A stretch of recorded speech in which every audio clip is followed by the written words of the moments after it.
30 seconds and counting. 25 seconds and counting. We are still go. 20 seconds. Guidance alert. The guidance system now going internal. 15, 14, 13, 12, 11, 10, 9, 8. Ignition sequence start. 5, 4, 3, 2, 1.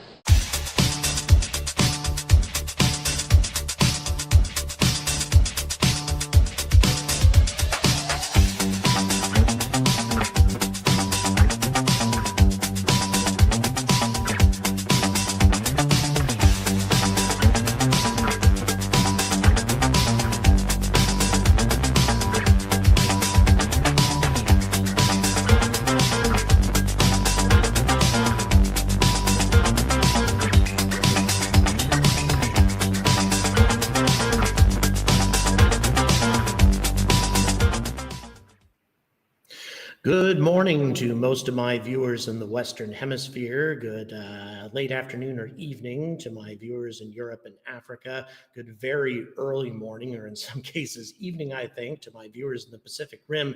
And welcome to a very special episode of The Angry Astronaut. I am broadcasting to you from a place called the National Space Center. There's a Earth station, and I am sitting right underneath a 32-meter radio dish that is not functional currently, but is in the process of being restored, or shall we say saved. And so I have signed on with these fantastic people to do some fundraising for them tonight, and I am going to be doing that for hours. For the next 5 hours, I'm going to be here with you. I remember back when I was a kid, the old Jerry Lewis telethons, that sort of thing. Obviously, this is not for the same kind of cause, but at the same time, I am looking to raise all of the support that I possibly can for this project.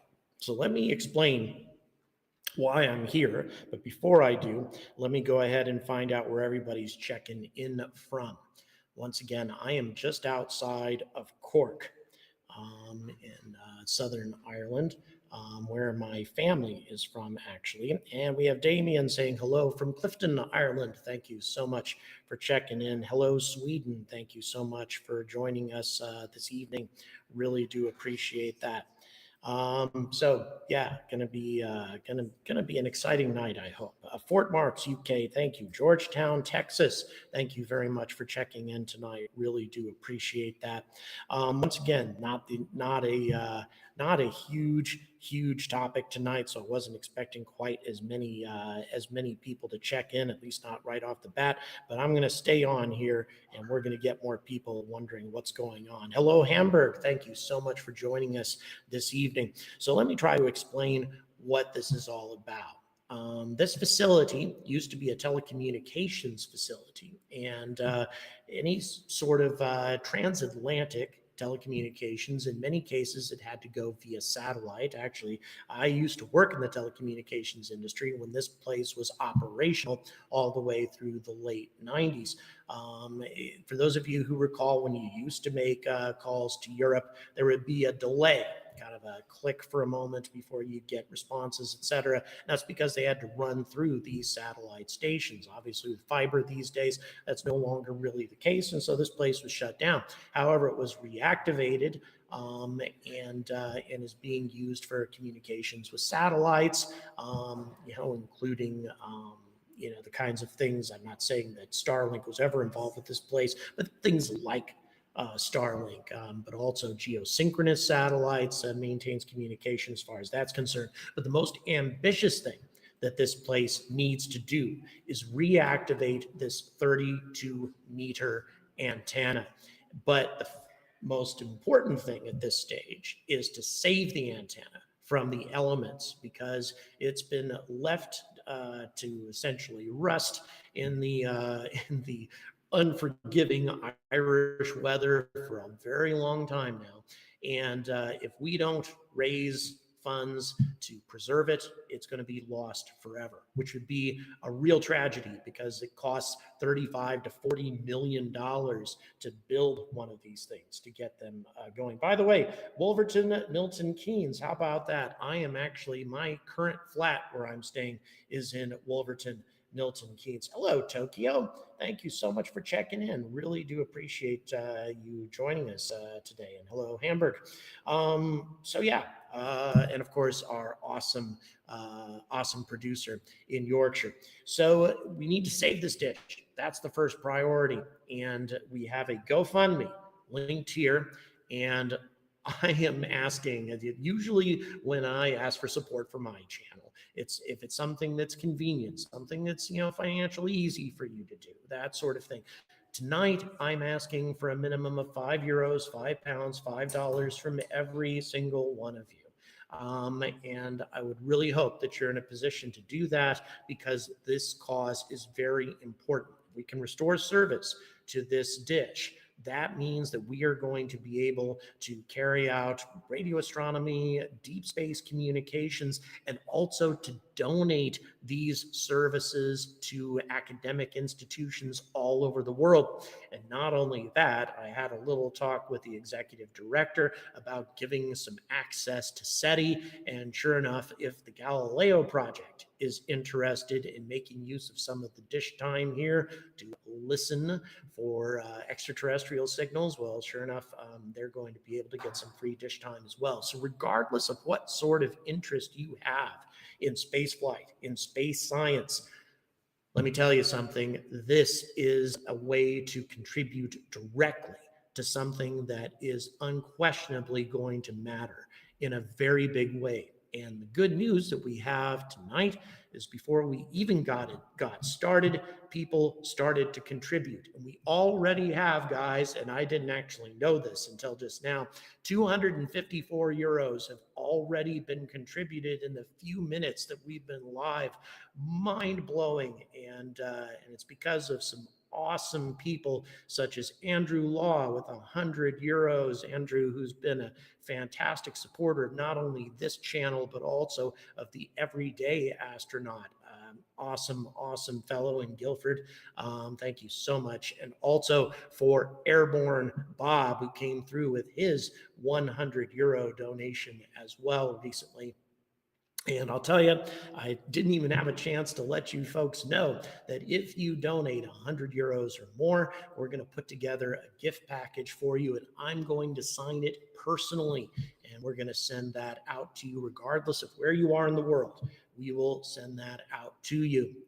So something very special for you guys, a signed gift package from the Angry Astronaut for that 100 euros. My goal tonight, and by the way, we are now already at 5% of that goal. We've already reached 5% of the goal. I'm hoping to get to 5,000 euros tonight. We can get to that 5,000 euro mark. What that means is we're going to light this dish up, and it is going to blanket the Irish countryside with some interesting lights. People are going to wonder what the hell's going on up here, and we will give you a chance to see all of that as it happens, because I'll go out into this rather nasty Irish weather that we have right now and show you this as it happens. So super excited.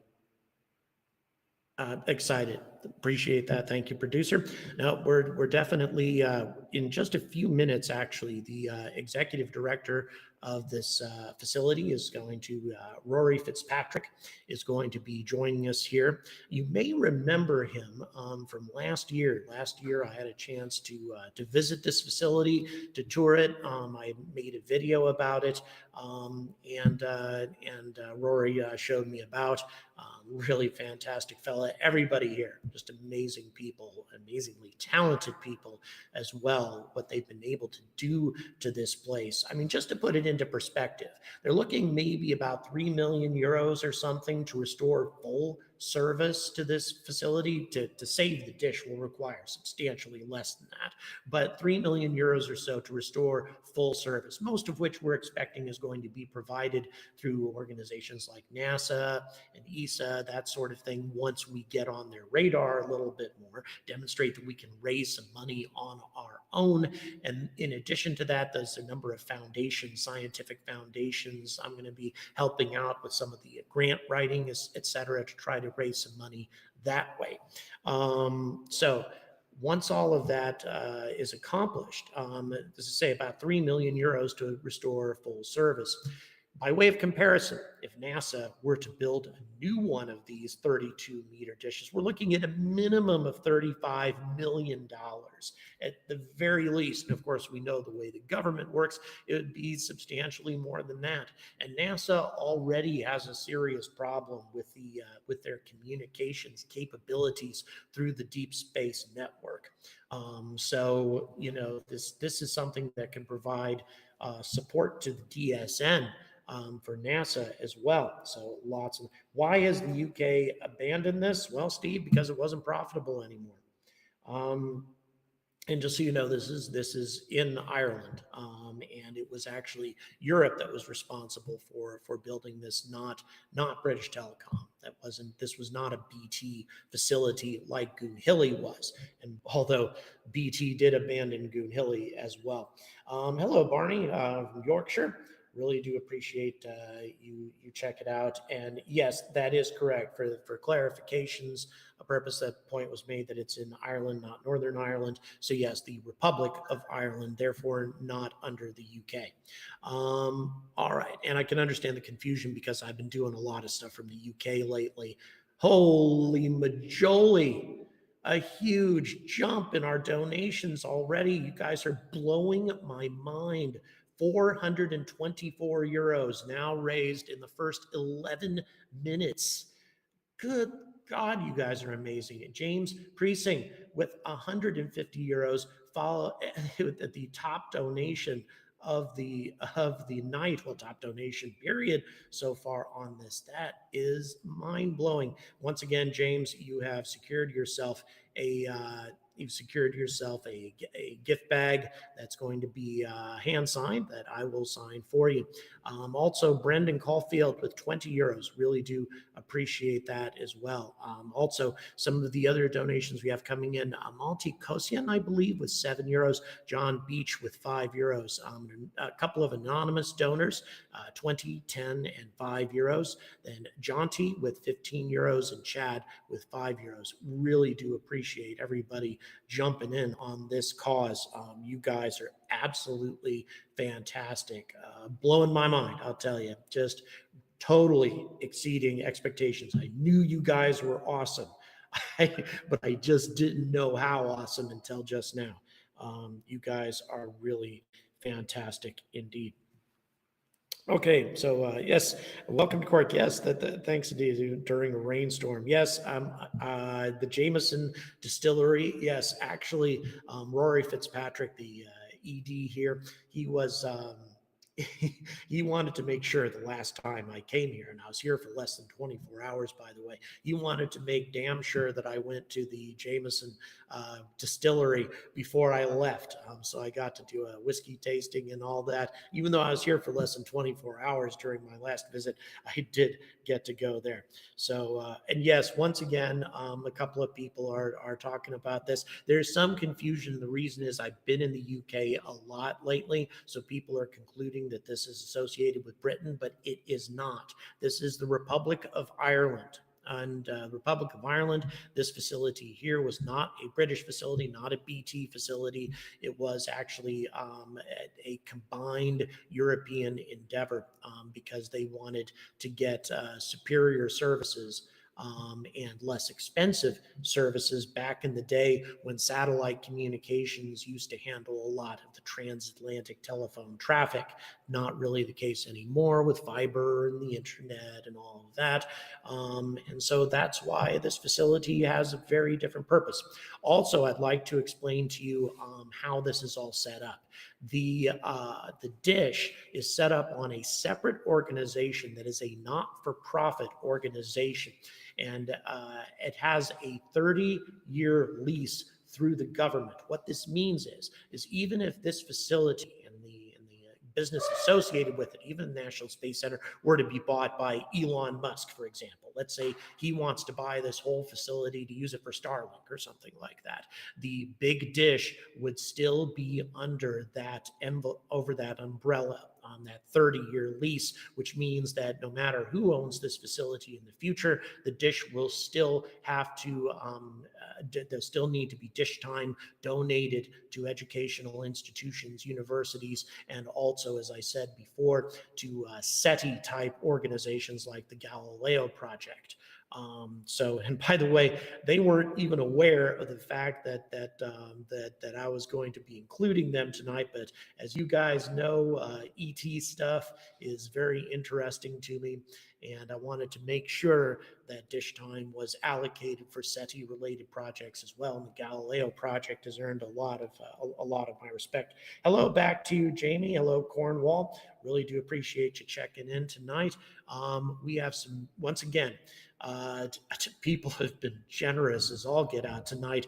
What I'm just asking is that we get a minimum of $5, €5, £5 from each and every one of you that are watching here tonight.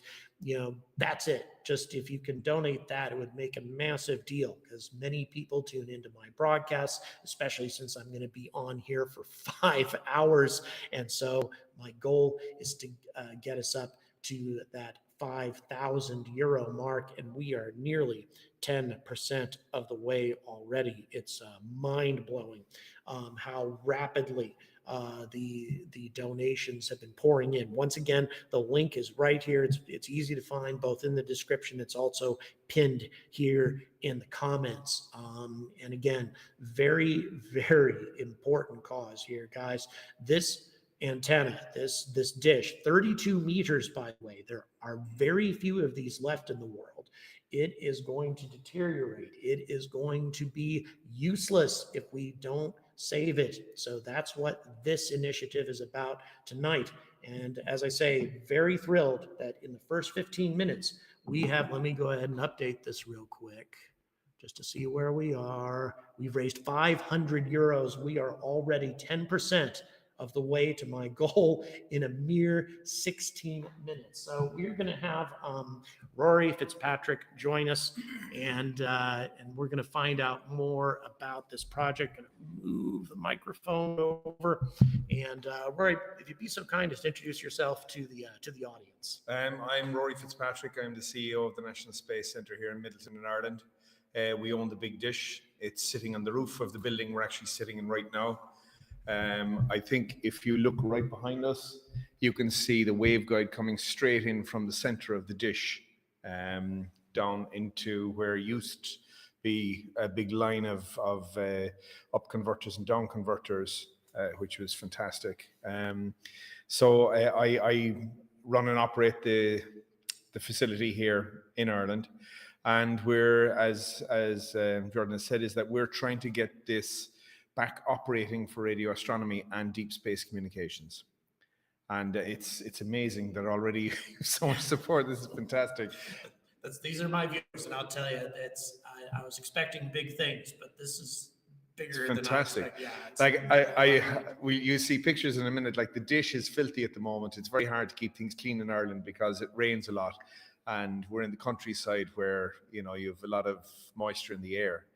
So the dish gets dirty, and we've cleaned it a couple of times already because we do spend money on it, but it's just got to a level now where we really need to start renovating it and building it back up.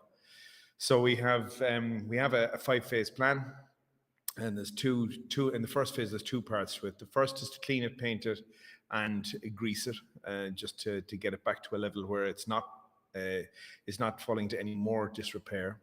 And then the second one is to refurb the motors and to clear all the kind of cogs and reels and get it just tilting. So once we can do that, then we can actually move the dish. And from there, then through the other phases, we'll finally get it back to an operational level where it is full RF capability and can be used by NASA for Artemis or for Galileo or for any of the other projects that we would be able to operate commercially for. It's truly amazing. And so, what inspired you to get involved in something to establish this company and to buy up this land, all that, Rory? It was kind of just bounced into it, really. Like, we were doing satellite broadband. We had a company that did satellite broadband years ago that went well up, and after that, we saw this place and we tried to do it as part of that, but it didn't work. So we raised funding. And we leased the place and went after commercial contracts, and we won a couple of contracts. We were very lucky. Won a couple of contracts to get us going. And then slowly we worked around to buy the site. Because obviously there's very little you can do when you don't own it. And even now with the dish, like I know you've mentioned earlier on the thing about the restructuring. This is very important for me personally. I grew up 8 miles away from the site here, and I didn't know it existed until like 2005. So that was just bizarre. It's like our best kept secret here. Half the people in Ireland still have no idea that this is sitting here. And one of the things for me that's really important is that this is made available to the universities and the research institutions so people can get access. So that if people are interested and they have pet projects they want to get involved, like they do with eMerlin and stuff like that in the UK, we will be able to give them access. And just to reiterate something that I had mentioned before, and we talked about, is you set the dish up on a private, not-for-profit organization, and with a 30-year lease to make sure that even if this property gets bought by, say, Elon or something in the future, then this dish will still have to be used for the original intention. Can you explain that to us a little bit? Okay, so we're in the process of structuring it. What we've done is we've created a subsidiary and we've leased the dish to the subsidiary. Now, we're doing this so that we can operate as a non-profit for that company and just maintain it and clean it up and get it working. And then we can get government funding to help get it involved in science and research projects. Now, I'm not sure how the structure will end up because obviously we need to work with the universities and colleges. And the thing is, it's in Ireland, you have a charity status. So we have to apply, and there'll be a load of legal stuff that we'll have to do to get to charity status. So at the moment, it's a limited company, privately owned by NSC, but it will be operating on a non-profit basis, and it will be just operating to look after the dish and get the dish running. Right. So I want to make sure to emphasize to everybody that, here in Ireland, it's very, very difficult to get established as a charity per se. Not too difficult to establish a non-profit company, but very, very difficult to be recognized as a charity. Therefore, the support we're getting tonight makes all the difference in the world in terms of what can be done, because, until you go through, jump all those hoops, and dot all the I's, cross all the T's, then there's a lot of types of funding you can't get. And also, if you want to qualify for a lot of these charitable types of funding, these government organizations, they want you to demonstrate, and this is something I dealt with a lot because I was a director of development at a charity for 7 years. You need to demonstrate that you can raise money on your own before they're going to give you money. So as a result, what's happening here tonight is how we're going to demonstrate that to everybody. And it's exciting. Like, I'm looking forward to starting working on the dish. It's something that we were working on over the years, but when you're working on commercial stuff, it's very hard to put the time aside for this kind of stuff. And during the summer, or earlier on than the summer really, I asked the technical director here to come up with a plan. I said, look, we need to actually do a plan, otherwise we never get it done. And he did out a plan, and phase 1 was to clean it and to paint it. So this is the plan. Do step 1. That's it. By the way, Chris, I want to really appreciate, just express my appreciation for the $20 super chat. Of course, I would certainly prefer that money be funneled into the dish tonight, but at the same time, I really appreciate your personal support, and again, to make things very clear to everybody, because this is not always the case. I'm not being compensated for tonight, and that's not the case with a lot of different fundraising related organizations. When you give money to a lot of these organizations, usually they're taking a pretty substantial percentage. For example, there's an education related fundraising group in South Carolina, and they take 49% of all the money. But the reason that people hire them is because they're so good at raising money. But it always just, especially as a director of development, made me sick to my stomach that 49%. So just to be clear, every single penny you give, it goes straight into the dish tonight, just in case anybody was wondering about that. It looks like Mark Bishop just said that he just gave 10 euros. Let's go ahead and thank you, Mark. Yeah, let's see where we are currently. Yep, we are at 504 euros, according to the most recent update, with John Morgan giving 5. However, this doesn't always keep up with what everybody's donating real time. So we may have more people who have given who hasn't shown up here. But we are now over 500 euros raised, over 10% of the way to what I want to get to tonight. And I'm staying on for 5 hours to try to accomplish this. 5,000 euros. We can do that. We're going to be lighting this dish up, blanketing the Irish countryside with light. And I think it'll be a really cool experience. People will wonder what we're doing up here so late at night. So definitely looking forward to that. Just so you know, also for those of you who are wondering about the tour event that's coming up tomorrow from 7 p.m. to 9 p.m., I'm going to be here for the tour that's associated with how SpaceX will save the world is the name of the lecture. And anybody in the area that wants to come out, it's 10 euros in advance or 15 euros at the door. Apparently we have a sizable crowd coming, which I'm pretty excited about. And included in this particular visit is going to be a tour of this facility. So really looking forward to that as well. Rory, really appreciate you giving us your time. Thank you very much. Looking forward to talking to some more of your staff later on. Wonderful. Thank you very much, Jordan. And thank you very much for everybody who is helping us. Cheers. All right, folks. So as I said, again, I was expecting big things from you folks tonight, but I'll tell you, you guys are immediately overperforming, and this is exactly what my viewers are all about. My viewers are about supporting worthy causes, and I really do appreciate what you guys are doing. Once again, to reiterate, if you guys are tuning in right now, we are trying to, number one, save a 32-meter dish that will be used for deep space communications, radio astronomy, that sort of thing. Currently inoperative, and it's because it was part of an old telecommunications facility many years back, and now in order to save it, it's going to be inoperable if we cannot at least restore it. Once it's restored, then we can restore the dish to full service. So the initiative right now is to just raise enough money to save the dish, and the kinds of things that we can do with this dish are quite incredible. As I say, talking about deep space communications, interplanetary, Mars, the moon, etc., but also listening to the universe. That's something that we can do as well. And I've got Rory generously said that he would offer free dish time to SETI-related organizations such as the Galileo Project. They did not know that we would be making this offer to them tonight, but we are. So even though there is some inclination to not regard listening for aliens as being real science, I think it is. And fortunately, Rory seems to agree with me. Arecibo is, as I recall, is out of commission. Fell apart, if I remember it, in high winds. And sadly, I think we've lost that one forever. And that is another thing to consider. These things are not all that common.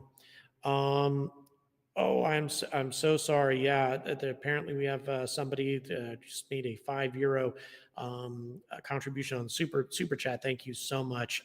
Yeah, this storm did pick a bad time to show up. This rain is miserable in the extreme. We're hoping that it lays off a little bit. Michael Maxey, thank you so much. €10 and then €15 from Jason S. Really do appreciate this. Let's go ahead and see. Let's update the situation right now and see where we are sitting. 600 euros now has been raised. 600 euros, guys.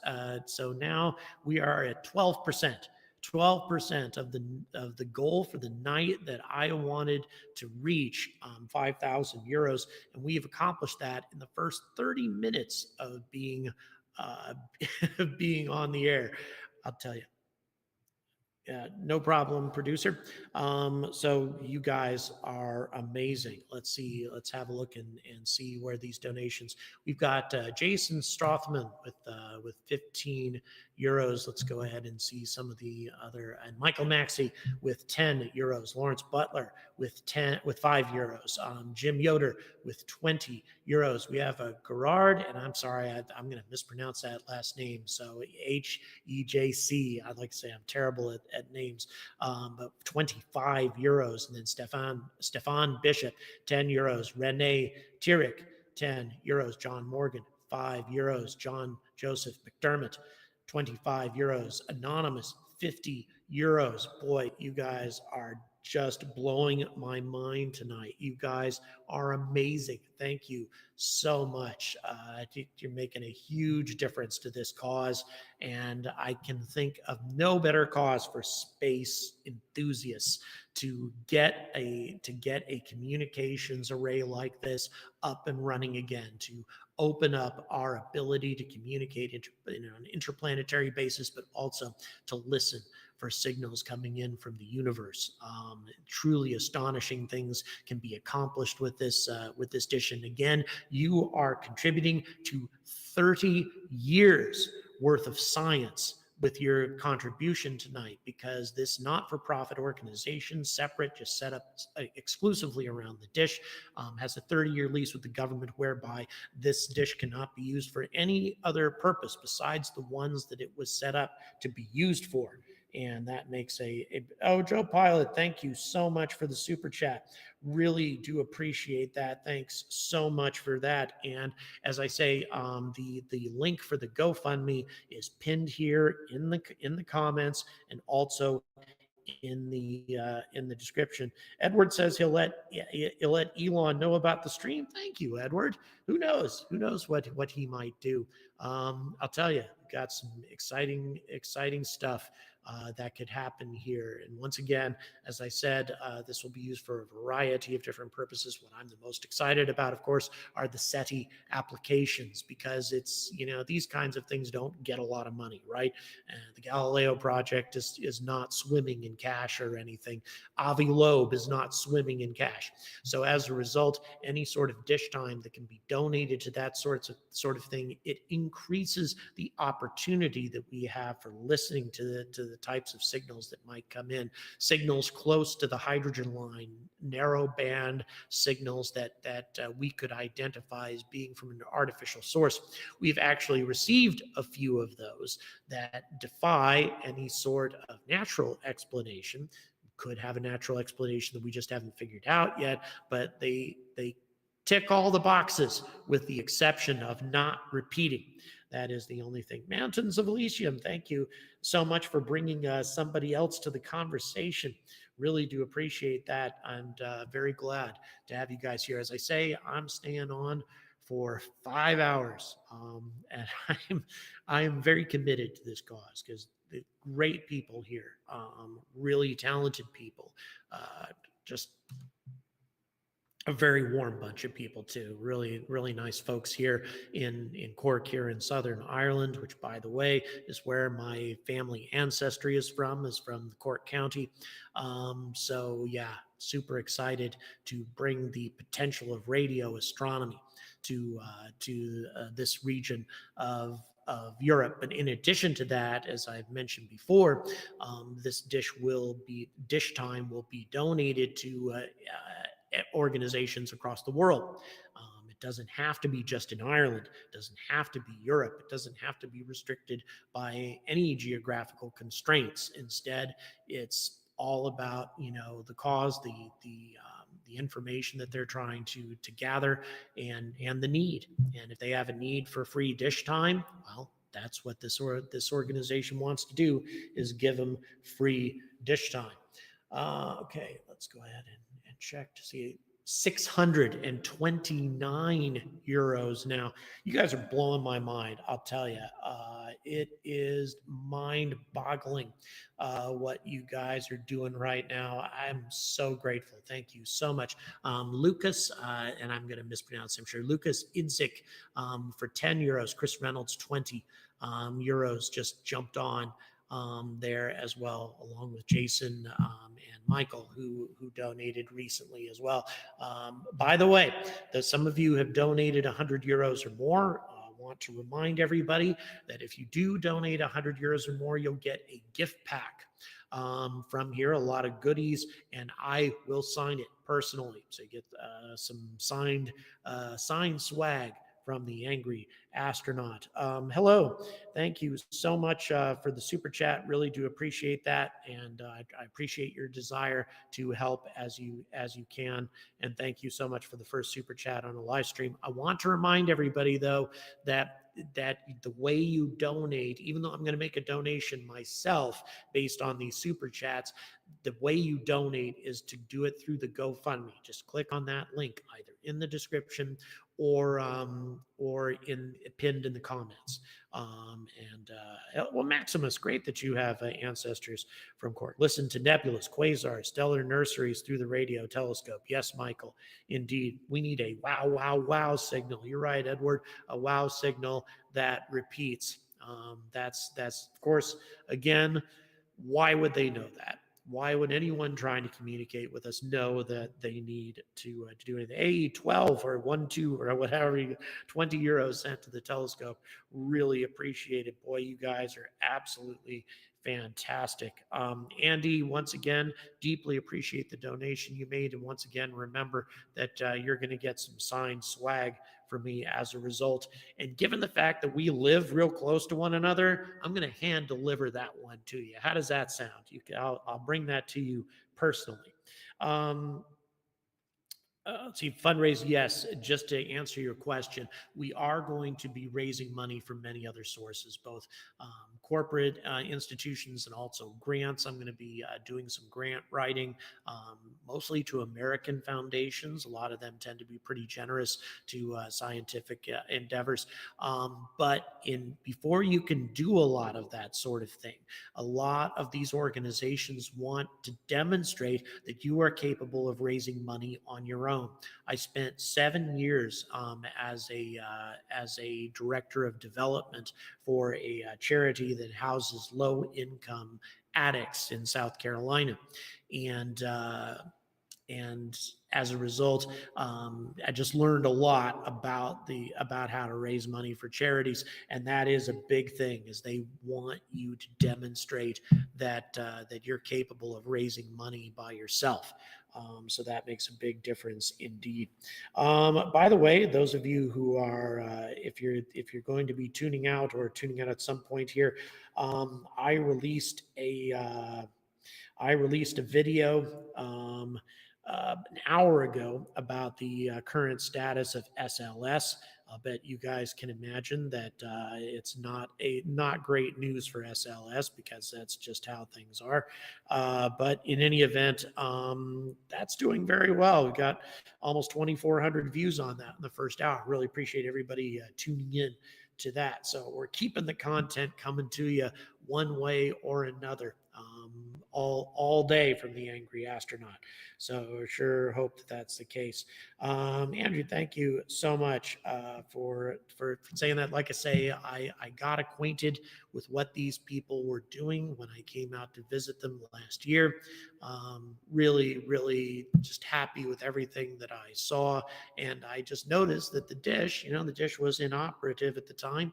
And I wanted to see to it that, that it could be restored to service. And so the original idea, as I said, well, NASA keeps complaining that the Deep Space Network doesn't have enough capacity, that during the Artemis mission, during Artemis 1, they had a really hard time keeping up with things, even with the help of Goonhilly in Cornwall, which was, they handled a lot of the CubeSats, the ones that didn't malfunction anyway. And I said, well, geez, for about 3 million euros, I was told they could restore service to this dish. And that's way cheaper than the $35 to $40 million that NASA would have to spend in order to build a new dish. So I think, why not just do that? And so when I reached out, I found out that they were just starting a fundraiser, and that's when I said, well, I would be thrilled. I'd be thrilled to contribute in any way that I possibly could and get a fundraising effort started. What we used to call telethons back in the day, during the whole Jerry Lewis things and all that. Obviously, this is not the same kind of cause as what he used to raise money for. But nevertheless, if you like space, if you like space science, or if you're interested in looking for extraterrestrials, you couldn't ask for anything better. Okay, let's update again just to see what's going on. I think we have some more donations coming in. Let's see what our current situation. 659 euros. Another 30 euros came flooding in. Boy, you guys are just amazing. You're blowing my mind tonight. Andrew Kirkpatrick with 10 euros. Thanks so much, brother. Stephen Billington with 20 more euros. And they jumped on. Yes. Andrew's also known as Supax, and really appreciate it. We've known each other for quite some time. Appreciate your ongoing support, brother. It means a lot to me. And of course, Stephen Billington, and then they're joining Lucas and also Chris Reynolds, who have donated recently. So again, just a swarm of donors coming in, and it is blowing my mind. Once again, really what I'm asking for is €5, £5, $5, whatever. If you could do that, I would be very thrilled. That was my original objective, was just to try to get everybody who signed on to just do that. Instead, we've had people who have just been unloading big amounts of support tonight.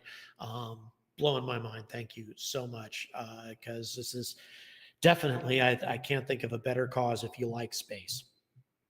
This is definitely something you would want to support. So once again, 659 euros is where we are currently sitting right now. 13% of the goal that I was shooting for, the 5,000 euro goal. We're hoping we can get there by the end of the night. As I say, I'm going to be on for another 4 hours and 20 minutes trying to get to that point. And again, if you donate 100 euros or more, then you'll receive a gift bag from us full of swag from the facility, and I will sign that gift bag. So and I'll do that obviously personally, since it'll be right here. So looking forward. Go ahead. Okay. Marina, oh wow, we have Marina. Hello, Marina. Thank you so much for joining us once again. Marina is our a Ukrainian friend who's been watching the channel for a long time. We of course all hope that she is well, that she is safe, and that eventually peace replaces the horrible stuff that's happening over there now. Let's certainly hope for that. So once again, you guys have been awesome tonight. Really do appreciate it. Once again, I'm going to take a few minutes away, but again, to reiterate, the link is pinned here in the comments, and this is a 32-meter dish. There are very few of those in the world. They'd be able to accomplish some amazing scientific work, deep space communications, and listening to signals from the universe. And again, this dish time will be donated to academic organizations, scientific organizations, universities around the world for the next 30 years. So if you donate to that, you are investing in 30 years of science. I will be back in just a few minutes. Once again, thanks so much for your support tonight. Okay, guys, I am here with Rory Fitzpatrick, the man who's in charge of everything going on here, has been running it for some time, actually, for the European Space Agency, amongst other organizations. Can you tell us a little bit more about this facility in general and specifically about what we're raising money for tonight? Okay, so we are sitting in Elphinstone Earth Station in Midleton and Cork. In this location we have quite a little array of dishes. We've got LEO, GEO, and we have our big dish on the roof of the building. Now, we took over the site. We first came on the site in 2010.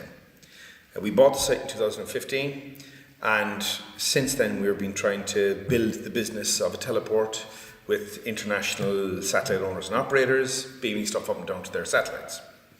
So the really big thing we're here for today is the big dish. So first of all, I'll give you a little bit of background about the big dish.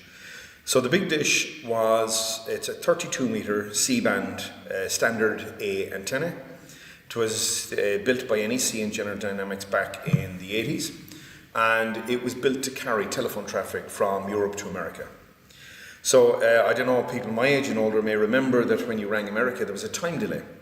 And that time delay was the time it was taking the signal to get from the ground station in Europe to the satellite, to the ground station in New York, and then back into the telephone system. Now, in Europe, the European telecoms weren't happy that the UK, Goonhilly, was too expensive. So they decided they would build their own ground station for taking telephone traffic to America. They looked around Europe and they wanted something right in the west, and for viewing satellites we're one of the best westerly positions in Europe. Within Ireland, the south is better for viewing, and within the south we have better infrastructure, and then within our little area here we've got a dip in the land with hills the whole way around that create kind of an RF quiet zone. So this site is as good today as it was back in the 80s because of all these reasons. So the site was built, it came online in 1984. And from 1984 until 1997, this carried telephone traffic from Europe to America, and it was for Teletalia, France Telecom, Deutsche Telekom, Telekom, all the European telecoms together as a group. Now, from 1997, when the fibre came across, it technically was obsolete, but it still ran side by side for another 4 or 5 years, and then they started mothballing it. And then by 2005, all staff were gone, the place was going to be bulldozed, and we started negotiating with them then. So that's where the dish came from in the background to the dish. Since then, there wasn't much business for these big dishes for the last couple of years, and we tried to get, there was some R&D and radio astronomy projects, but Ireland is very small and we don't have a huge space budget, so there wasn't the money available for that kind of project that you do get in other bigger countries. So we weren't successful in that, and because of the structure in the Irish system, the Irish government can't give money directly to a single private company, and there's difficulties in funding it. If they put money into ESA, and we have, as you said, done a load of ESA projects, not on the big dish, mind you, but the way ESA operates is they give money back to companies in this area, but for infrastructure, Ireland is not invested in the infrastructure area. And because it's just for one company, it's very hard to get the government to justify putting money into the infrastructure area. So I understand then that for this dish, you set up a separate organization, a non-profit or not-for-profit organization that is going to be dedicated to providing access to universities, to various organizations that have need of this dish time. Is that correct? Absolutely. We spoke recently to Science Foundation Ireland, which is one of the Irish educational funding for science organisations, and they were very interested, but obviously we understand that they couldn't give us money the way it is at the moment. So they said that if it was a non-profit organisation, then we can do that. So we've set up a separate company, BigDish.ie, or Big Dish Company Limited, I think is the technical name. And that has a lease, so we've leased the dish from NSE to the Big Dish Company, so that now has control over the dish. And that company is being operated on a non-profit basis. And the only reason we're doing this is to try and clean up the dish and get it back operating. Right. And hopefully, as part of this project, as we go forward, we will have universities and colleges taking equity in it and getting involved in managing and controlling it, so that a part of the time is always put aside for educational and for private use, for government, not for government, for universities and students and stuff, research. Now, another advantage you mentioned to me is the fact that even if your company were to be bought out by somebody else, let's say Elon Musk wants to buy your company or something like that. Yeah, let's say that were to end up happening, right? Fat check. There we go. Yeah. But you still have a 30-year lease on the dish through this nonprofit organization to where it would stay intact as you intended from the beginning, regardless of what happens to your company. Is that right? Absolutely. And as we go forward, like NASA are keen to use these big dishes for deep space communications to Mars and the Moon. And there's other companies as well around the world and agencies around the world that would also use it. And that's what we're trying to do, is to get it geared back up so they can do this exciting, like the Mars, it's going to be so exciting when we land on Mars, which will be soon. And when you look at the scale and the time, for us to get this dish working, we have a 6-phase plan. First phase is to clean it, to deal with the rust and paint the spots that we need to. Then we have 6 phases where we do the motors, we do the gearing, and step by step we get it back to where it's functioning. We think it'll cost around $2.5 million altogether, and by the time we get to that, it would probably take about 5 years. Now, when you look at where we are now, we're going to be almost getting to 2030. And this is when we're looking at a lot of these plans to go landing on Mars. So like, a lot of people don't realize how close we are to serious spacecraft travel to Mars. And this is why we need these big dishes. There's not many left in the world. We need to get them back working so they can be part of this. And for Ireland, it would be so fantastic to be plugged into this program. Yeah, no doubt. Yeah. Very exciting indeed. Well, and just to once again to emphasize, by investing in this dish, that means that you guys are investing in 30 years of future radio astronomy and interplanetary communications that will be available to universities, to cash-strapped organizations around the world. It is a huge cause for you guys to get engaged in. And once again, if you like space, you gotta like this. All the information, the links and everything are in the description. So don't stop. Come on, go ahead and click on that link and contribute. Thanks so much for your time, Rory. Hello, back again. We were having a couple of technical issues there. And if you could scoot over just a bit so we can get you into frame. Thank you so much. And if you would be so kind as to introduce yourself to the viewers tonight. Good evening, everyone. My name is Bruce Hanna. I'm the Chief Technical Officer here at National Space Centre. And I'm going to be the guy who tries to piece together the jigsaw that gets the big dish back in operation again. It's quite a large undertaking, as you've probably heard already.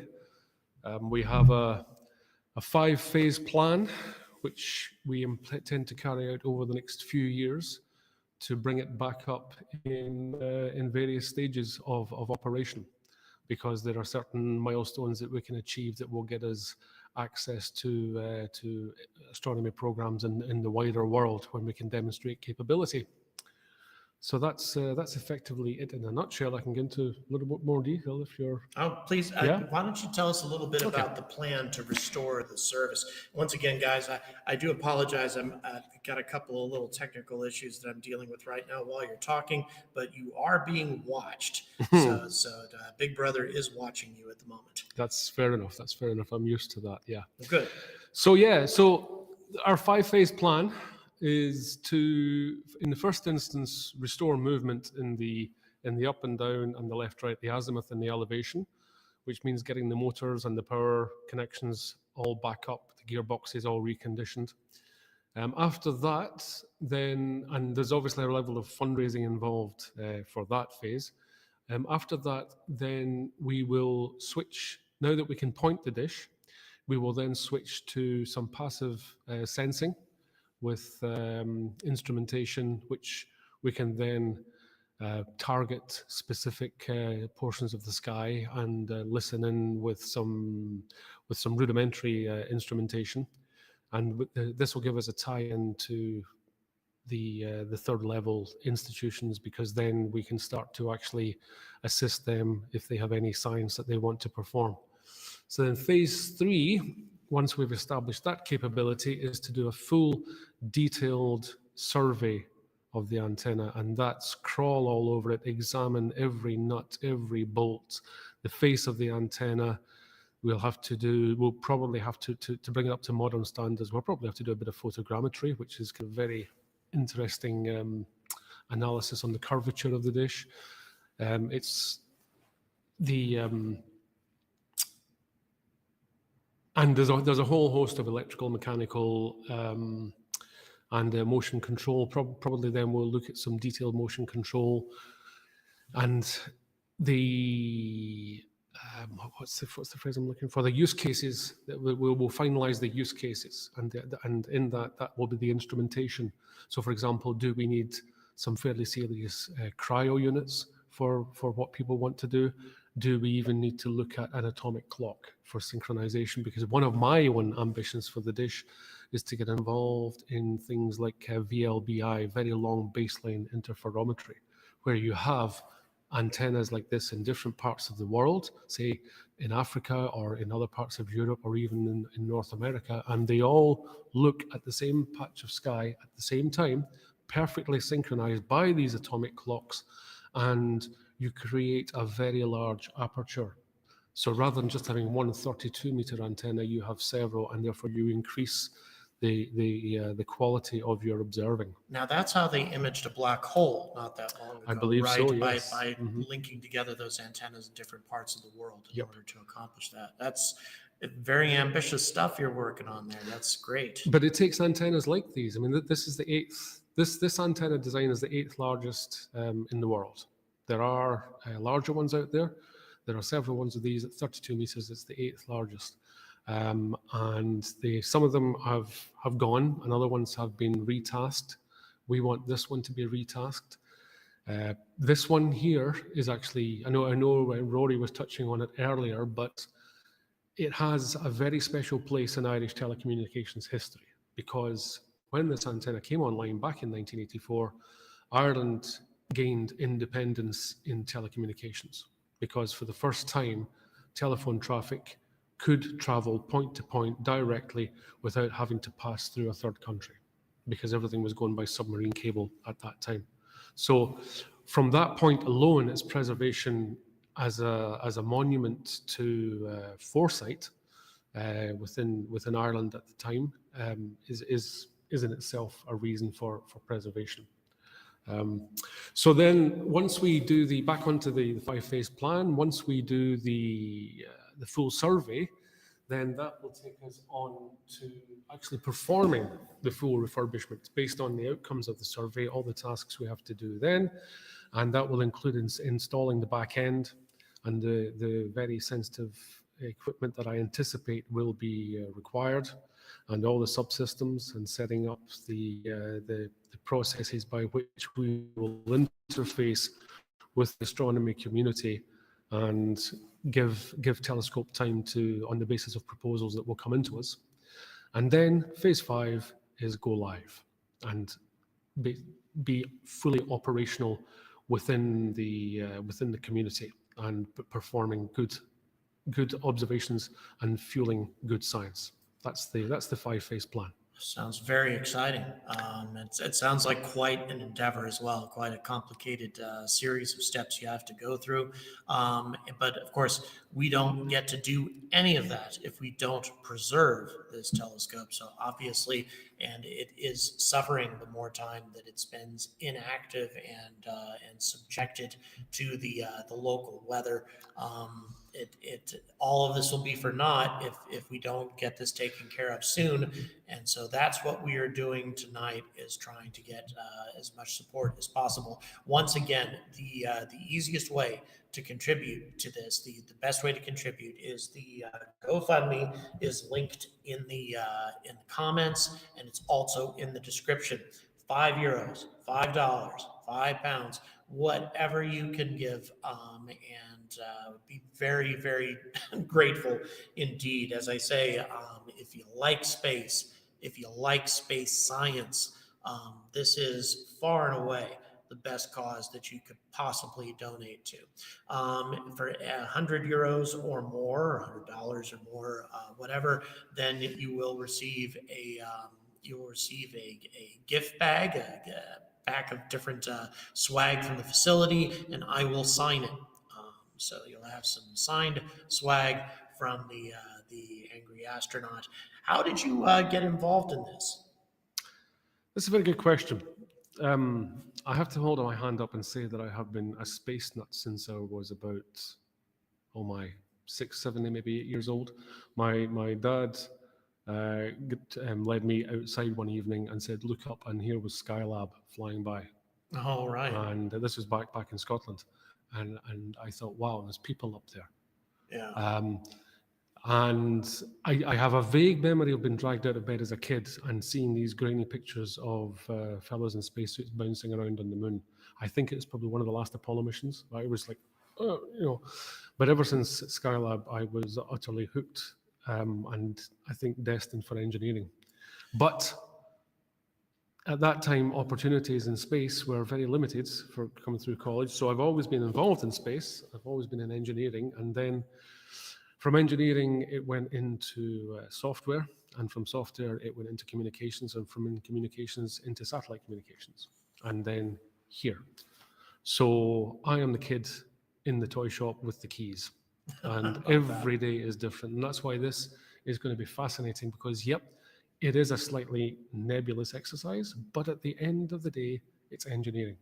Right. And we understand a lot about engineering and nothing, just nothing is, very few, no, never saying nothing, but very few things are insurmountable.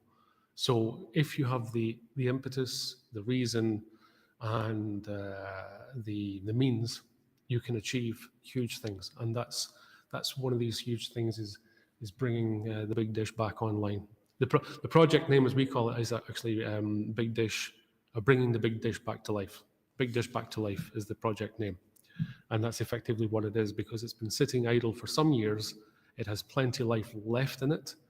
There's no reason why, given what we've seen with other places around the world. I think there's one antenna where they changed every single bolt as part of the exercise because they said, look, just do them all because that way then you're guaranteeing its structural future. Right. Just in case one goes snap, just do the whole lot.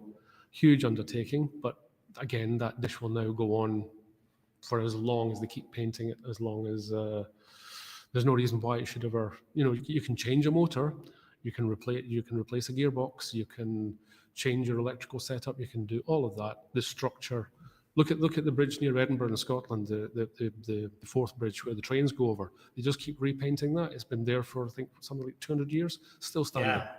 So it's like that. We just had a massive jump in our donations. We have a new top donor as well. My God. Let's see here. Neil Boyle just gave €5. Then we have Marcel Schoenberg, I believe, €200. €200. Thank you, Marcel. Thank you, Neil. That's great. Thank you. And then they're joining on with people like Andrew Kirkpatrick and Stephen Billington and Lucas Idzik that gave very recently.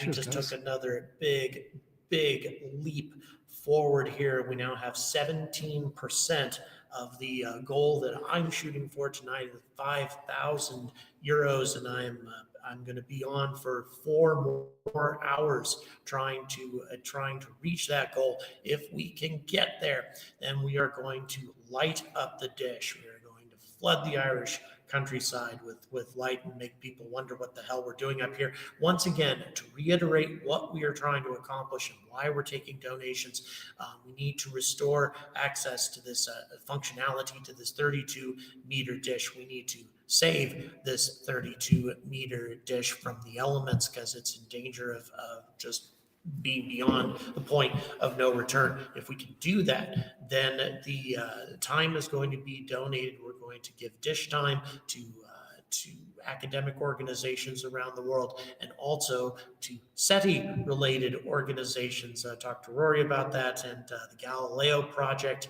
headed up by Avi Loeb. A lot of you are familiar with that because he's the Oumuamua guy and all that. That's his organization, and I'm going to open up some opportunities for them as well. So if you like space, or if you are interested in looking for ETs, if you like space at all, then there is no better cause to be donating to than this tonight. Once again, the links are pinned here in the comments and also in the description. Want to thank you very much. My pleasure. For giving us information. Be joining us a little bit later on as well. Make sure that we keep the communications going. Thanks again. Thank you. Okay. See you guys. soon. Thank you. All right, everybody. So make sure. Yeah. So huge things happening tonight. Big donations coming in. You guys are blowing my mind. I expected big things from my viewers, no doubt.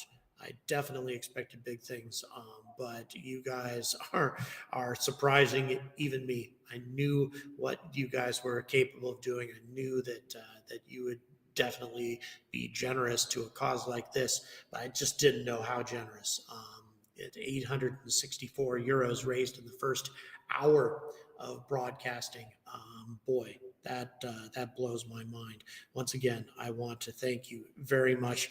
And once again, really all we're looking for, €5, $5, £5 a piece, would make a massive difference. A lot of you have been donating significantly more than that. But everybody who's been jumping on board, I deeply appreciate everybody's help tonight. It really makes a huge difference. A large dish can also take radar images of asteroids passing close to Earth. Good point, Larry 785. Very critical to have things like this in operation. Tragic indeed that it hasn't been. This facility does lots of other things. There are smaller dishes, geosynchronous, low Earth orbits dishes, etc., on this facility, quite a few of them used for satellite communications. But this is a different cause entirely. This is a not-for-profit organization, a subdivision of the company. It's been set up as a not-for-profit, and it is associated with the dish itself. However, I want to make one thing totally clear. It is not a full-fledged nonprofit as far as the government is concerned yet. That is a real big pain to set that up in the UK or Ireland. Both countries, very difficult, much more difficult than it is to do it in the United States. And before they'll allow you to be set up as a legitimate nonprofit, in many cases, they want you to demonstrate that you're capable of raising money on your own. And that's what you guys have been doing tonight. Your contributions this evening gives us that kickoff that we definitely need.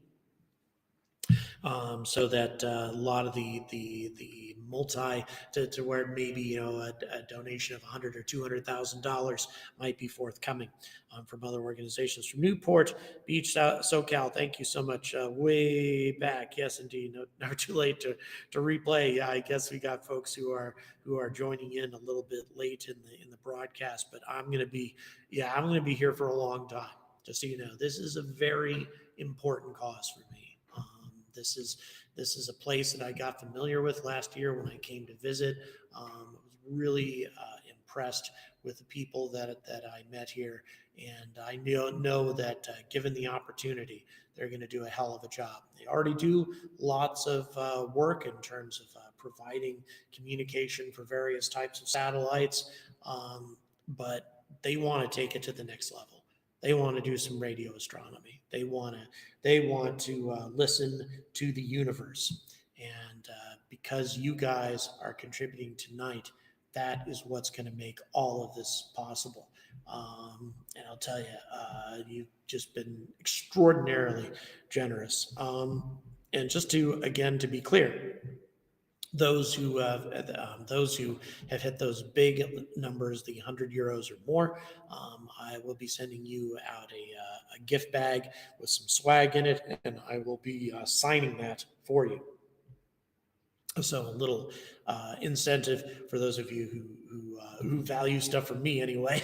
I can't say that necessarily be all of you, but let's see. We've got 2 anonymous donors at 20 euros and 5 euros, and I believe that also just knocked up the total a little bit. Let me check, and we're at 889 euros. 889 euros, getting really close to that €1,000 hump that it'd be great to get over as we try to pursue this €5,000 goal tonight. If we can manage to get there, we're going to light up this dish.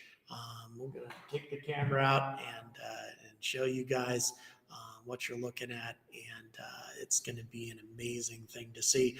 And people around here in Cork are going to wonder what the hell is going on.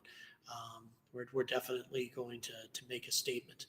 Also, a reminder to any of you who happen to be in Ireland in this, or are going to be in this region tomorrow. Tomorrow I've got my tour event coming up. It's actually my first tour event in Europe. It's right here at this facility from 7 p.m. to 9 p.m. The topic is how SpaceX will save the world, and it's what I've been what I was doing in North America. And if you'd like to attend that, 10 euros in advance, 15 euros at the door, and yeah. Very excited to meet all of you folks. Apparently, we have around 14 or so people who've already signed up for that, which is rather remarkable given that we're kind of in an isolated region of Ireland. So very excited about that. We got more people who have joined. Thank you very much. Once again, the link to donate is pinned in the comments and also in the description. And you are contributing to 30 years of space science. And again, to reiterate, the reason that you're going to be doing that is because this dish is being set up under a separate not-for-profit organization that has a contract with the government, has a lease with the government, a 30-year lease. So no matter who owns this property, no matter who owns the satellite broadcasting facilities here, for the next 30 years, this dish must continue to be used for the original intent, which is to donate time to academic organizations, scientific organizations, universities, and to SETI-related organizations to listen for extraterrestrial transmissions.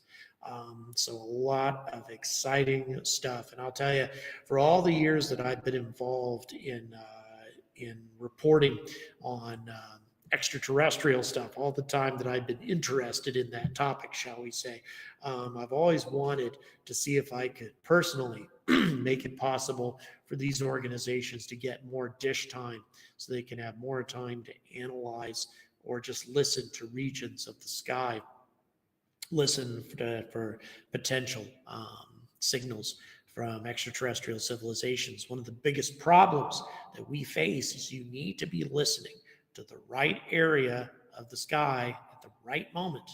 Otherwise, we can get bombarded by signals all day and never have the slightest idea that any of them are even arriving.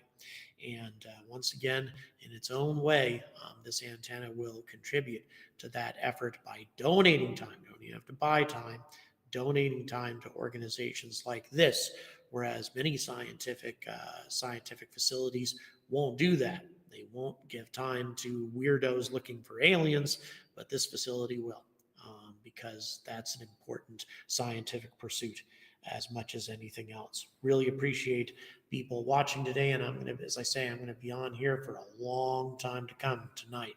We are now at 894 euros.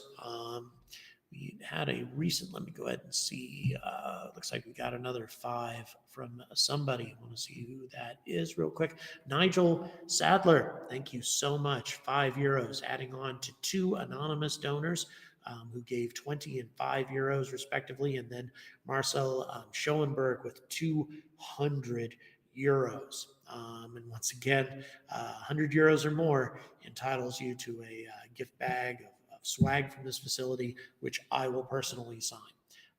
So really appreciate everybody's incredible support tonight. You guys are doing amazing things. Exactly what I expected from my viewers, let me tell you. Although you guys are overperforming, really. We really, really appreciate what you're doing. Definitely want to make things happen for this project as rapidly as possible. I'm certainly hoping also that this is a video that others will watch, the recorded version, and will continue the support as time goes on. Hello, Kensworth. Really appreciate you checking in. But we may have different people watching than we're watching before. Where's everybody checking in from? We have 60 people online at the moment, and I know it's been varying anywhere from the 40s to 60s all the way through the night. So I'd be interested who else is joining us from elsewhere. And really appreciate you watching tonight as we continue to try to pursue the 5,000 euro goal, a goal of 5,000 euros that will allow us to light this dish up tonight. Roswell, New Mexico, of course, yes. Anton Nim. Hello. Cork, the Mountains of Elysium. Thank you so much. Just down the road. By the way, I'm staying in Cork, so it's a lovely city. I was here before. This is actually where a lot of my family is from as well. Hello, Michael from Houston, Texas. We also have Chilliwack, British Columbia. Hello, Andrew, really appreciate it. And we got Rory back here. Yes, indeed, 6:15, right on time. My God, Michael, well done. Really appreciate it. We got some people who are definitely been contributing in a huge way tonight. We'll go ahead and make sure that we got the camera on you there, Rory.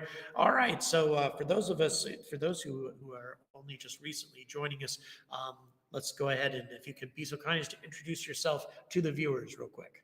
Rory Fitzpatrick. I'm the CEO of the National Space Centre here. I took over, we took over the site in 2010 and bought the site in 2015, and we operate a teleport here. Now, I'll just go through the stuff again for people that have just joined us. So we have a mixture of low orbit and geosynchronous satellite operators on site. And our main job here is beaming stuff up and down to their satellites and offering them services, support services for that, like telecoms, fiber, a safe site, and engineering facilities and services when they need them. The big dish is the thing we're focusing on this evening, and the big dish really, it's a 32-meter standard A antenna. It's a beast. It's sitting on the roof here of our building, 220 tons, and you can actually see right behind me the waveguides coming directly in. We have a lot of fun whenever we have outreach things with the kids. They love shouting into the waveguide to send their voice into space. And to be fair, they are. You know, it's the same as sending any radio signal in. Their voice will bounce up and into the into the dark abyss. But the plan now is to get the dish back working, and it's been sitting idle for since 2005, and we've cleaned it a couple of times, but it needs repair. There's work needing to be done to stop it from decaying any further, and that's what we're doing this fundraise for. It's the beginning of is it 5? I said 6. Now Bruce, I think, said 5. Bruce did the program, so I think it's a 5-step program with 2 steps in number 1. Just to be clear. Yeah, but the main thing is that we have this program that we set out to get it back fully functioning, and this is the first step of that. And to be honest, I'm blown away by the support we're getting. It's fantastic. Well done, Jeannie. Thanks. Yeah. That's what my viewers are all about. They really know how to get behind space initiatives. So, and the other thing I was just thinking while I was listening, because I've been listening in the back to the whole thing, and it's very interesting. The people that you have an amazing viewing community out there, and if any of them have ideas on stuff that we could be doing to get this dish back working, we're open to any connections, ideas, suggestions. Just fire them through to us. We'll listen to anything. Well, just so you know, a member of my team who does a lot of my research for me and such, he lives in that area, or rather, he's from that area of New Mexico, the massive facility there. Wow, His okay. father spent most of his professional life there. Wow. So he knows a great deal actually about this whole discipline. He was asking me all kinds of questions about it, earlier today, and I couldn't really answer them right off the bat. So very pleased to have you here now. He goes by the name Darth Rust. Oh, there he is, by the way. And he speak of the devil. How does this dish fit into the global portfolio of radio instruments compared to VLA, square kilometer array, sphere, and so on? Is there any prospect of getting NSF or NRAO grants to be part of the VLBA? No idea what he just said. The there. very long baseline network. So it's quite complex. We're a standalone dish in Cork, in Ireland, on the edge of Europe. We're not part of an array or a group or anything else. And one of the things that Jordan referred to earlier is the way we're trying to structure it now. As a private company, it's very difficult to tie in with other research communities around the world, because a lot of them are government funded for government research. And that needs to go into government agencies and into HEI's higher executive institutions, or in each country you'll have a different name, but they basically are universities, colleges, and government set up organizations that are there for the people and for research. As a private company, we own the dish, so we need to try and find a way of giving the dish over to allow it become part of that, which is what we're trying to do right now. A lot of these arrays and groupings are tied with government funding. And as I mentioned earlier on, Irish government, until very recently, we didn't have a lot of spare cash. Recently, we have a little bit of over budget, and there's a lot of arguments about how we should spend that. But the space budget has been increasing bit by bit over the last couple of years. And, it's slow and steady, and building a space industry in Ireland, which is very important and very exciting. But to take, the budget is 17 million, and it's going up in the next 2 to 3 years. But when you look at a thing like this dish that might cost 35 million to build a dish, you can't take all the budget for 3 years and just put it into one thing. Right. So, which I understand, and they're trying to spread it as evenly as they can and get the most back for their buck. So we're trying to get involved with any agencies and groups, and this is what I was saying a second ago, is any leads or contacts that you have that you would feed to us to talk to these people, we'd be very keen to. We're a small organization. We don't have a massive amount of time and resources to be going out there and searching for stuff. So if you have stuff to suggest to us, we'd be delighted. Yeah, and I appreciate that. Yeah. And really, that's one thing that I found to be remarkable and unique about this project is the fact that, when I talked about SETI, when I talked about the Galileo project, quite open to it right off the bat, which is not always the case with facilities like this at all. So very grateful for that. Now, of course, Goonhilly was involved in the communication with the small sats, the CubeSats, with Artemis and all that. So, I mean, essentially, I assume that one of your objectives is to help beef up the deep space network through NASA, if possible, right? That's something you'd like to contribute to if they want it. Absolutely. Yeah. Like the thing here is we want to get the dish working for science, for space, and just operating. Like that, it's terrible to see it not happening and it in decay. It's as Bruce was saying earlier on, this is a magnificent piece of engineering. And there's not many of them left in the world. So we want to find a way of getting this doing something. Now, I actually, once it's doing something, I'm happy. I would love it to be doing Mars Moon mission, because that's just so much fun. Right. But deep space radio astronomy, again, it's picking, do you want a Porsche, Ferrari, or a Lamborghini? Like any of them would be amazing. Yes. But we would take whatever comes our way. The difficulty with this for us, again, is that because we're a small country, we don't have the connections to the big science. Britain, and you've mentioned Goonhilly. Goonhilly have done an amazing job. They really, really have done a fantastic job on refurbing and getting Goonhilly back running. Right. I would love to have the access to funding they have in the UK. the Brits have put a huge amount of money into the whole space area over the last couple of years, Right. and it's really paying off. You know, there's a lot of projects that are working that are coming back out of this. It's And one of the reasons why I'm there. Yeah. It's to report on what's been happening. Just so you know, sorry to interrupt Yeah. you, but I've got some good news for you. We just cracked 1,000 Whoa! euros. We just cracked that Hey, well done, 1,000 lads. euro. Barry, you guys are Jesus. fantastic. That was Yeah. 100 euros coming from Anonymous. Wow. And then we have Robert Barendrecht, I believe, with 10 euros, joining on with Nigel Sadler and another couple other anonymous donations of 20 and 5 euros. Thank you so much. And Mark Gladney, thank you so much for the $10 super chat that you sent my way. Really appreciate that, because I'll be making a donation of my own here a little bit later on. But thank you so much. Wow, over 1,000 That's euros amazing. gathered now in less than 90 minutes of being on the air. So we are heading in the right direction. We're heading towards that 5,000 euro objective that I was trying to accomplish here in the 5 hours of being online tonight, and we're heading in the right direction. Very excited about that indeed. So, well, in any event, also, can you reiterate again from your own personal background, I mean, why you got involved and purchased this facility in the first place? Oh, no, my personal record. Well, I come from, I'm not technical. I come from a sales and marketing background. I originally was in publishing and ended up going from publishing into technology, and ended up on a meander from technology into satellite. I've been in the satellite industry now for how many years? About 15, 20 years. And it's been tremendous fun. It's been a very, very interesting industry to be in.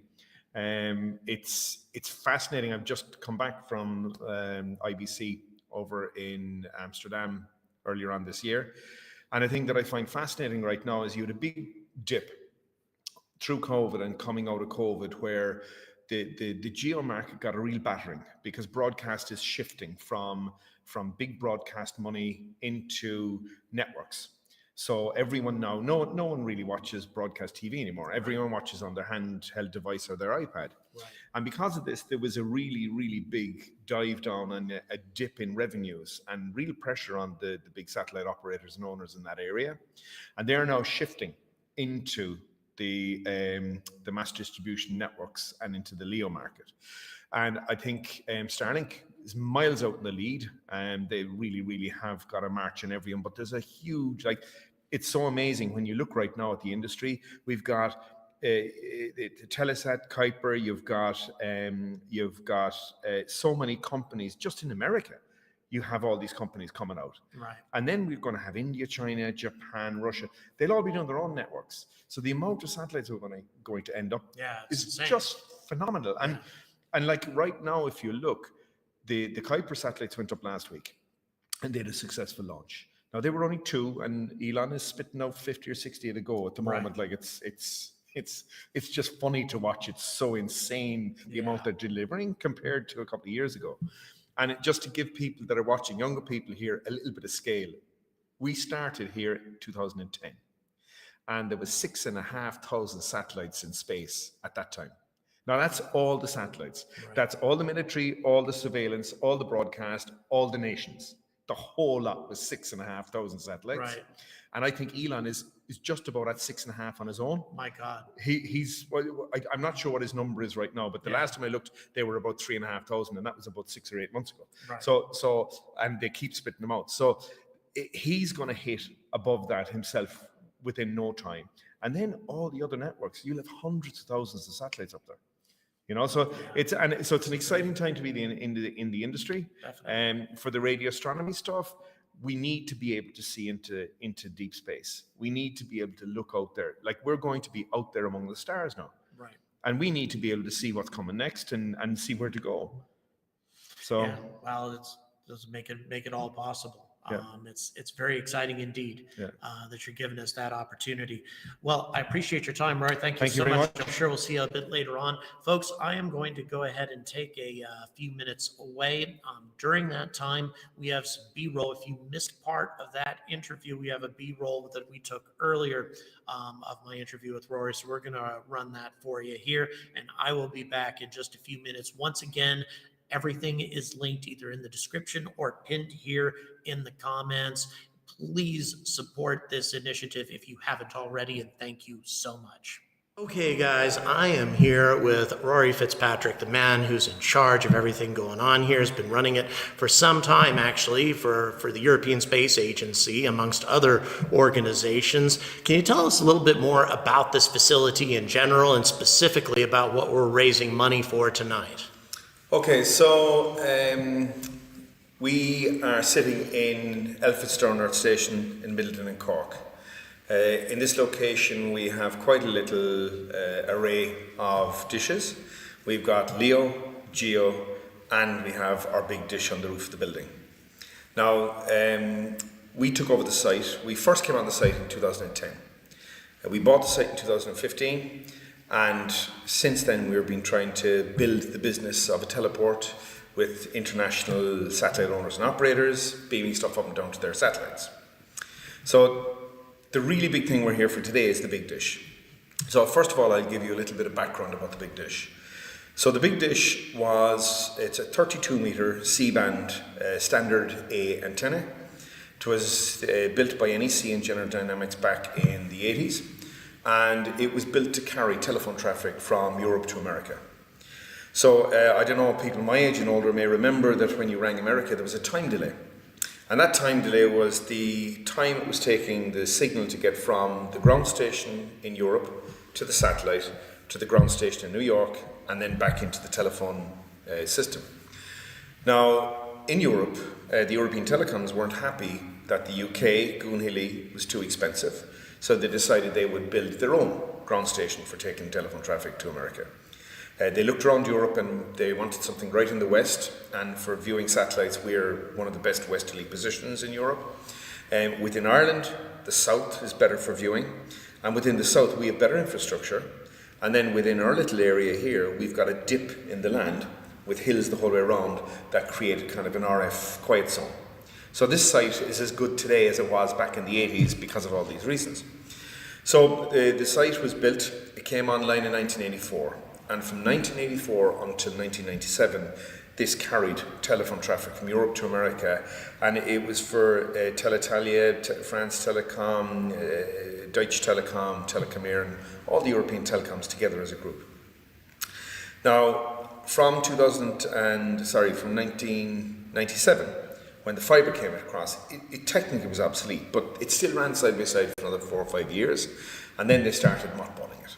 And by 2005, all staff were gone, the place was going to be bulldozed, and we started negotiating with them then. So that's where the dish came from in the background to the dish.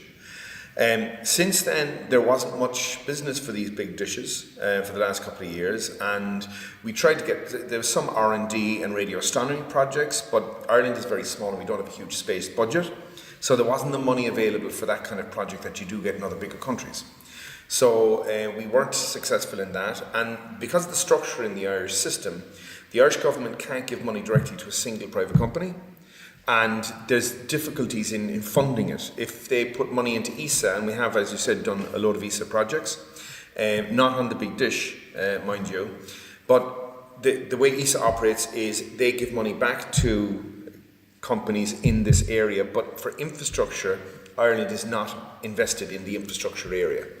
And because it's just for one company, it's very hard to get the government to justify putting money into the infrastructure area. So I understand then that for this dish, you set up a separate organization, a non-profit or not-for-profit organization that is going to be dedicated to providing access to universities, to various organizations that have need of this dish time. Is that correct? Absolutely. We spoke recently to Science Foundation Ireland, which is one of the Irish educational funding for science organisations, and they were very interested, but obviously we understand that they couldn't give us money the way it is at the moment. So they said that if it was a non-profit organisation, then we can do that. So we've set up a separate company, BigDish.ie, or Big Dish Company Limited, I think is the technical name.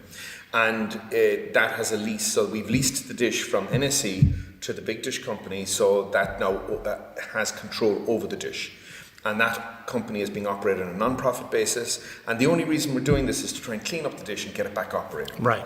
And hopefully, as part of this project, as we go forward, we will have universities and colleges taking equity in it and getting involved in managing and controlling it, so that a part of the time is always put aside for educational and for private use, for government, not for government, for universities and students and stuff, research. Now, another advantage you mentioned to me is the fact that even if your company were to be bought out by somebody else, let's say Elon Musk wants to buy your company or something like that. Yeah, let's say that were to end up happening, right? Fat check. There we go, yeah. But you still have a 30-year lease on the dish through this nonprofit organization to where it would stay intact as you intended from the beginning, regardless of what happens to your company. Is that right? Absolutely.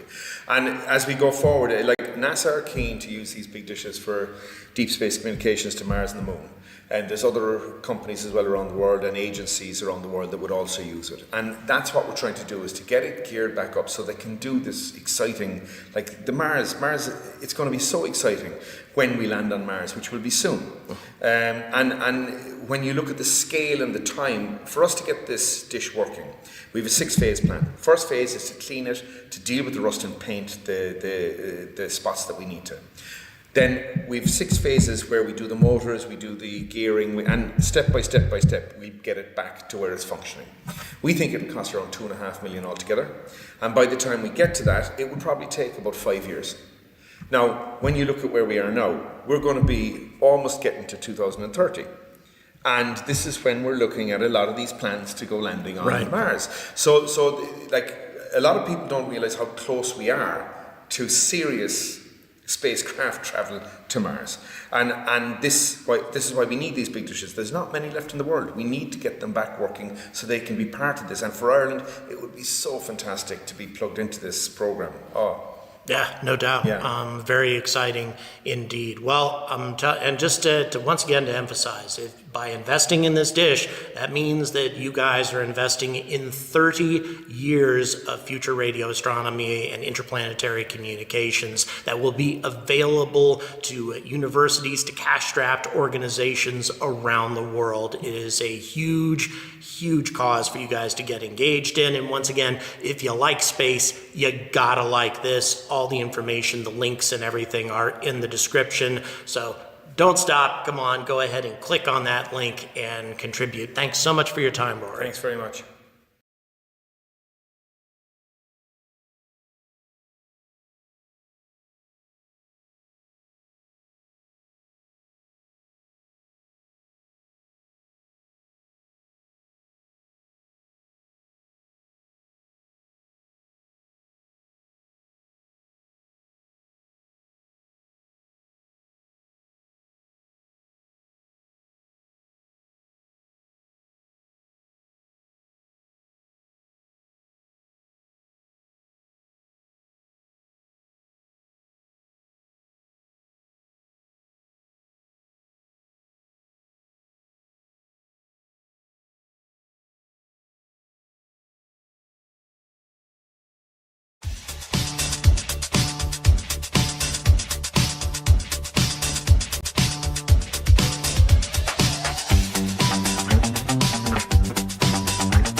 Hello, folks. Sorry about the brief technical issue that we ran into there.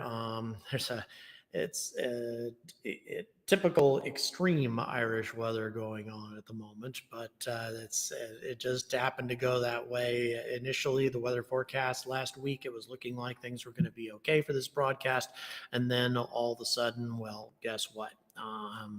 We get Irish weather, and quite a lot of it.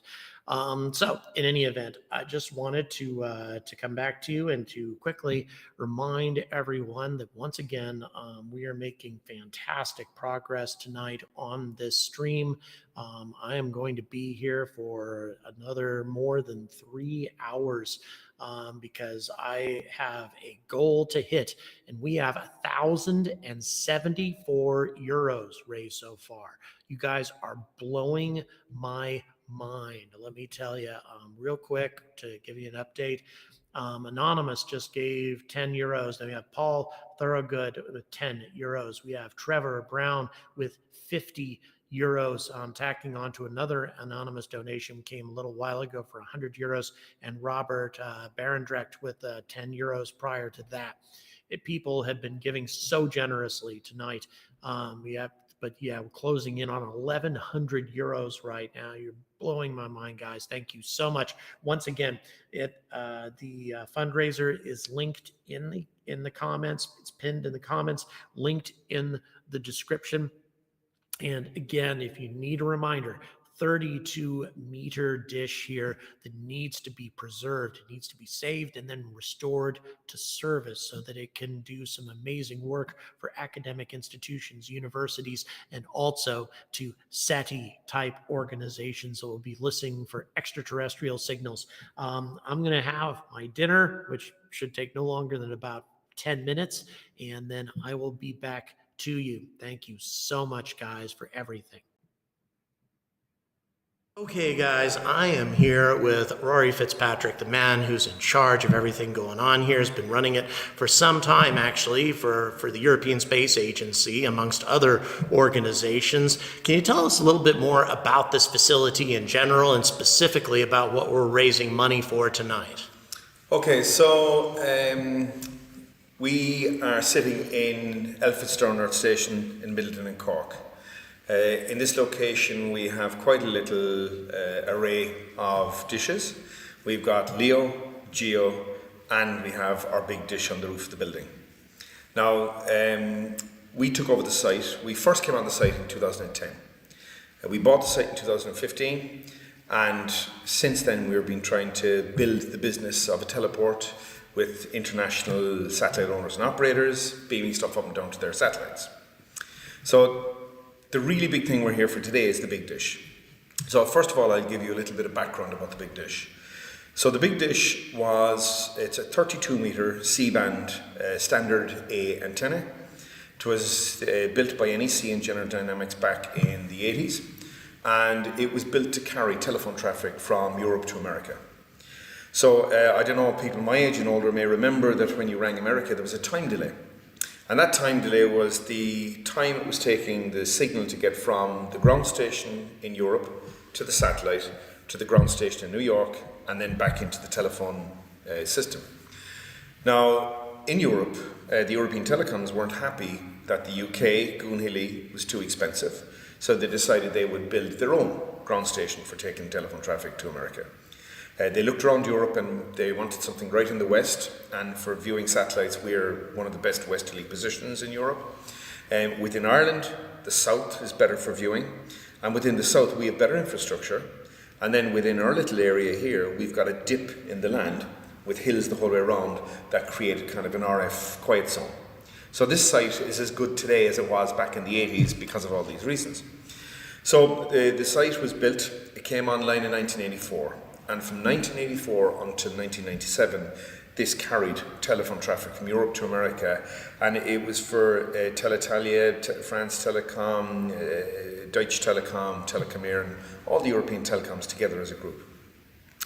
Now, from 1997, when the fibre came across, it technically was obsolete, but it still ran side by side for another 4 or 5 years, and then they started mothballing it. And then by 2005, all staff were gone. The place was going to be bulldozed, and we started negotiating with them then. So that's where the dish came from in the background to the dish.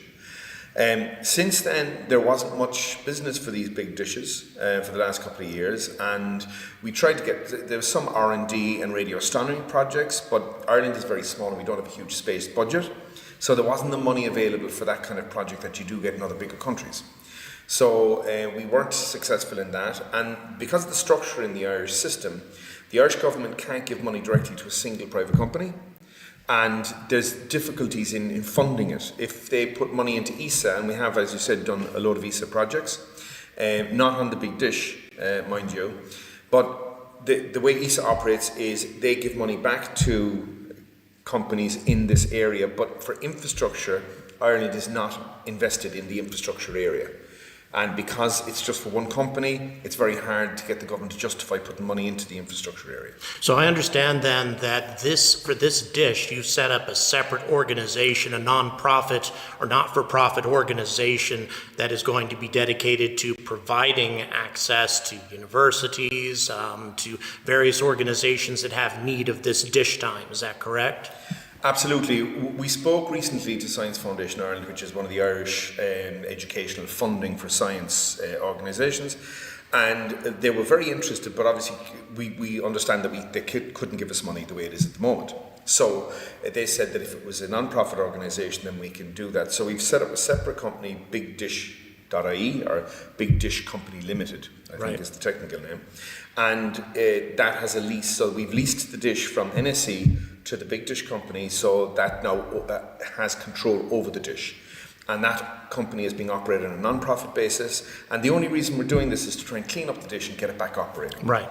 And hopefully, as part of this project, as we go forward, we will have universities and colleges taking equity in it and getting involved in managing and controlling it, so that a part of the time is always put aside for educational and for private use, for government, not for government, for universities and students and stuff, research. Now, another advantage you mentioned to me is the fact that even if your company were to be bought out by somebody else, let's say Elon Musk wants to buy your company or something like that. Yeah, let's say that were to end up happening, right? Fat check. There we go. Yeah. But you still have a 30-year lease on the dish through this nonprofit organization to where it would stay intact as you intended from the beginning, regardless of what happens to your company. Is that right? Absolutely. And as we go forward, like NASA are keen to use these big dishes for deep space communications to Mars and the Moon. And there's other companies as well around the world and agencies around the world that would also use it. And that's what we're trying to do, is to get it geared back up so they can do this exciting, like the Mars, it's going to be so exciting when we land on Mars, which will be soon. And when you look at the scale and the time, for us to get this dish working, we have a 6-phase plan. First phase is to clean it, to deal with the rust and paint the spots that we need to. Then we have 6 phases where we do the motors, we do the gearing, and step by step we get it back to where it's functioning. We think it'll cost around $2.5 million altogether, and by the time we get to that, it would probably take about 5 years. Now, when you look at where we are now, we're going to be almost getting to 2030. And this is when we're looking at a lot of these plans to go landing on Mars. So like, a lot of people don't realize how close we are to serious spacecraft travel to Mars. And this is why we need these big dishes. There's not many left in the world. We need to get them back working so they can be part of this. And for Ireland, it would be so fantastic to be plugged into this program.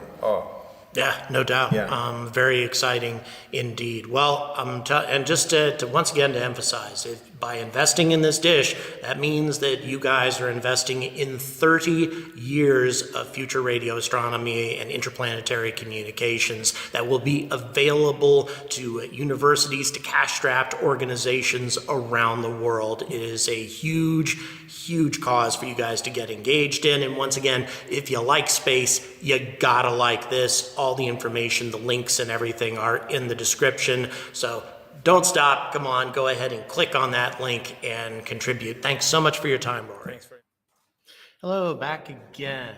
We're rejoined by an individual who's very important to this project. Could you reintroduce yourself to the audience, please? Yeah, try to make sure we have both are in frame here. Hi, everyone. My name is Bruce Hanna. I'm the Chief Technology Officer here at National Space Centre and self-confessed space geek, and proud of it too. So I'm the one who's been tasked with the task of bringing the big dish back online again after many years of inactivity. So it's a challenge, but it's going to be interesting because there are so many different facets to the project: the electrical side of things, the mechanical side of things, the instrumentation, and the whole back end and logistics and interaction then with the wider community that we hope will be enthused by this instrument and will seek to get access once it comes back online. So that's the thing that's floating my boat and gets me up out of bed in the morning. So yeah, interesting times ahead. Fantastic. I'm going to update real quick. And we just got a big jump indeed in our donations. Real quick to acknowledge where those donations came from. A total of 37 people have given tonight. We have Brock Major with €5, Michael Fitzgerald with 250 euros, who followed up on an anonymous donor for 10 euros, Paul Thorogood for 10 euros, and Trevor Brown for 50 euros. Again, bringing us up to an unbelievable 1,329 euros, having been raised in less than 2 hours of broadcasting. Guys, you guys are amazing and doing what I knew my viewers would do. You guys are fantastic. By the way, Anton Nim says that Michael Fitzgerald is a steely-eyed missile man, and yes, indeed he is. All right. So, and also Michael Sharon making a point that the Deep Space Network is seriously overtaxed, and someone could make a lot of money building a private one. But guess what? We're looking at the possibility of this facility adding on to the Deep Space Network's capabilities. But if you'd be so kind as to guide us through this project again, the various stages of it, since folks may not have been watching an hour ago when you did that before. Yeah, no problem. I mean, it's not going to happen overnight. We have a five phase plan to get the dish back up to full capability again. The first phase is really to reestablish motion in the azimuth and the elevation, with some rudimentary detection going on at its simplest form. That will give us the ability to point at the sky and verify that we're in the game. That will also seek to preserve the antenna and get it. The easiest way to preserve something is to use it, because then if you use it, you have to look at it, you have to keep an eye on it to make sure everything is you do that with your car. So exactly the same with the dish. So that in itself ensures preservation. The next phase then is to move on from there. Is to increase that level of passive RF sensing and accuracy of pointing, where we will move to slightly more complex instrumentation in conjunction with the third level, the initial efforts with the third level community to try and get into doing some real science, and to establish the next stage, get to the next decision gate, if you like, with regards to the instrument. Then perhaps the most important thing, once we get to that stage, and if we have the funding rolling, we will do a full engineering survey. We will crawl all over the dish. We will look at every single nut, every single bolt, every panel on the antenna. We'll do the photogrammetry. We'll be repainting and everything.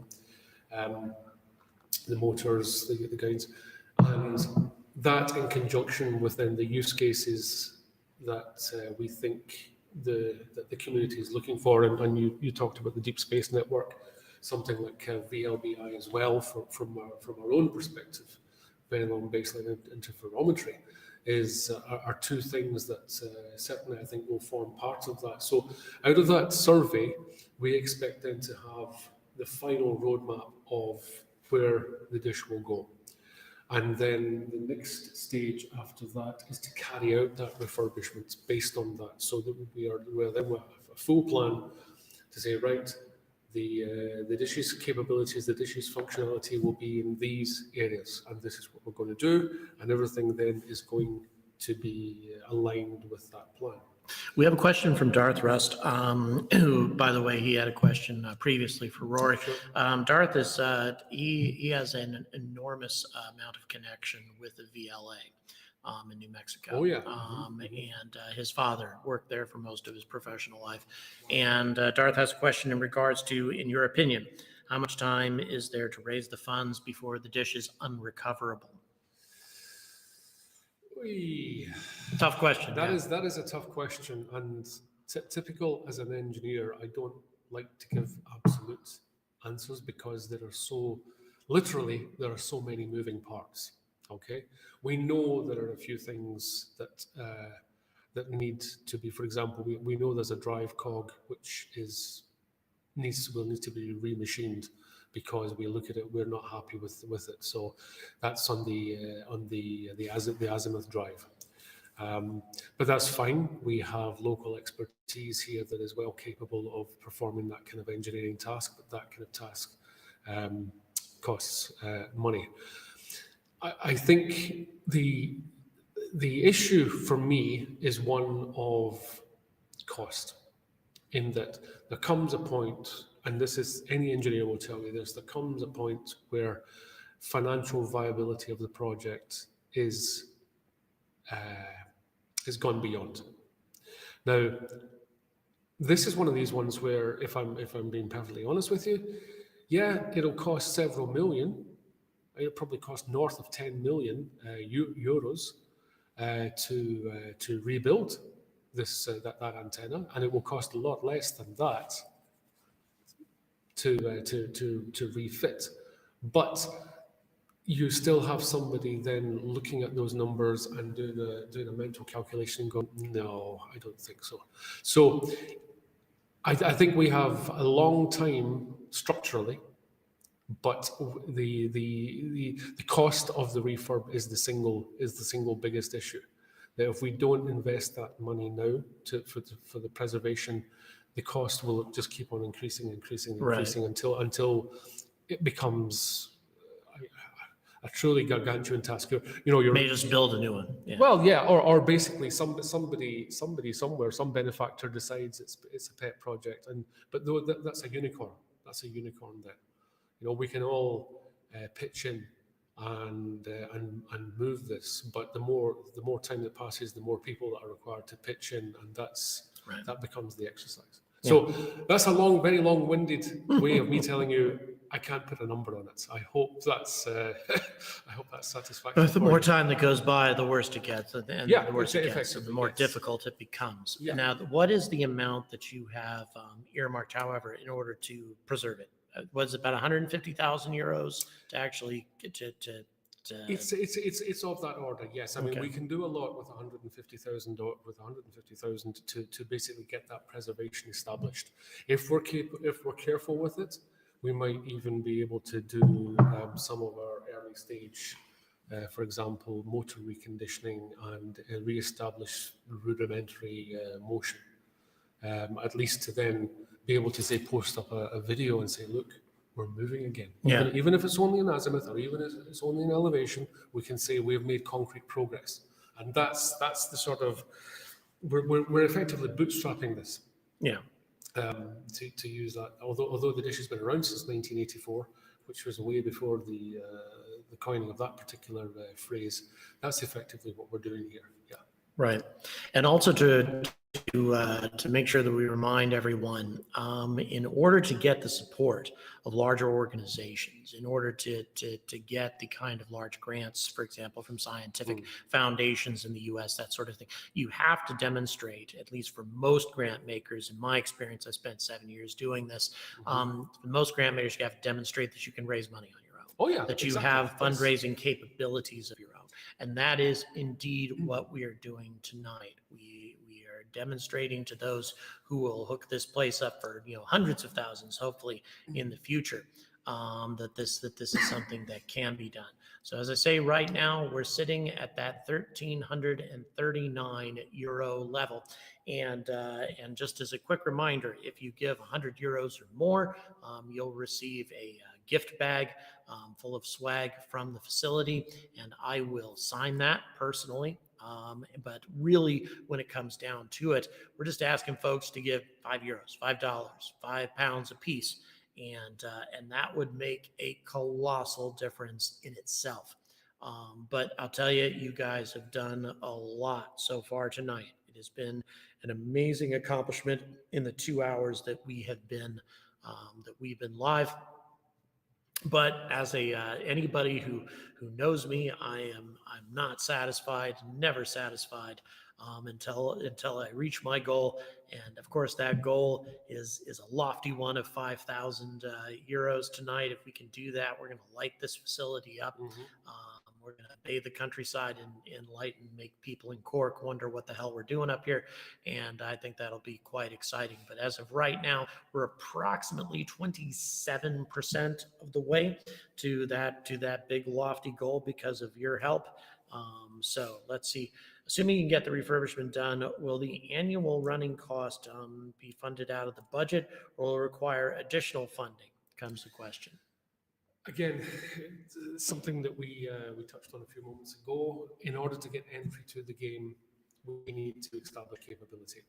Once we are in the game, then the avenues like VLBI and the DSN and other science-based research becomes open. Now, this is intended to be a tool for the science community. This is not some private venture.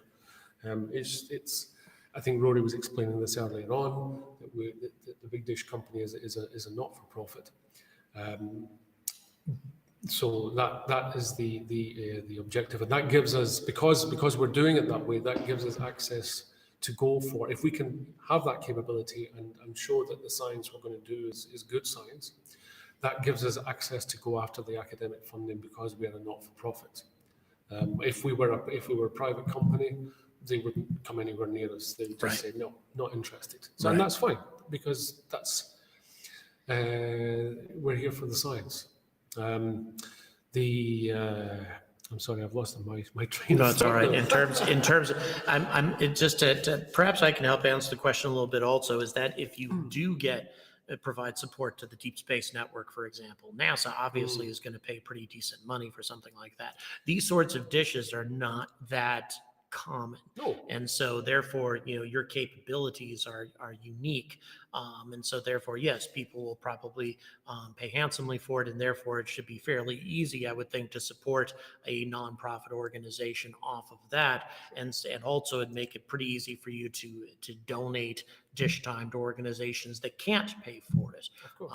So it sounds like that's the whole business case, exactly. pretty much, right? Obviously there's an altruistic element to this.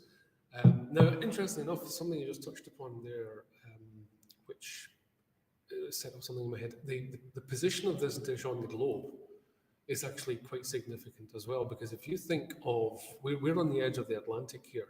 There's nothing between us and the eastern seaboard of North America. That's a lot of time where there's nothing. If you then consider that maybe there's a telescope in California, Right. and maybe there's a telescope in Japan, and then there'll be another telescope, say in say Africa, Right. or the east coast of the African continent. Now you have complete coverage as the world turns. So Right. hand off from one to the other, to the other, to the other. Probably two watching the target at any one time for continuous coverage. So we actually another thing that we are looking at is our ability to provide fill-in for those networks that would benefit from having extra resilience. Right. And that's something that with other parts of the National Space Centre not connected to Big Dish, Ireland, by accident of geography, is an interesting place. Just to go slightly off topic, from a SATCOM's perspective, from this location where we're sitting right now, we can reach approximately 85% of the population by satellite. Wow. Of the planet. Wow. It's a fairly scary number. The nerd in me actually sat down and looked this out, and that's a reasonably strong number, 80 to 85% in a single hop off of a satellite. So this is, there's not many other places can do that because of things like the Pacific Ocean. So again, by accident of geography, this big dish is in a very interesting place. So yes, the individual who asked that question originally, and it's very astute because it, again, being in development for years as I was, sustainability is something that anybody who's donating to a nonprofit wants to know about. Are you good? If we get you running, we get you up and running and make you capable of operating, are you going to be able to sustain yourself? Are you going to continue to need all these donations just to keep operating?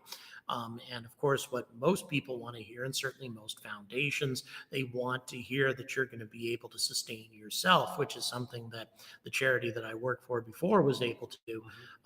So yeah, you've answered a lot. It sounds like that between the unique capabilities of a 32-meter dish and the geographical location, that shouldn't be a very difficult thing to do once it's operating. No, and exactly that. I mean, put it this way: if it was easy, everybody would be doing it. Yeah. So the fact that there are not that many around means that it's difficult, but they are all in use. Those that are left are all in use. Yeah. Well, then if that's the case, then indeed it kind of emphasizes the importance of it. And once again, the thing that makes this project important tonight is the fact that there is so much time that's going to be donated to academic organizations and organizations like the Galileo Project that don't necessarily have the money to pay for dish time. So this will provide that opportunity. Want to really appreciate the time that you spent talking to me. My pleasure. Thank you very much. I love talking about space. I'll keep talking about space all day. No doubt. Yes. So I'm sure we'll see you again sometime later on. Thank you very much. Thanks so much. Bye-bye. All right, folks. Once again, no problem, by the way, TS, glad that we were able to answer your question.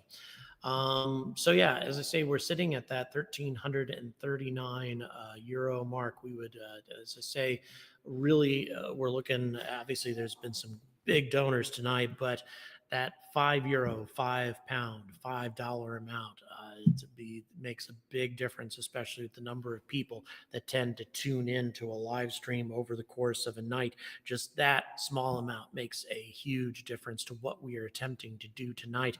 Again, the link is embedded in the comments, and it's also in the description. So at the top of the comments, you can find it for the GoFundMe, or you can go into the description. And again, very, very thrilled for the people who have donated so generously tonight. And again, for that, for the €100 amount, where you get a gift bag full of swag from the facility that's signed by yours truly. We have Michael Fitzgerald, who's given €250. We have Anonymous given €100, so it may have a hard time getting a delivery address from him, but thanks so much, him or her. Marcel Schoenberg with €200, so you are definitely getting that as well. And we have James Priesing, who's given €150. Andrew Law, who's given €100. We have Airborne Bob, who's also contributed €100. Huge support across the board, and a lot of other folks who have donated smaller amounts, which still make a huge difference. A lot of anonymous contributions.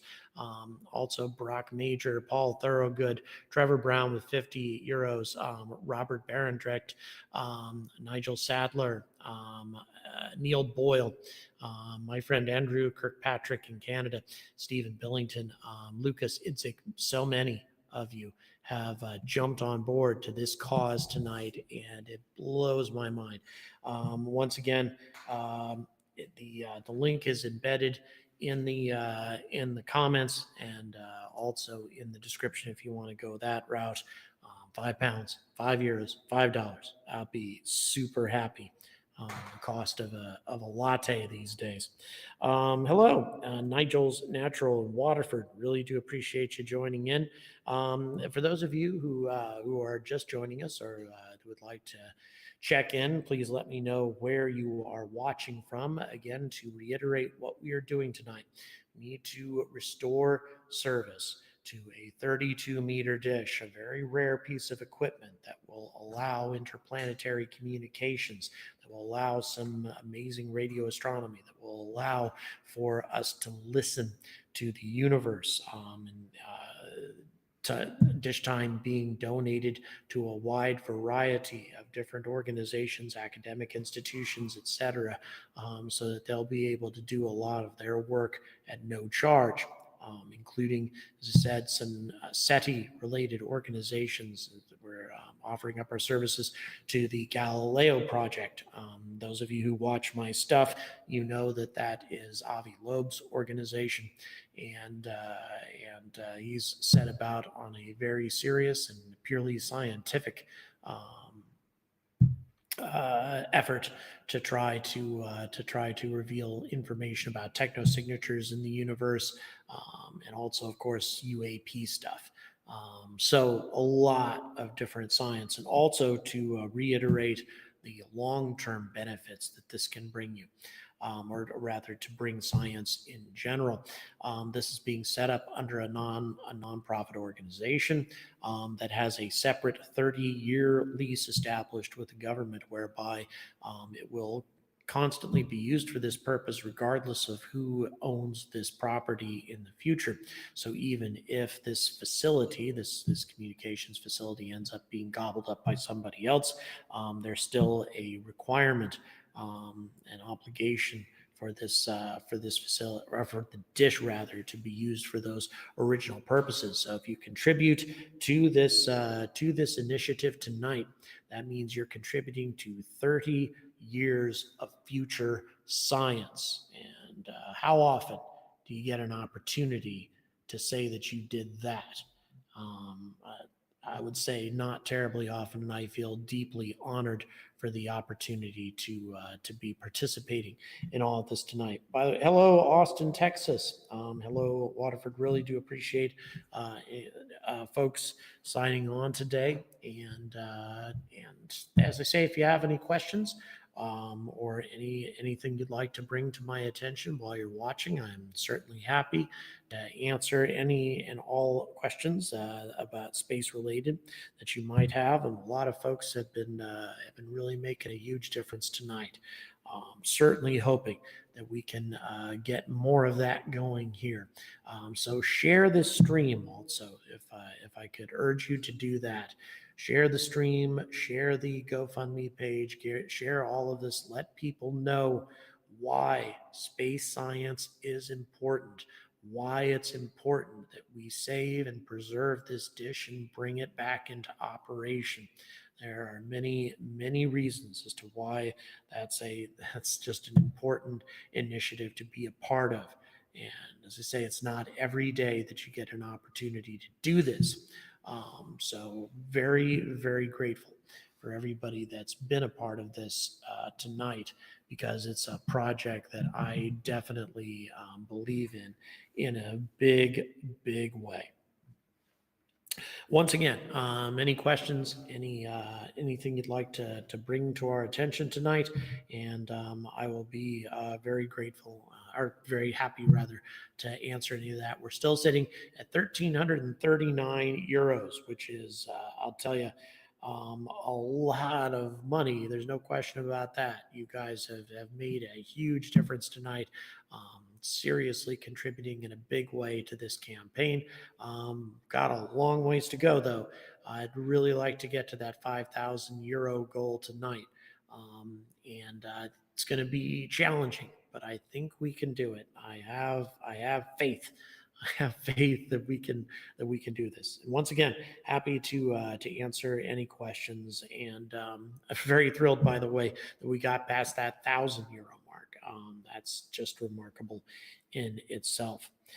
Cat walked in on the keyboard. Yeah, something weird going on with QWERTY's keyboard. I've seen QWERTY before on this chat. It's been a little while. Kind of interesting what's going on there. I have no idea what's happening. But in any event, strange things going on tonight.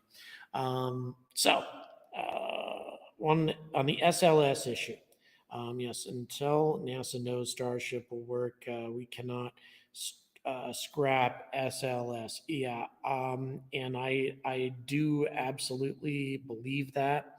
It's it's not an easy thing to hear that SLS still has a that we still have a necessity for that we really need to continue to invest in that piece of garbage.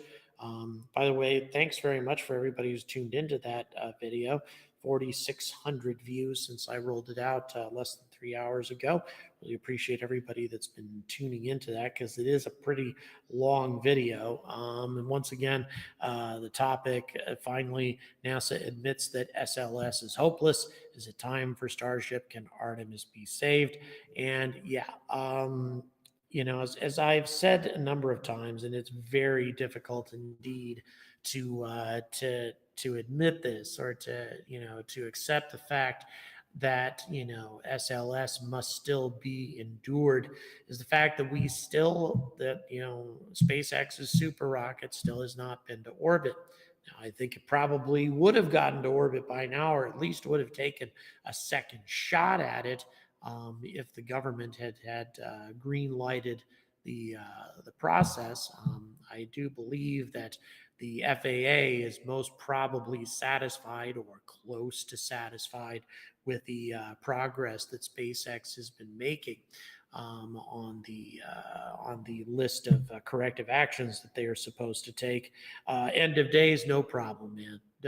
Please don't worry about it. If you're broke, you're broke. Nothing you can do about that. However, it is something that I am pushing very hard on tonight. If you can spare $5, if you can spare €5, if you can spare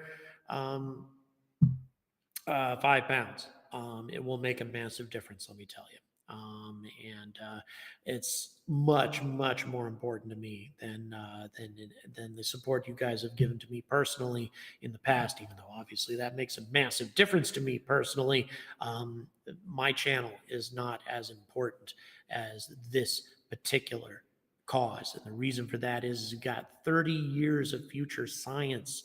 People who haven't even been born yet can benefit from this.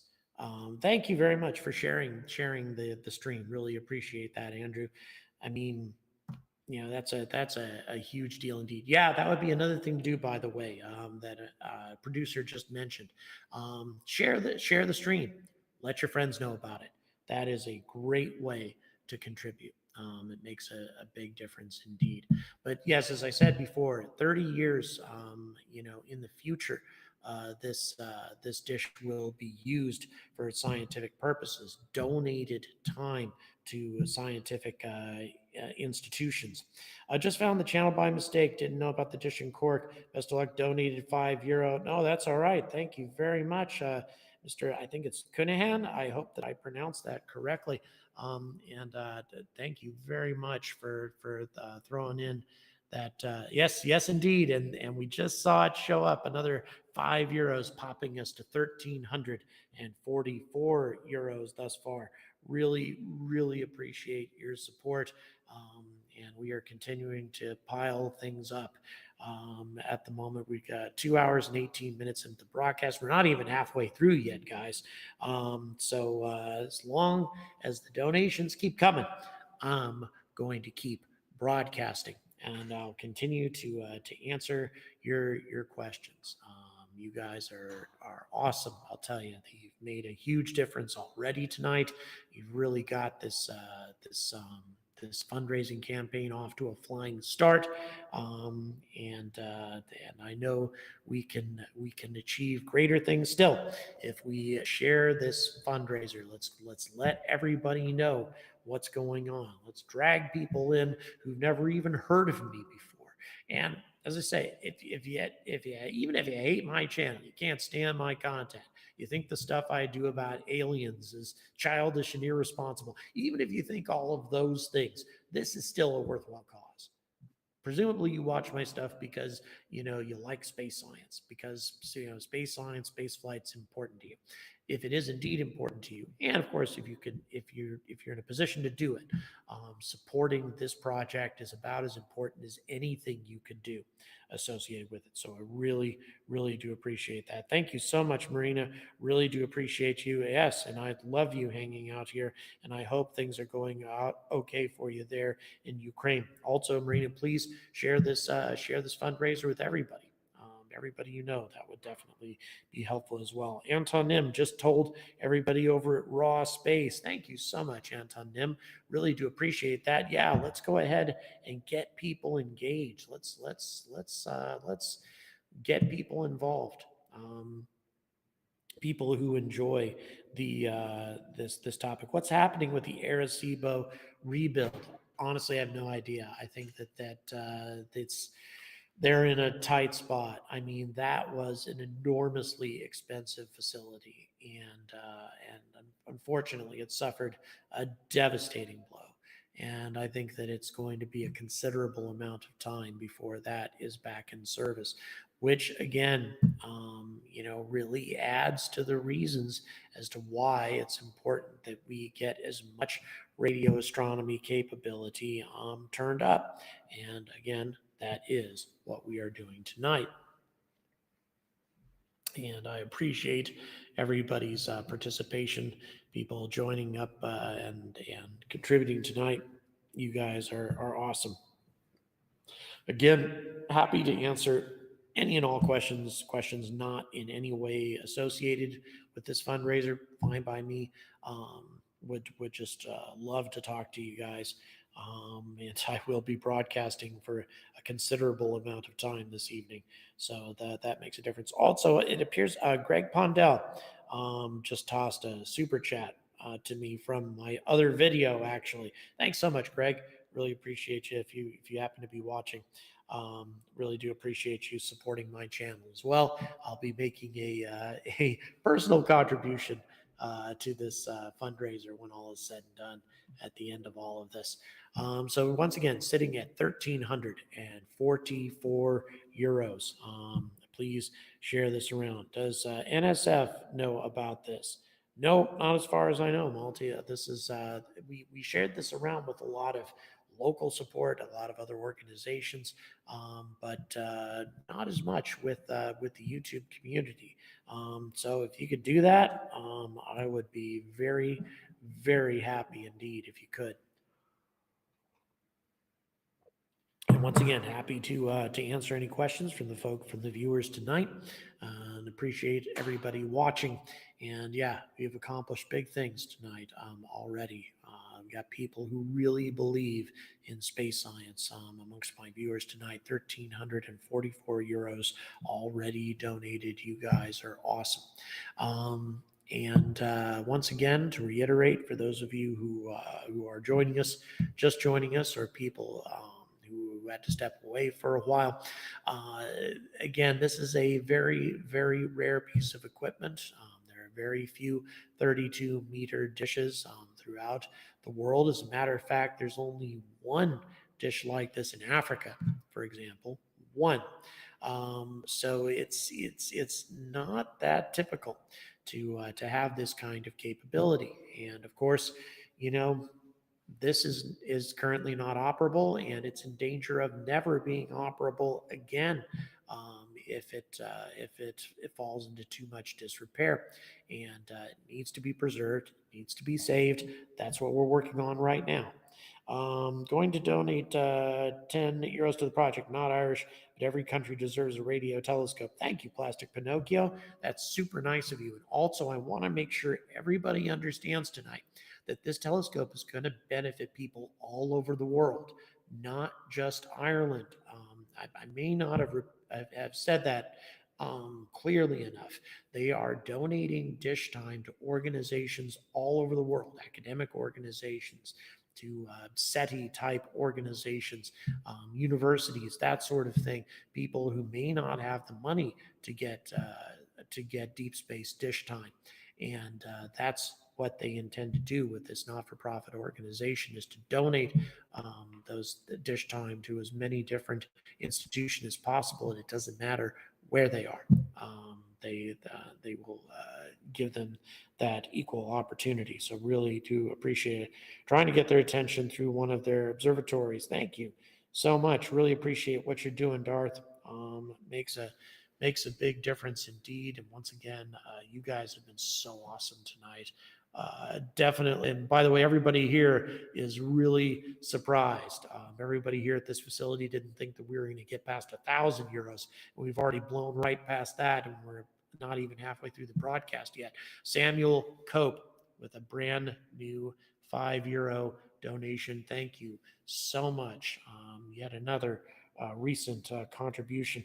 Oh, Chem Static, thank you so much. Really do appreciate the super chat that you sent me. For those of you who have been doing super chats, keep in mind I'm doing my own personal donation, so that'll be fine as far as that's concerned. But if you want to donate directly to the cause itself, to the telescope itself, the link is in the comments. It's pinned at the top of the comments, and it's also in the description. However, if you gave a super chat, that's fine, because I'm making my own donation. So money coming through the super chats will definitely help. It's just not as big of a percentage is going that way. But once again, to reiterate, we are at 1,349 euros right now. Very exciting stuff indeed. What do we have here? So we got, come on in and have a seat with me. We have a new guest. Would you be so kind as to introduce yourself to the viewers? So my name is Sabrina Dent, and I am the head of marketing here at the National Space Center. So that's the best job in the world. And I get to bring people. It's really fun. It's a place that people are so curious about and naturally enthusiastic about. And it's an amazing place to be able to bring people out here and tour during the daylight. And the dish is such an incredibly iconic part of what makes the National Space Center an interesting place to be. So I actually have come out here to share two things with you. I know that you were talking about €100 donors and swag. So we have made up stickers. So these are being printed as custom stickers. Fantastic. And we're going to be doing a small run of them for donors who donate more than €100. So limited run, gotcha. It is a limited run. It's a limited edition run. Excellent. And we have a second one as well. And we have a limited edition run of 3 Big Dish postcards. Fantastic. So we have the dish during daylight. We have this, what do you call this kind of sketch? Like, I'm afraid I don't know. It's like an engineering style sketch. So we have those printed on the postcards, and we have an evening postcard as well of the dish all lit up in purple with a baby Darth Vader. So this is such a cool campus that what happens is that it ends up being the centerpiece for a variety of different kinds of community events. So for example, not that long ago, we had a man who is listening tonight. His name is Michael Fitzgerald. Hi. And he used the National Space Center as a shooting backdrop to make a Star Wars fan film called Stormtroopers. And there was a premiere of Stormtroopers that was here. Yeah, and Michael, And he's our biggest donor. and he's our tonight. biggest donor. To be Mr. fair, Stormtroopers gave us a lot of money. to be fair, Mr. Stormtroopers is a big fan of the Big Dish. He made it the centerpiece of his film about it, and we did a red carpet event not long ago where people came out to watch the movie here in this round room beneath the Big Dish.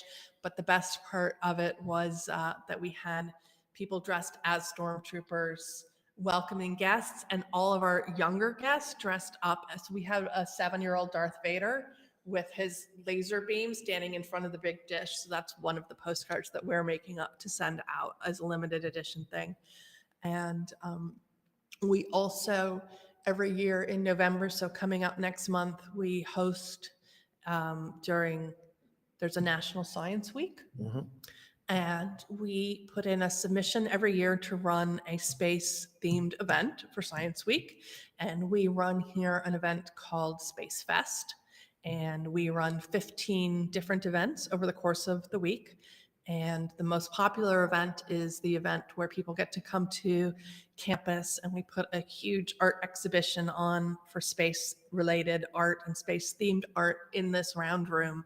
And then we take people out the emergency exit door and we give them a campus tour. And people are so excited to be able to come to campus and do the campus tour, because we only open to the public for this one weekend a year. And we managed to put almost 1,600 people through our doors. Wow. Yeah. So everybody who works here puts about 23,000 steps on their pedometer from doing back-to-back tours all day. But people are so enthusiastic and so blown away to know that this asset is here and absolutely fascinated by the history. And Yeah. they love to hear about, the stories of the role that it played in being at the forefront of technology when it was first built. And the fact I never get over the actual dish. Like I Yeah. work here. Quite a thing to see. And Yeah. every day when I walk out, there's no part where I don't walk out the front door and think, dear God, that is a big dish. Like it's just, 32 meters. Yeah. That's enormous. especially That's when it's like enormous. over your head, which Yeah. it literally is right now. Yeah. So It's amazing stuff. it is amazing stuff. Well, thank you for bringing all that perspective to us. That's the fascinating thing. And just so you know, we've just a couple of people apparently, everything you said served as inspiration, because we got more donors who jumped in. One fellow apparently says that he just donated an additional 50 euros. Stephen Henderson, I guess. Thank you. And that should be showing up here shortly. It takes a while for that to register, but Patrick Todd with an 11 euro donation right on the heels. I love the specificity of that. Yes, 11. I would assume that most probably that was a conversion from pounds would be my. Do you think? I think it was 10 US would be my dollars. guess. Or I think it's 10 US. I think it was 10 US dollars. 10 US dollars. That could be. That And then it very could well come be. across as 11 euros. So yes, we have a number of people, Patrick Todd and Samuel Cope, and you might be able to tell me how to pronounce that, because I certainly can't. A lot of Irish names. Cuahan? Yeah, Cohen? the first name. Dara. Dara. Thank you. Dara. See, I wouldn't know. That's okay. And then anonymous, a lot of anonymous donations. Brock Major, Michael Fitzgerald with his 250, another anonymous What for a 10. hero. Paul Thorogood for 10, Trevor Brown for 50, another anonymous donation of Wow. 100 euros. Robert Barendrecht with 10, Nigel Sadler for 5, anonymous 5, another anonymous 20, Marcel Schoenberg with 200. I saw that earlier. Yeah, I yeah. texted my mom. I was so excited. Isn't it mind blowing? It's really been a fantastic night, and once again, it tells me what kind of viewers I've got. It's as simple as that. You have such a dedicated and enthusiastic and committed space They're community. great people, aren't they? You're They're really great people. It's I'm a very lucky guy. You are. It's a very nice thing to be able to gather people like that around you. Oh, I forgot to ask. Obviously, you're American. Where? How did you end up in Ireland and working here? So originally, when I graduated from university, I worked for Microsoft, and this was so long ago. I can't even tell you. Installation involved a lot of disks. Right. and I was transferred to the London office, and I lived in London for 10 years. And then I moved into a marketing role for a private company, and I met my husband, and he's Irish. How about that? So we moved back to the family home in Cork, and I have been living here for more than 20 years. Fantastic. It's a good place to live. It's a great community. It is a nice community. I've definitely learned a lot about it. There's no question about that. Let's see, Mounds Elysium said, could I put links for the National Space Center in chat? Love to follow and share the posts on social media. Go for it. You Um, please do my job for me. That's Okay, amazing yep, of you. Thank you. Producer is going to do that right now. As a matter Okay. of fact. And Darth Russ made a point that people have been asking about Arecibo. To put things into perspective, Arecibo would be $500 million to restore Arecibo, and it was already outdated. Really, when it comes down to it, it probably end up being billions. So there are other initiatives that might actually serve the planet better than Arecibo. Darth, by the way, is up. And yeah, we just got the link popped up there. Darth is actually a very good source of information for this kind of stuff. He's from New Mexico, where the Okay. VLA is, and his father worked there for most of his professional career. That's So so cool. he knows this stuff really well, and he's been asking questions and making clarifications all night. So That's one of my favorite things about giving tours is that sometimes you have somebody in the crowd who is so excited to be here and has done so much research about the different dishes that we have on campus and the different missions that they were used for. Mhm. And they ask a question, and I am delighted when I have absolutely no idea what the answer is. Don't know, couldn't tell you. Why don't you tell us all about it? And they want to, like, people really want to share their enthusiasm for the tangible space stuff. I mean, I think that having Yeah. on campus with dishes like this, whether they're enormous like the big dish at 32 meters or they're the small 6-meter dishes that we have up at the top of the site, it makes what seems like space magic so tangible in a way that helps people really understand that this is technology that they can take part in, and that Yeah. this is technology that is real, and you don't actually have to be a rocket scientist to understand it. right. You can watch that dish rotate and you can understand what's going on. It's fantastic. It's And really by the cool. way, we're speaking about tours. Again, to remind everybody, tomorrow I'll be here again from 7 to 9 o'clock for my own tour for how SpaceX will save the world is the topic. But in any event, included, if you want to come, it's 10 euros in advance, 15 euros at the door. And we're going to include a tour of this facility. We are at 6:30. Yeah, so that's going to be awesome. Looking forward to that. So make sure you're here by 6:30, and in order to take advantage of that. And in the time that we've been talking, Stephen Henderson, indeed, as he said, 50 euros just popped up. John Maruzzi with another 12 euros. So that brings us up to 1,422 euros, and we still have 2.5 hours worth of broadcasting to go. Thanks so much, guys. Thanks so much. That's You're going to buy blowing a my mind. lot of buckets of paint. Yes. Yes, which we definitely need. So that Bruce, actually, did you talk to Bruce about, he calculated the surface area. no, I didn't. He didn't Okay, tell me you- about that. You should ask him You're the about to next bring- time that yeah, he pops in about, definitely. he has a really interesting breakdown of how funds raised to preserve the dish, what they're going to actually be spent on, because he calculated the surface area of the dish and all of the steel supports. Oh my God. And I so can't he imagine. has, the band has metrics, and there's Yeah. nothing I like more than good metrics. That's impressive indeed. Yeah, well, it's also Bruce's thing, calculating the metrics, so it's all good. Sabrina, thank you so much for your time. It's Once been again, such a pleasure. Thank you so much for absolutely. coming out here, and thank It's you my so much for pleasure. bringing this amazing space audience to our facility. It's been an they're incredible great, aren't evening. they? They are. Yeah, it's They really wonderful. are. It's wonderful talking to them week in and week out. That's for sure. Yeah. Thanks again. Before I go, is there anything you want me to bring you? Do you want like a cup of tea or? Actually, I'm going to be taking a break Okay. here in just a moment. Thank you very much. So yeah, once again, for those of you who are just joining us, to reiterate what we are doing, and I think some of you may even be unfamiliar with my channel, those of you who have recently joined us here. I am the Angry Astronaut. My name is Jordan Wright. I am a spaceflight, space science YouTuber, journalist, broadcaster, and I have decided to support this initiative tonight, this particular very, very important fundraiser where we are trying to save a 32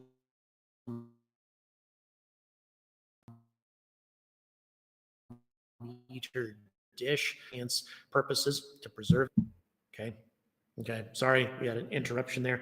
Once again, to reiterate, raising money for this 32-meter dish that will be allocated out to academic organizations, universities, SETI-related organizations to listen to the sky, all sorts of amazing science for the next 3 decades. If you guys contribute, if we can reach our goals, that is what you're looking at, is 3 decades of amazing science, and not just for the people of Ireland, but also for people all over the world. This dish time, according to the executive director,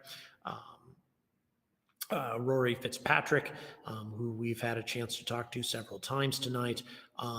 He's going to be donating dish time to organizations around the world, whether their pursuit be radio astronomy, or whether it be listening for extraterrestrial signals.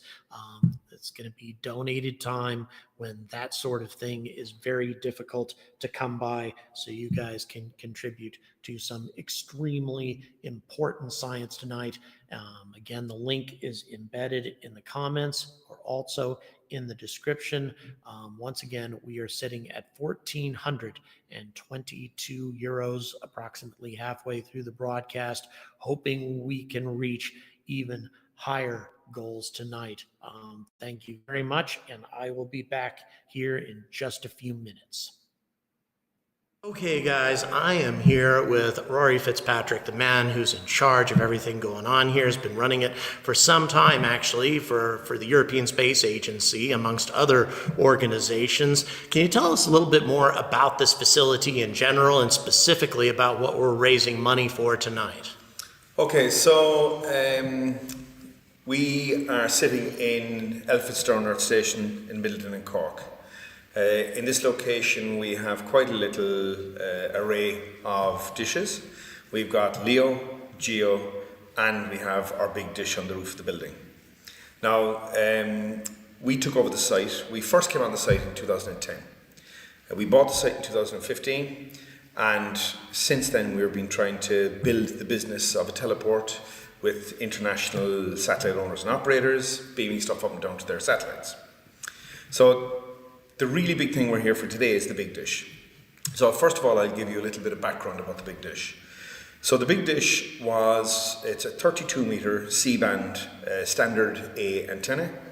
It was built by NEC and General Dynamics back in the 80s, and it was built to carry telephone traffic from Europe to America. So I don't know, people my age and older may remember that when you rang America, there was a time delay. And that time delay was the time it was taking the signal to get from the ground station in Europe to the satellite, to the ground station in New York, and then back into the telephone system. Now, in Europe, the European telecoms weren't happy that the UK, Goonhilly, was too expensive. So they decided they would build their own ground station for taking telephone traffic to America. They looked around Europe and they wanted something right in the west, and for viewing satellites we're one of the best westerly positions in Europe. Within Ireland, the south is better for viewing, and within the south we have better infrastructure, and then within our little area here we've got a dip in the land with hills the whole way around that create kind of an RF quiet zone. So this site is as good today as it was back in the 80s because of all these reasons. So the site was built, it came online in 1984. And from 1984 until 1997, this carried telephone traffic from Europe to America, and it was for Teletalia, France Telecom, Deutsche Telekom, Telekom and all the European telecoms together as a group. Now, from 1997, when the fibre came across, it technically was obsolete, but it still ran side by side for another 4 or 5 years, and then they started mothballing it. And then by 2005, all staff were gone, the place was going to be bulldozed, and we started negotiating with them then. So that's where the dish came from in the background to the dish. Since then, there wasn't much business for these big dishes for the last couple of years, and we tried to get, there was some R&D and radio astronomy projects, but Ireland is very small and we don't have a huge space budget, so there wasn't the money available for that kind of project that you do get in other bigger countries. So we weren't successful in that, and because of the structure in the Irish system, the Irish government can't give money directly to a single private company, and there's difficulties in funding it. If they put money into ESA, and we have, as you said, done a load of ESA projects, not on the big dish, mind you, but the way ESA operates is they give money back to companies in this area, but for infrastructure, Ireland is not invested in the infrastructure area.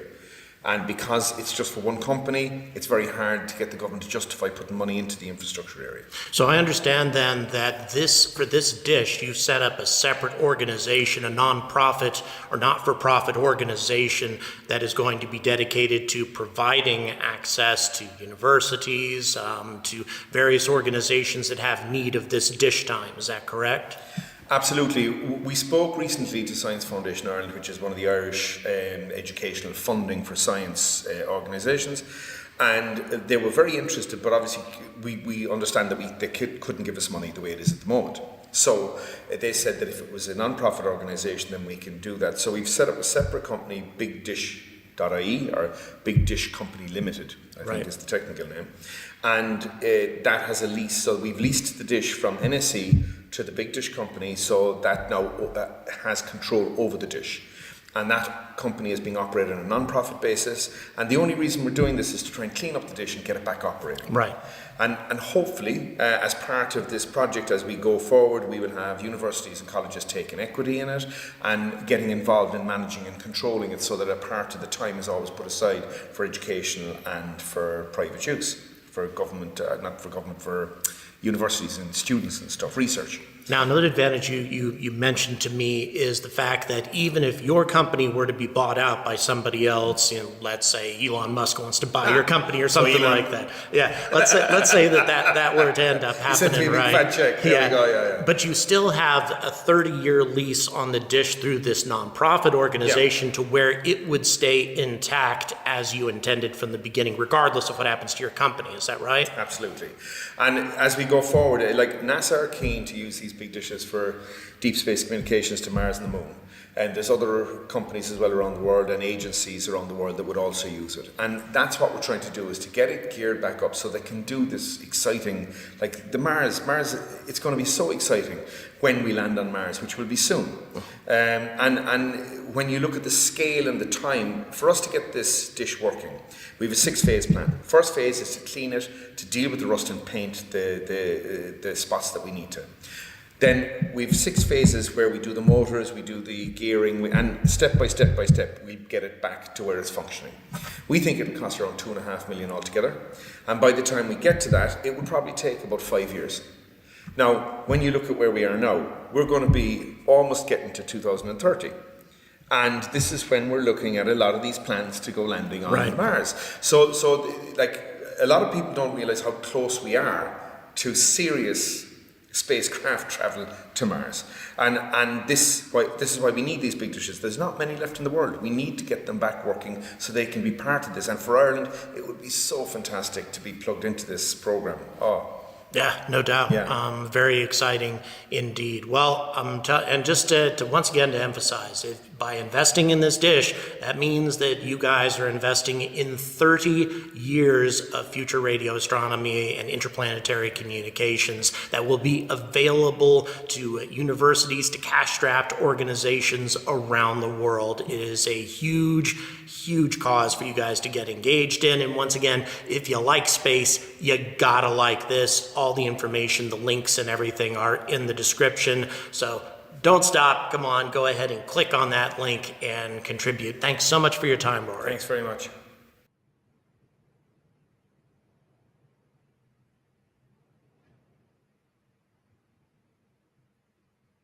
Okay, guys, I am here with Rory Fitzpatrick, the man who's in charge of everything going on here, has been running it for some time, actually, for the European Space Agency, amongst other organizations. Can you tell us a little bit more about this facility in general and specifically about what we're raising money for tonight?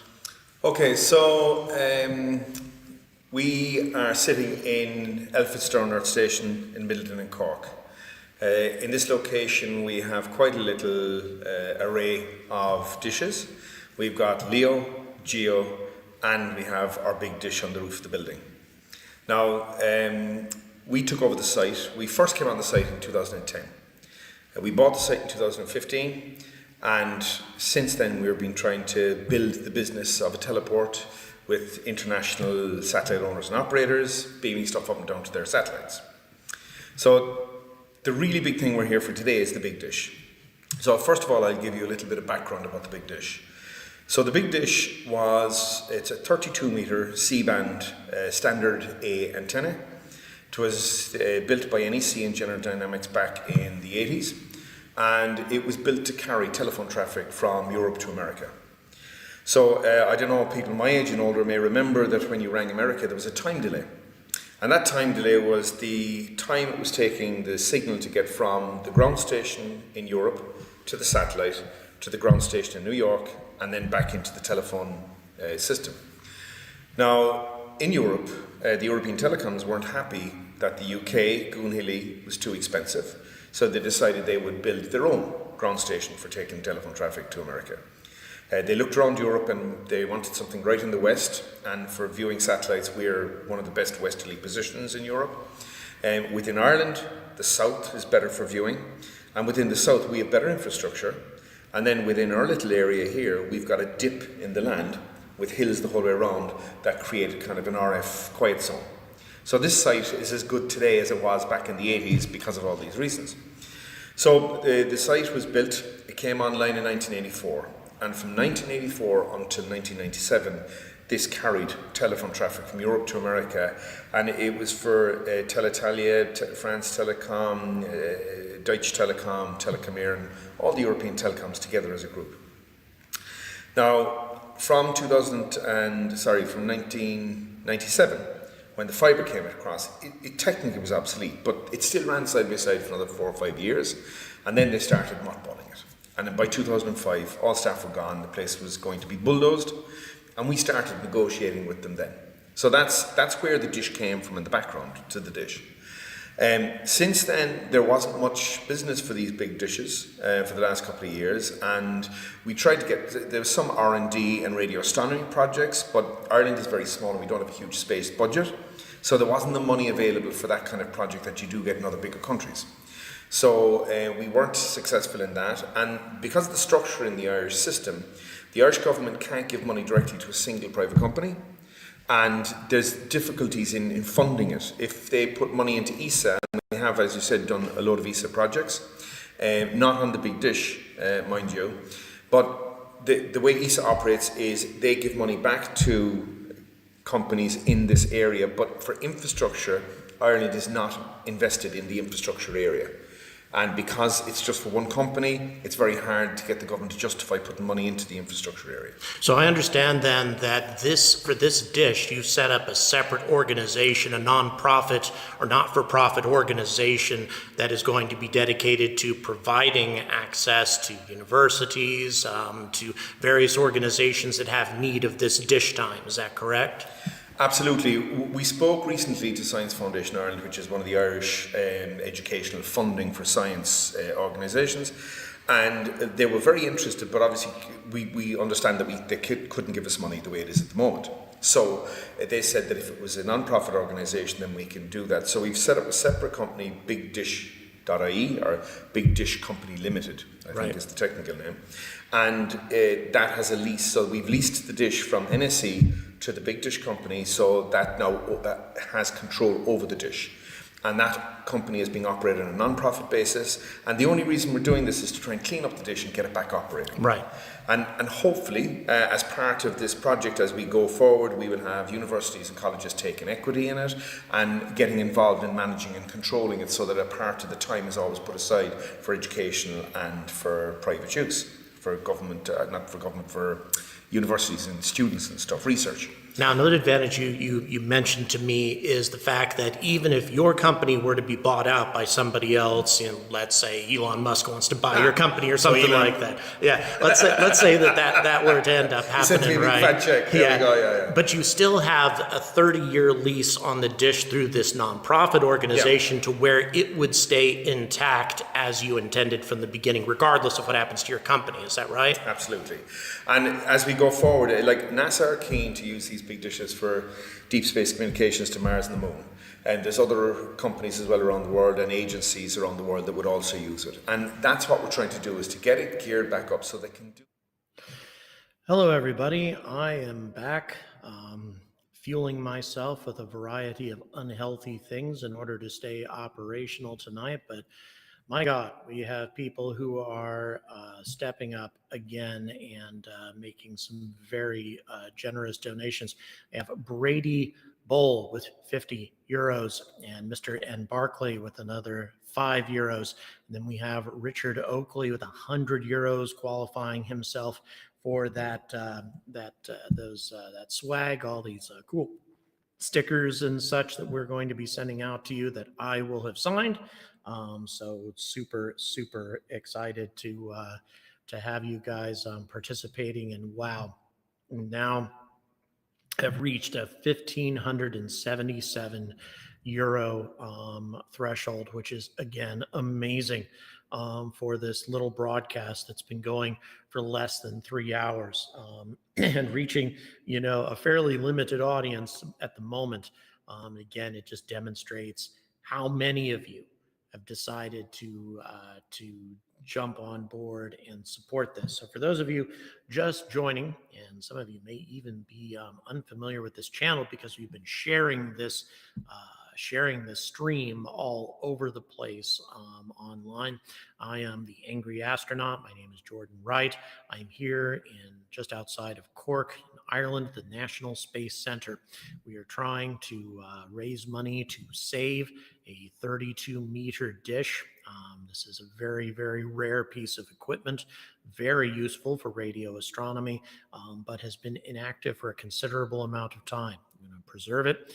We're going to restore it, get it back into action, and then donate a lot of the time, the dish time, to various academic organizations, even some SETI-type organizations who would be listening for extraterrestrials. We're going to be donating that time to a lot of different organizations. Also, by the way, if anybody's listening in and if you're checking out Twitter or whatever, share this stream on the Galileo project. I should have done that, and I didn't. If you get a chance, please do that. Because we're going to be offering them free dish time, and I'm sure they would be happy to hear that, because they're not aware of the fact that that was going to happen, because I didn't know if that would be even something that they would approve of here. But sure enough, Rory Fitzpatrick, which a lot of you have seen, he was more than happy to offer free dish time to organizations listening for aliens. So that's a very exciting thing indeed. Julian, hello, and thanks for that on the Raid Space chat. Hopefully I won't get blocked for mentioning Raw Space. Of course not. I love Raw Space. Great channel. I encourage everybody who's on this stream, by the way, to please subscribe to Raw Space and support them as well, because they do some great work. Do some great coverage of a lot of launches around the world. So definitely a great channel to support. More stuff. The Russians return when peace eventually returns. Yes, let's certainly hope and pray for that time. Or the most important thing, of course, is to end the violence in Ukraine, to end the horrible things that are happening there, the horrible crimes being perpetrated against the Ukrainian people. Hopefully, we can bring all that to an end sometime very soon.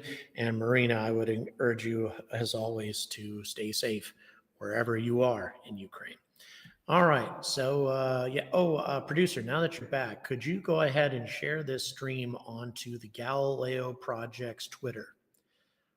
Just in case. Boy, we just, yeah, we just, yeah, share that. Or no, share put the stream, share the stream if you can onto the Galileo Project's Twitter page.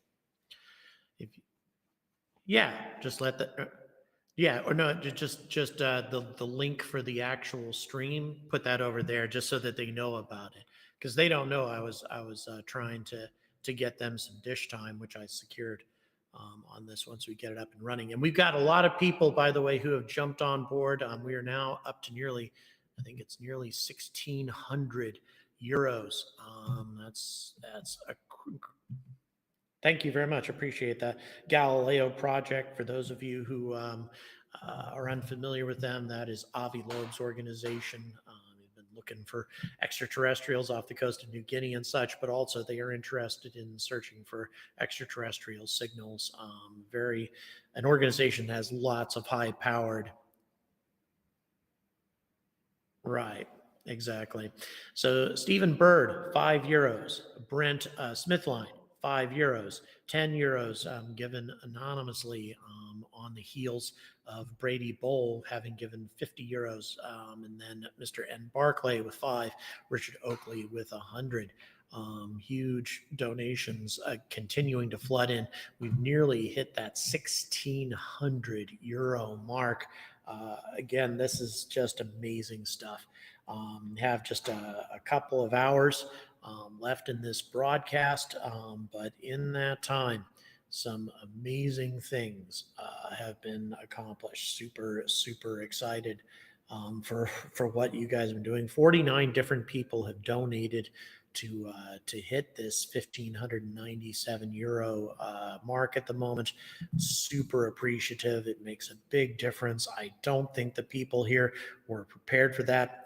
It was my hope to hit €5,000 tonight in the 5 hours that I was on, which gives €1,000 per hour.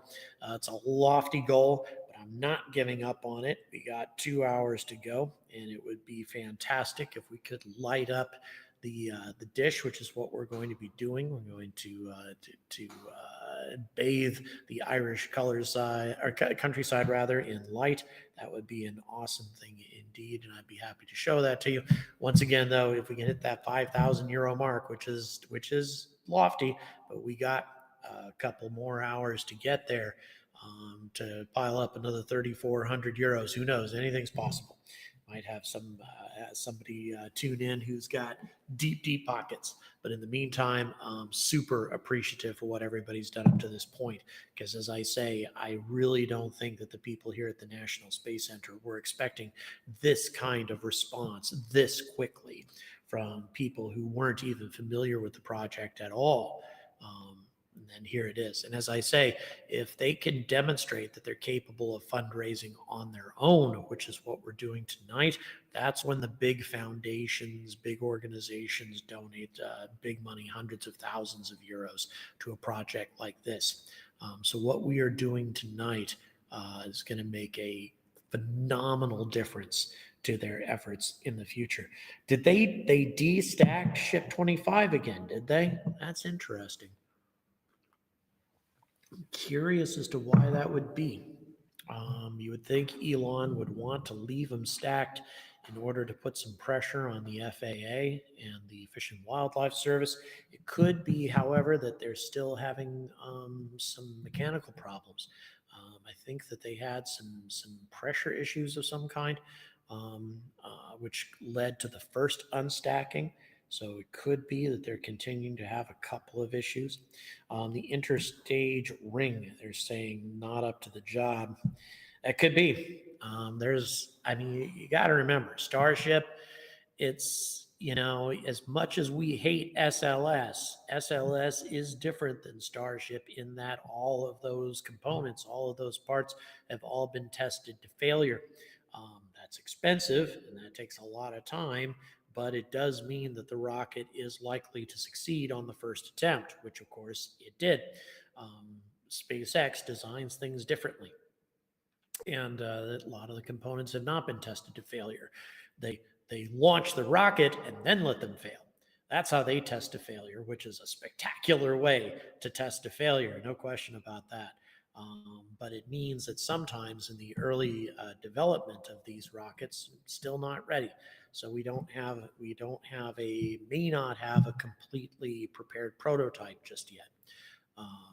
Even though obviously we got the clock ticking on HLS, we have the clock ticking on Lunar Starship, with NASA hoping to land human beings on the surface of the moon 2025, 2026.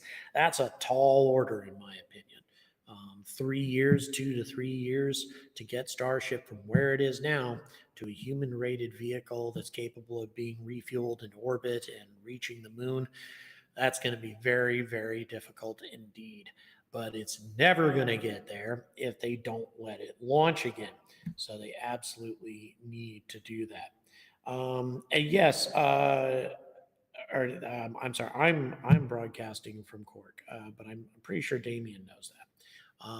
So in any event, yeah, exciting stuff happening tonight. Once again, a total of 49 donations. We're sitting at 1,597 euros donated. Nope, I take that back. 1,627 euros. God, you guys are amazing.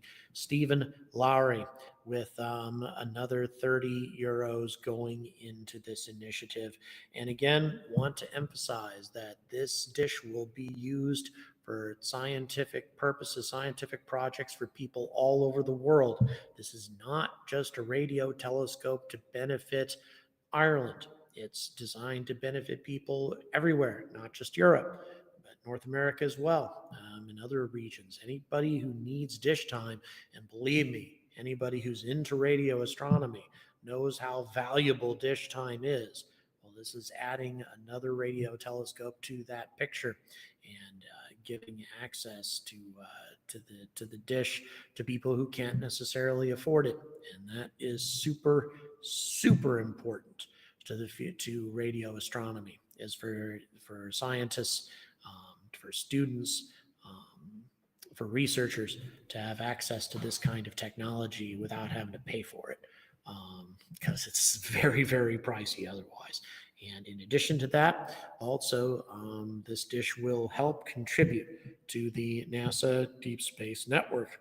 And they oftentimes complain about how they're overtaxed. They found that to be the case during the last time when the Artemis 1 launched, rather. Even with the Goonhilly facility in Cornwall, who I'm very familiar with those folks as well. They do great work.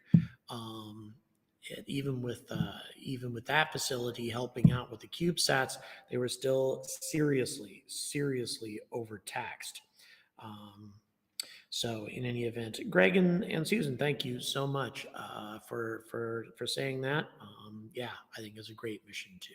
If you like space science, if you like space flight, I mean, there's no better cause than this one.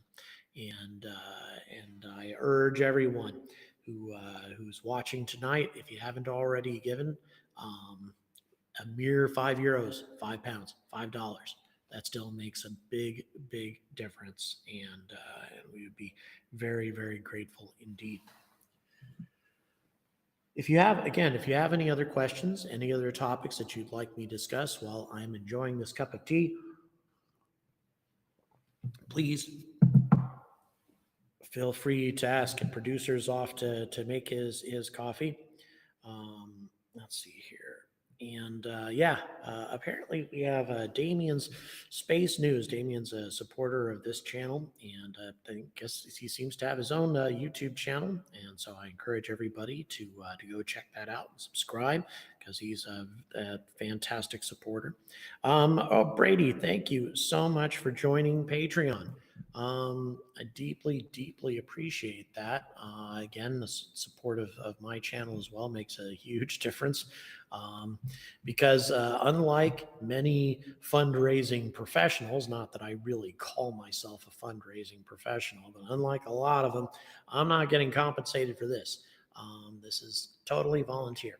And yes, and a lot of you may not realize, when you give to a lot of fundraising related causes, a lot of times you're giving to a professional fundraising organization that's taking a big percentage of what you're giving. A lot of people don't know that. Sometimes these organizations are taking as much as 49% of the money you give to the organization is what you think, but 49% of it is actually going to a fundraising, for-profit fundraising organization. That always sickened me. It's something that I actually saw a lot in South Carolina with the local schools. They had a hard time raising money, and this organization came in. Granted, they raised them a lot of money. I can't take that away from them. They were highly successful. But at the same time, kept 49% of it for themselves, which I never thought was a very cool thing. Greg and Susan Houston, thank you so much for the $25 super chat. Really appreciate the support that's been coming in for my channel tonight as well. Once again, to emphasize, definitely the emphasis is on the National Space Center tonight. However, if you do give to me, well, guess what? I'm going to be making a big donation myself. So it all will end up in the same place, one way or another. And Brady, once again, thanks for supporting me on Patreon. A lot of new Patreon people have been gathering. Let's see, what else do we have? Skyrora. Skyrora, part of cleaning up orbital debris. And incidentally, that is only one of a number of things that's going on in terms of cleaning up orbital debris. There are Rocket Factory Augsburg, RFA. They have a third stage spacecraft that's designed to clean up space junk as well. And that's part of their initiative too. These space tugs that are replacing kick stages, kind of similar to the Photon on Rocket Lab. These little spacecraft that replace the kick stages on these rockets, and they're capable of carrying out secondary and tertiary missions after the primary mission is completed. Skyrora has a space tug like that. Now RFA is doing it. A number of companies are doing this, and one of their primary goals is to have a negative, in other words, well, we'll call it positive, result on space junk. In other words, when they deploy a satellite, their goal is to have the space tug go up and knock 2 pieces of space junk out of orbit for every satellite they put into orbit, is the objective. So, and that will eventually clean up low Earth orbit if everybody does that. And so, that's, one of the reasons for this new technology, this space tug technology, servicing satellites that are having trouble and knocking space junk out of orbit. Even organizations like ULA are doing it. The Centaur 5 is a stage designed to have excess fuel left over in the tanks, so that they can carry out secondary missions, including removing space junk. So a lot of people getting in on the game. Let's hope it happens soon. Let's hope that these companies are able to take action soon, so that we don't have to be facing a really serious problem indeed. Jason, you make a very good point here. Doesn't mean they keep 49%. They pay their employees other expenses, the profit, not even as much. You're right about that. The organization I was thinking of, I actually knew some of the employees who worked for them. they weren't very well compensated. And according to them, the owners were making some serious dough because they were linking up with so many different school districts. They were millionaires, we'll put it that way. They're becoming millionaires off the back of charitable causes, which I've never been a big fan of. But you're right. Most of the time, these fundraising organizations are not pulling in that kind of cash. You make a good point there. So yeah, thank you very much for your comment, Jason, because yes, indeed. John, thank you so much for the €5. Really do appreciate that from Donegal. And once again, I really appreciate the help that's been coming in tonight for my channel. Again, the primary emphasis is on the radio telescope, is on the dish, and the way to donate to that is to go to the GoFundMe that is embedded in the chat, or it's in the description as well. And I'll tell you, you guys have been giving and giving generously tonight in a huge way. And we're now at 1,677 euros. It's amazing what you guys have been doing. Another 50 euros coming. I want to be, yep, sure enough, another 50 euros from Martin Berry. And we have Stephen Lowry with 30 euros, Stephen Bird with 5 euros, Brent Smithline with 5 euros, an anonymous contribution of 10, Brady Bowl with 50, Mr. N. Barclay with 5, Richard Oakley with 100. It just goes on and on. Rodney, thank you so much for the $10 New Zealand. Once again, the super chats, I appreciate them. And as I say, I'm making a donation of my own, but at the same time, if possible, if you're interested in contributing to the telescope, please go to the GoFundMe page. As I say, I'm not going to turn down super chats tonight. Thank you so much for that, because it really helps me out. And as I say, I'll be making a donation of my own. But nevertheless, if you just want to be clear, if you want to give to the telescope, then that's at the GoFundMe page. It's embedded in the chat. But as I say, one way or another, your money will get to the right place, because I'll be making a donation of my own as well. And thanks very much. Boy, I'll tell you, cool, awesome things happening. We should have a visitor coming here soon again. Again, reminding us of this project, giving us some more details on it. Very excited about that. That should be happening here shortly. YouTube takes about 30% for super chats. They yank out a ton. If you want to, and just to be clear, yeah, I am, like I say, super chats make a big difference to my channel. They definitely help. But if you want the majority of your money, the vast majority of your money to come to me, then Patreon and PayPal is the best way to do it. That's in the description. But again, I'm never going to turn down a super chat because that's definitely helpful as well. There are many, many different ways. My total, I have no idea. Oh my God, go telescope.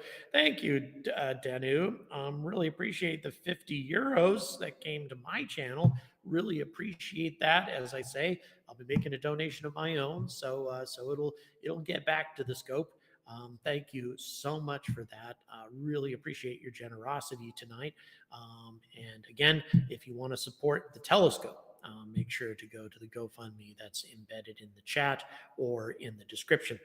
But once again, very, very appreciative for this generous support. We have 51 donations, 1,677 euros tonight. Huge. No, take it back.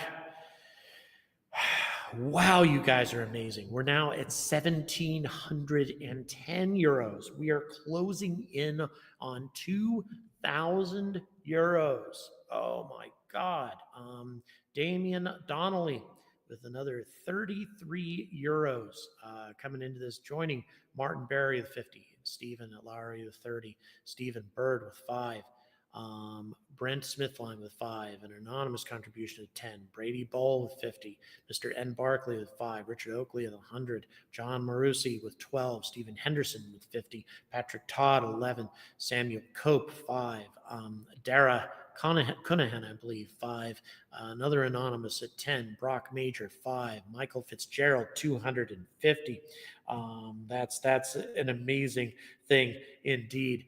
Jason, actually, I'll be donating all of my super chats. Then once I take out the percentage that YouTube's going to steal from me, but no, I'll be donating all of my super chats tonight. But thanks very much. I appreciate it. Yeah, once I get paid for it, the super chats, of course, take about a month, but nevertheless, yes, that's to answer your question. Yes, indeed, Jason. All right. Boy, super excited about what's happening tonight. You guys are making a massive difference indeed. Please, yep. And Antonym making a reminder. Please press the like and notifications. Yes, make sure you subscribe. Got lots of content constantly coming on this channel. I stay super busy. Tell you, stay very, very busy indeed. Plowing out content, released content about SLS today. Of course, a lot of us may have heard that NASA has finally admitted that SLS is just a lost cause. That it's not going to ever be affordable. It's not going to be sustainable. It ain't going to work. And so the Office of Inspector General is making recommendations that NASA pursue other private alternatives. And of course, the only real serious private alternative that exists that would be capable of putting large amounts of payload on the moon is, of course, Starship. I've got a video that covers what the NASA OIG had to say in detail. And I hope you guys like it. Thanks so much, Antonym, for what you had to say there. Really do appreciate that. And very grateful for my awesome viewers.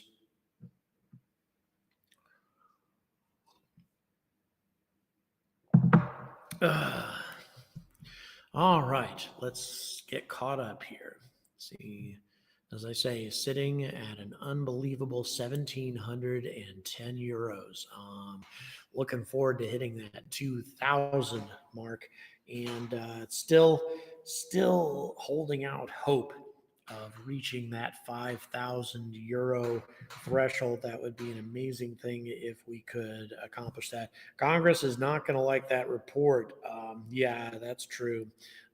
There are big backers of SLS, and you can understand why. I mean, that's a lot of jobs. That's a lot of jobs, a lot of people in a lot of different states. Yes, as my producer just pointed out, and he's 100% right about this, SLS is first and foremost a jobs creation program. The space flight part of it is secondary. The whale donors, yes, indeed, Stephen. I got a few of those when I used to work as a director of development for an organization that houses folks who are low-income people recovering from addiction. Spent 7 years doing that. Had my share of whale donors, which is awesome. Be great if we were to stumble across one of those tonight, but at the same time, just €5, £5, $5 a piece would make a massive difference as well tonight. Everybody's contribution obviously has been part of this 1,710 euros, which is likely to keep growing, I have a feeling. Big fish. So let's see, what do we got here? 52 donations, and waiting for the next one. And there it was. How about that? You guys are just amazing. I'll tell you, who just jumped on board after that. We had John Byrne, 10 euros, and Rod Bowler, 6, Damian Donnelly with 33, Martin Berry, 50, Stephen Lowry, 30, Stephen Bird, 5, Brent Smithline, 5, an anonymous donor with 10, Brady Pole, 50, Mr. N. Barclay, 5, and so on and so forth. So many of you at this point. There are 54 donors now, 1,726 euros. Getting interestingly close to that 2,000 euro mark. That would be really cool to hit that here in the very near future. When will we see Raptor 3 in action on Starship? Hard to say. It could be, though, that they desperately need Raptor 3, because I'm not convinced if Raptor 2 is very reliable. Who knows? I mean, it may still be very early in its development, may not be a very mature engine yet. So if they continue to tweak it, fine tune it, then they may be able to make it into a better engine. But right now, I've not been terribly impressed with the number of failures that we've had on Raptor 2. So maybe Raptor 3 is the correction to that. I don't know. Brady says, when I was in college, I worked for their phone campaign to raise money for college library, amongst other things. Proud to say you've been the top fundraiser for them since 2005. Brady, good for you, man. Good for you indeed. Anybody who contributes to fundraising for organizations like a library, especially, super important. So very glad that you're a big part of that. And like I say, it's very rewarding work to be in development. Okay, I am going to take about 5 minutes away. We're going to go ahead and run my interview with Rory Fitzpatrick. During that time, I'm going to step away, grab a cold drink for myself, and then I will be back shortly. Okay, guys, I am here with Rory Fitzpatrick, the man who's in charge of everything going on here. Has been running it for some time, actually, for the European Space Agency, amongst other organizations. Can you tell us a little bit more about this facility in general, and specifically about what we're raising money for tonight? Okay, so we are sitting in Elphinstone Earth Station in Midleton in Cork. In this location, we have quite a little array of dishes. We've got LEO, GEO, and we have our big dish on the roof of the building. Now, we took over the site. We first came on the site in 2010. We bought the site in 2015, and since then we've been trying to build the business of a teleport with international satellite owners and operators, beaming stuff up and down to their satellites. So the really big thing we're here for today is the big dish. So first of all, I'll give you a little bit of background about the big dish. So the big dish it's a 32-meter C-band standard A antenna.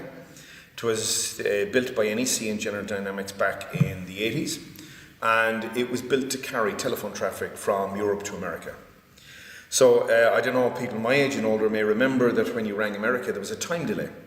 And that time delay was the time it was taking the signal to get from the ground station in Europe to the satellite, to the ground station in New York, and then back into the telephone system.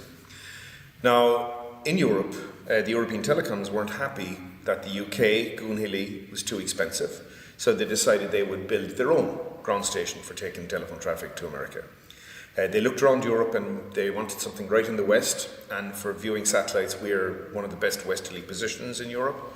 Within Ireland, the south is better for viewing, and within the south we have better infrastructure, and then within our little area here we've got a dip in the land with hills the whole way around that created kind of an RF quiet zone. So this site is as good today as it was back in the 80s because of all these reasons. So the site was built, it came online in 1984.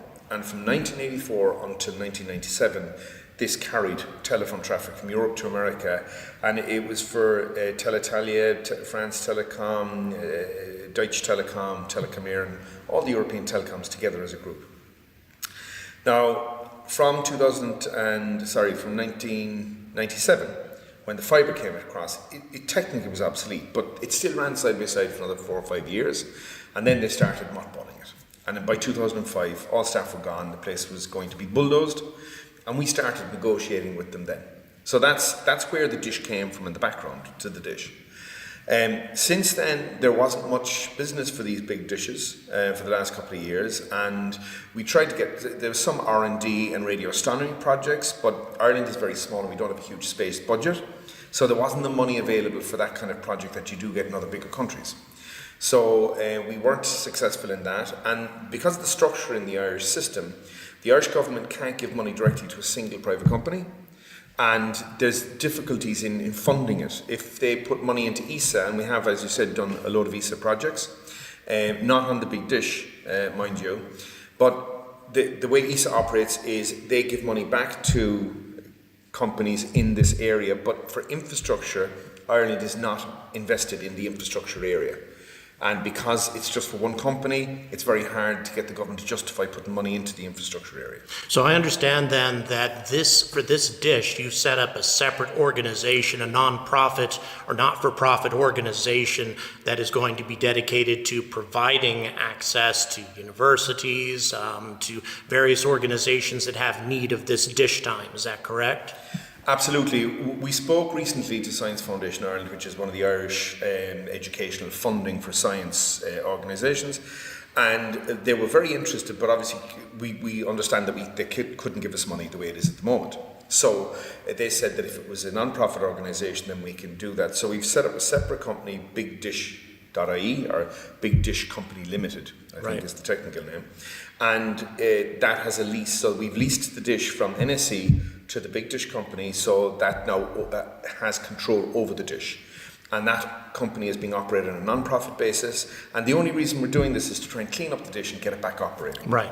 And hopefully, as part of this project, as we go forward, we will have universities and colleges taking equity in it and getting involved in managing and controlling it, so that a part of the time is always put aside for educational and for private use, for government, not for government, for universities and students and stuff, research.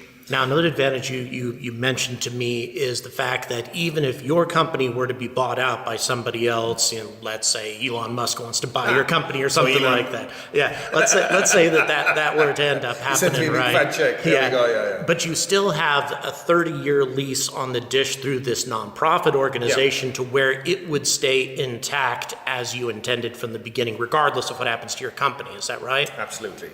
And as we go forward, like NASA are keen to use these big dishes for deep space communications to Mars and the Moon. And there's other companies as well around the world and agencies around the world that would also use it. And that's what we're trying to do, is to get it geared back up so they can do this exciting, like the Mars, it's going to be so exciting when we land on Mars, which will be soon. And when you look at the scale and the time, for us to get this dish working, we have a 6-phase plan. First phase is to clean it, to deal with the rust and paint the spots that we need to. Then we have 6 phases where we do the motors, we do the gearing, and step by step, we get it back to where it's functioning. We think it will cost around $2.5 million altogether. And by the time we get to that, it would probably take about 5 years. Now, when you look at where we are now, we're going to be almost getting to 2030. And this is when we're looking at a lot of these plans to go landing on Mars. So like, a lot of people don't realize how close we are to serious spacecraft travel to Mars. And this is why we need these big dishes. There's not many left in the world. We need to get them back working so they can be part of this. And for Ireland, it would be so fantastic to be plugged into this program. Yeah, no doubt. Yeah. Very exciting indeed. Well, and just to once again to emphasize, by investing in this dish, that means that you guys are investing in 30 years of future radio astronomy and interplanetary communications that will be available to universities, to cash-strapped organizations around the world. It is a huge cause for you guys to get engaged in. And once again, if you like space, you gotta like this. All the information, the links and everything are in the description. So don't stop. Come on, go ahead and click on that link and contribute. Thanks so much for your time, Rory. Thanks very much. Hello again, everyone. We are now down to about 90 minutes left in this broadcast. 1,726 euros having been raised from you fantastic people. We have with us, again, some of you may have only been seeing it for the first time, the individual behind this plan. Would be so kind as to reintroduce yourself to the viewers. Of course. My name is Bruce Hanna. I'm the Chief Technology Officer here at National Space Centre, and it's my task to create the plan and implement the plan that's going to bring the big dish back to life. in short. Well, appreciate you being here with us, especially so late. It's now 8:30. Space never sleeps. Yes, indeed, indeed. So tell us a little bit about the plan that's going to be necessary to restore service to this dish. There's many steps to it. How's it going to work? I mean, it's a five-phase plan. We've mapped it all out, and it's quite logical. It's ambitious, but with some very clear steps along the way to get to the next stage. So, for example, phase one is just to restore movement of the 220 tons above our head right now, and that's movement in the azimuth or the horizontal and in the elevation, the up and down. Those motors haven't run for quite some time. The gearbox will need attention. The control cabling, everything there will need to be renewed, cleaned up. Gearboxes and motors you can recondition. That's all. That's just engineering. So once we establish the motion again, then we go to, that means we can point. We can point at the sky. So the second phase then is to go to performing some form of passive sensing with basic instrumentation, without going too exotic, any detection devices for signals from space, radio astronomy signals, etc.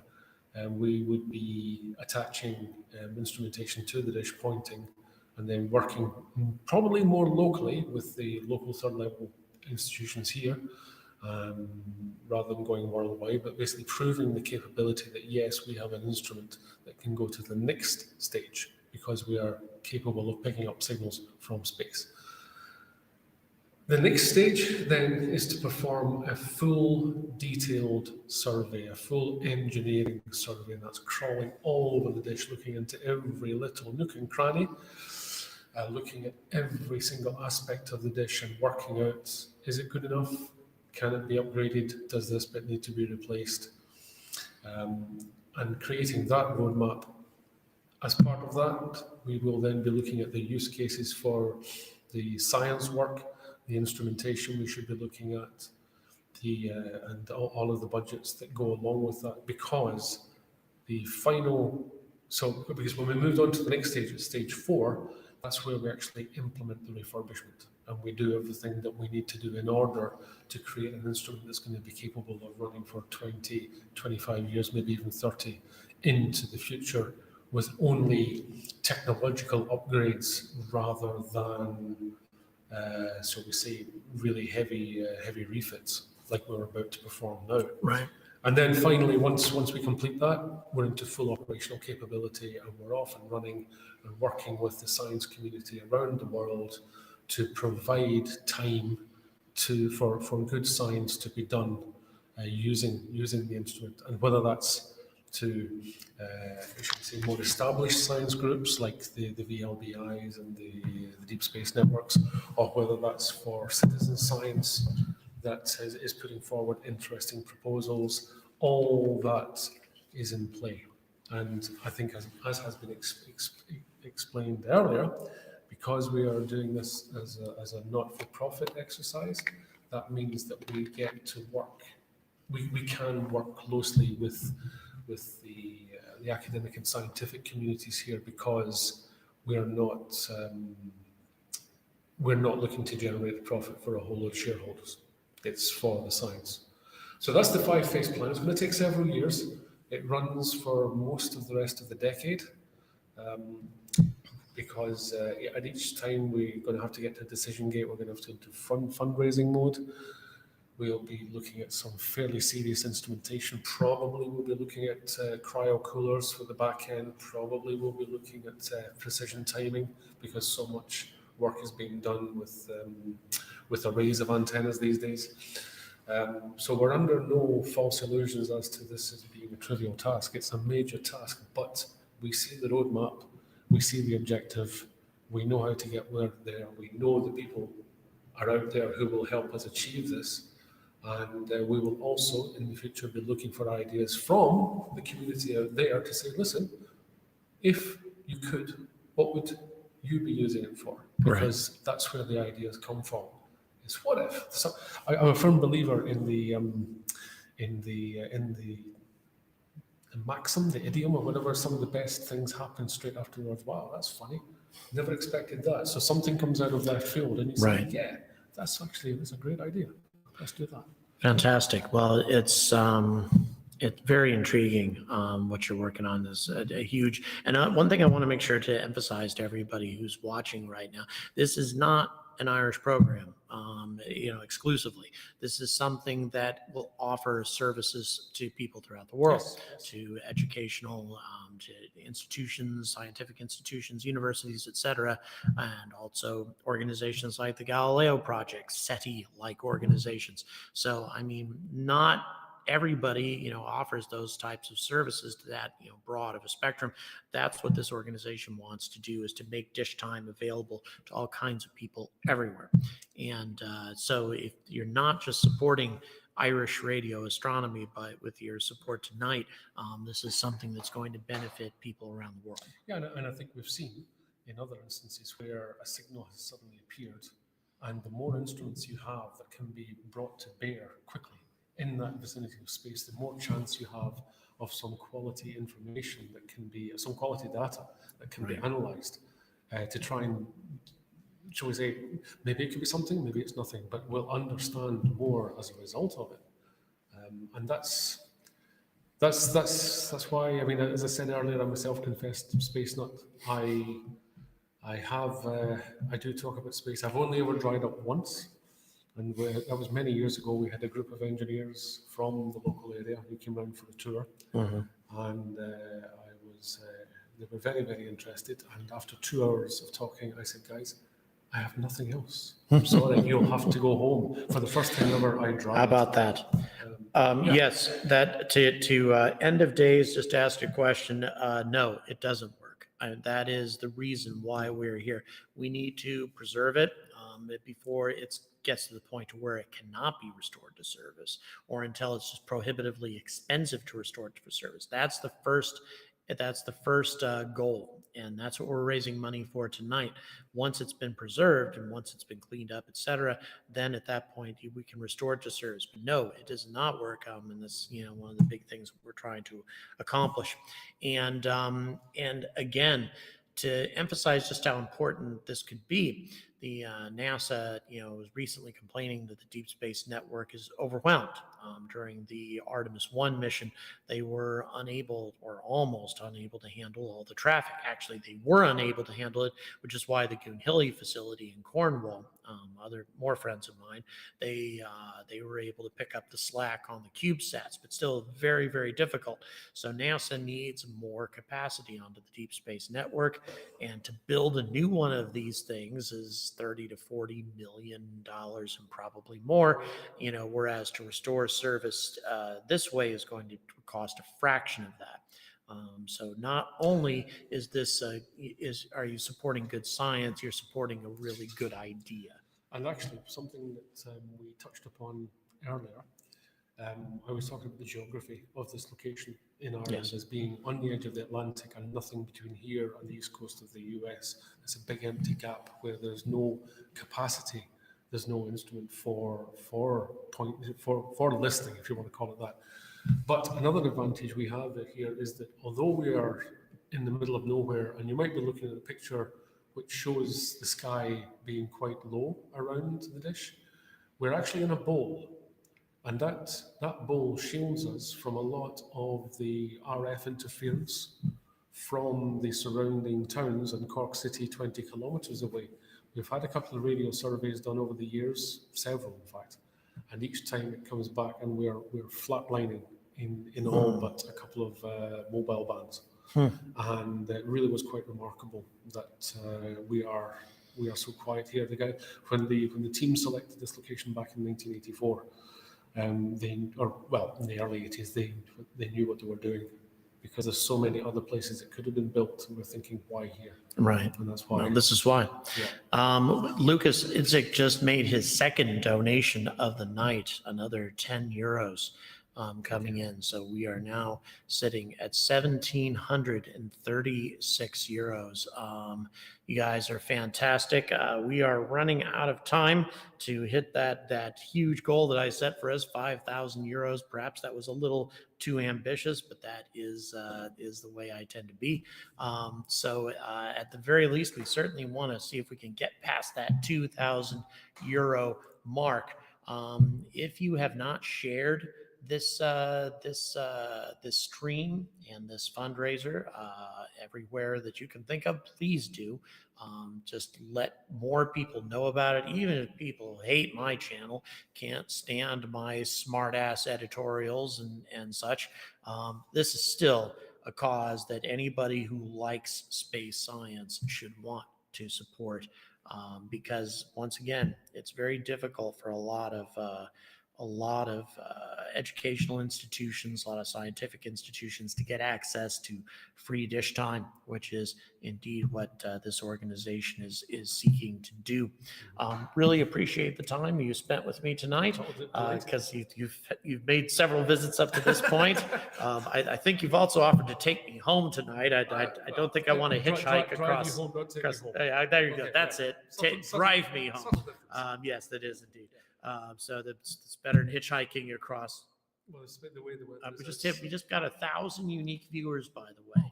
So a lot of people have been watching tonight. So appreciate getting the lift back, and yes, indeed, thanks for joining us. Anytime. Thank you very much. Take care. We have about an hour and 17 minutes left in our broadcast.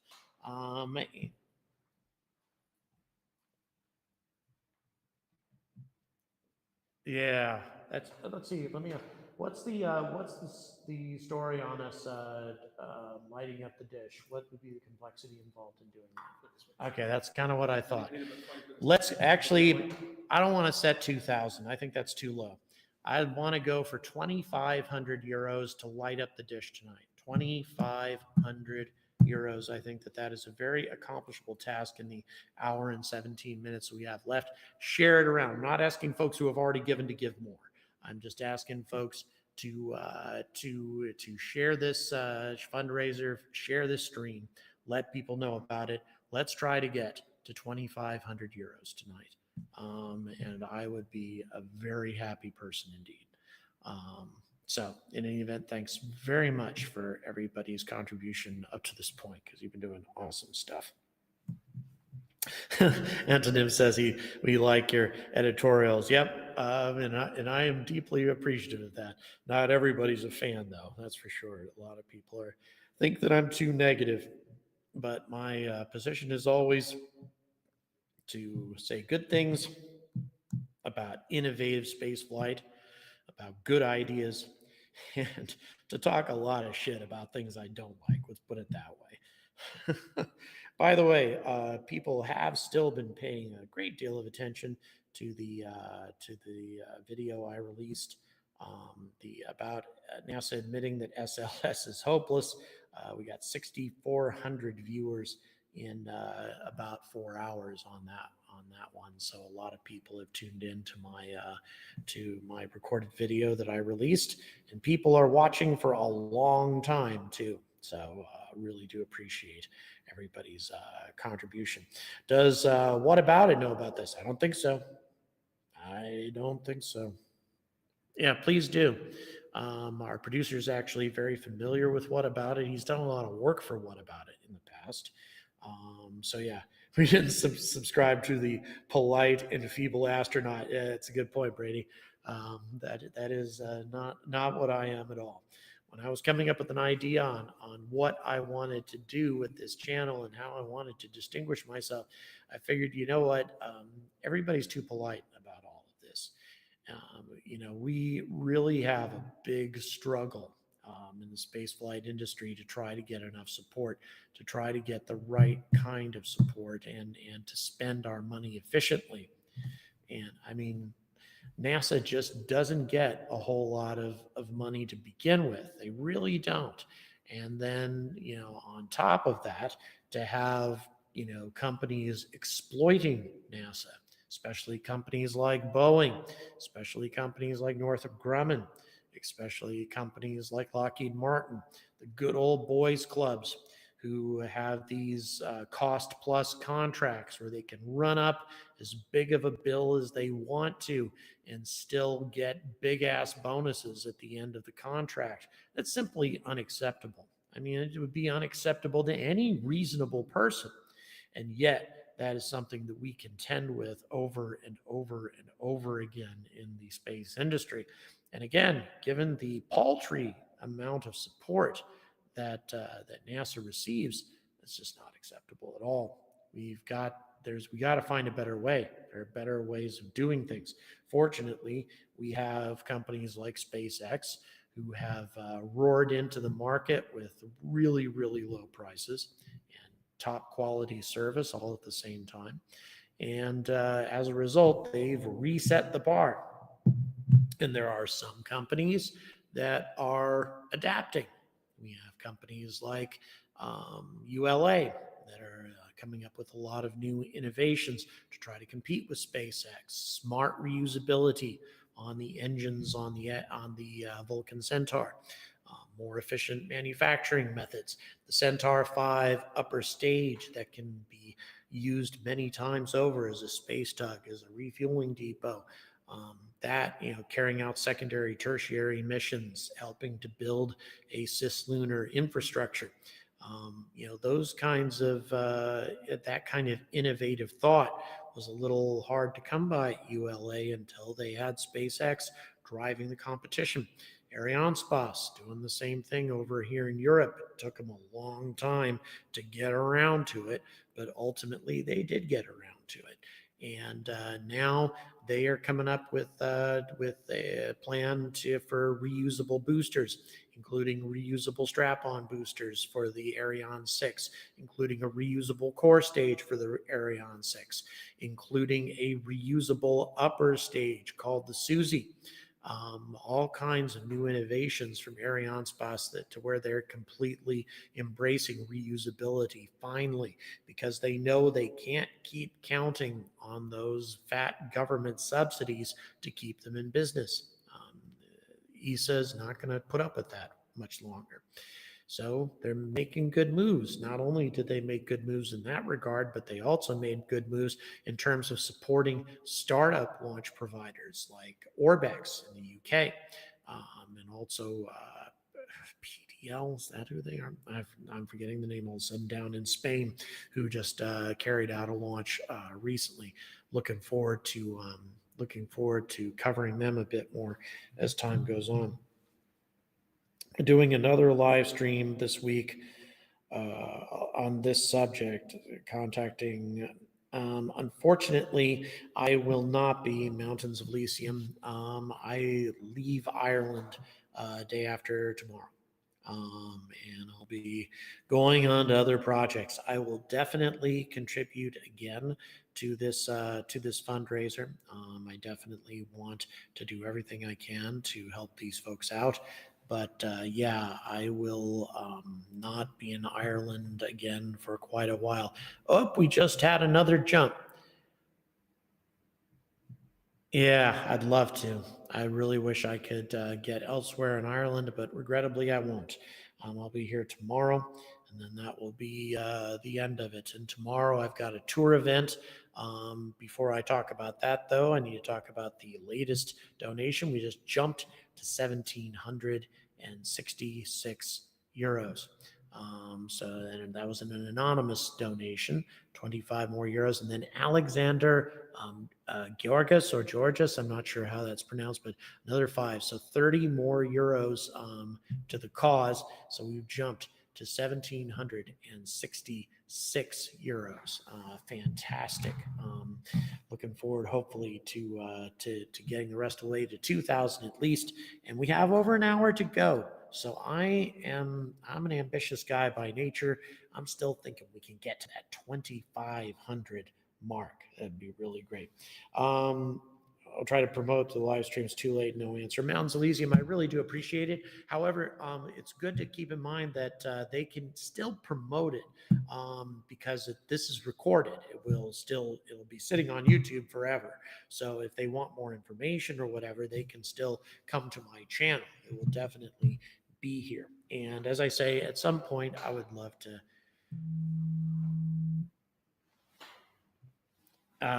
please repeat.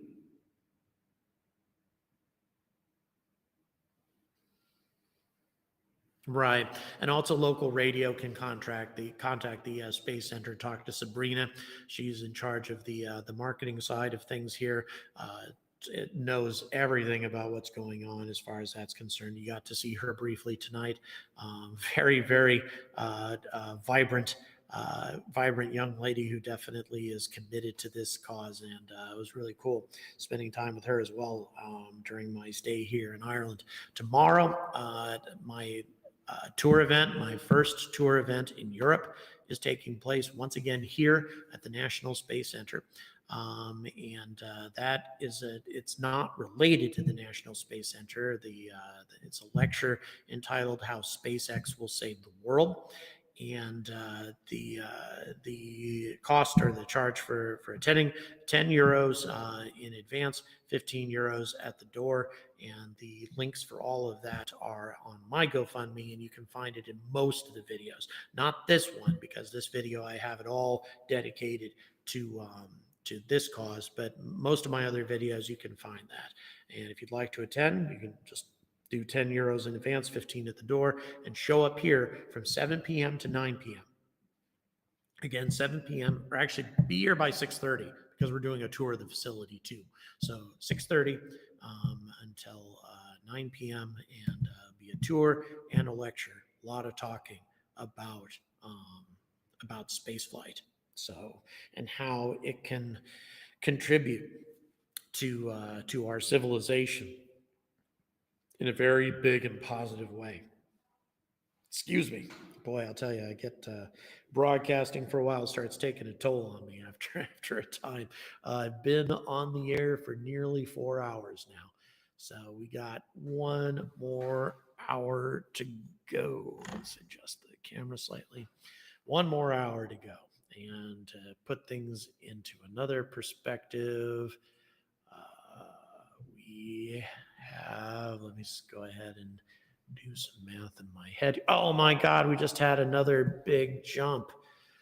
Oh, that's fantastic. Thank you so much. We have 59 total donations coming from 57 people. Martin Barry with another €50. Martin, just to make sure, we need to make sure we remember your name, because now you've contributed a total of €100, which qualifies you for a little gift bag from us. So you need to make sure that we got Martin Barry on the list. Be this some swag from this facility, and also I'll be signing it. So we're at €1,836. Hey, good thing you showed up. Make sure to remember Martin Barry.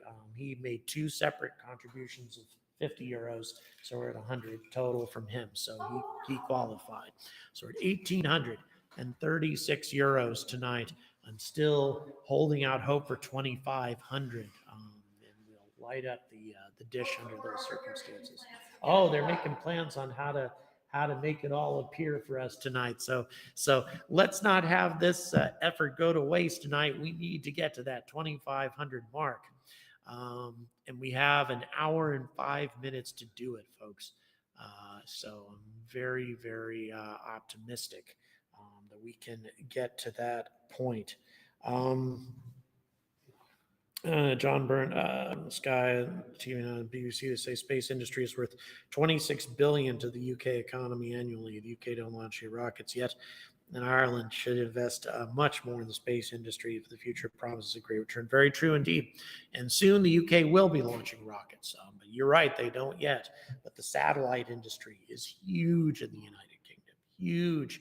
And as a result, it does produce a huge amount of revenue, a lot of jobs, a lot of money for the British economy. And also, in addition to that, we have the UK Space Agency. The UKSA has actually grown enormously compared to what it used to be. Big change indeed as far as that's concerned. So really lots of dramatic changes happening here in Europe when it comes to the future of spaceflight, which again is one of the reasons why I am here.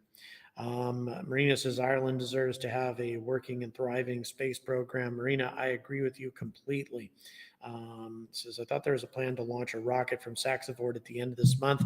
I need to get confirmation on that. I know it's coming soon. I don't know exactly when, but I do know that you know what? I may as well check since a question was just asked about that. Let's see what the latest word is at Saxavord. Pardon me, go ahead. Yes, I do, yes. I have an invitation for that first launch when it does take place. We have no really recent updates from Saxavord. Let me see the company itself that's going to be doing it. Let's see what they have to say. We have...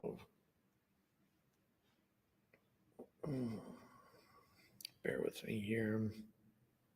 I know Rocket Factory Augsburg is not going to be in a position to launch that soon. There we go. High Impulse, however, maybe. Let me check on High Impulse real quick and see what their status is. High Impulse, there they are. I suppose I could send there's an engineer. She gave me an interview. Okay, Monday launch. Okay. Talking about some partnerships, events. I'm not seeing anything from High Impulse to suggest that they're going to be launching in the next couple of weeks. What I do know is they are working towards that, towards a launch very soon. However, I think they've actually just got a license for it for a certain window of opportunity that goes into the first quarter of next year. I believe it's a lengthy window, but they were granted that. Once again, sitting at 1,836 euros. You guys are fantastic. Really do appreciate that. I'm going to reach out to Tim Marshall, English author, has a book about geopolitics of space. I ought to. No, I haven't yet.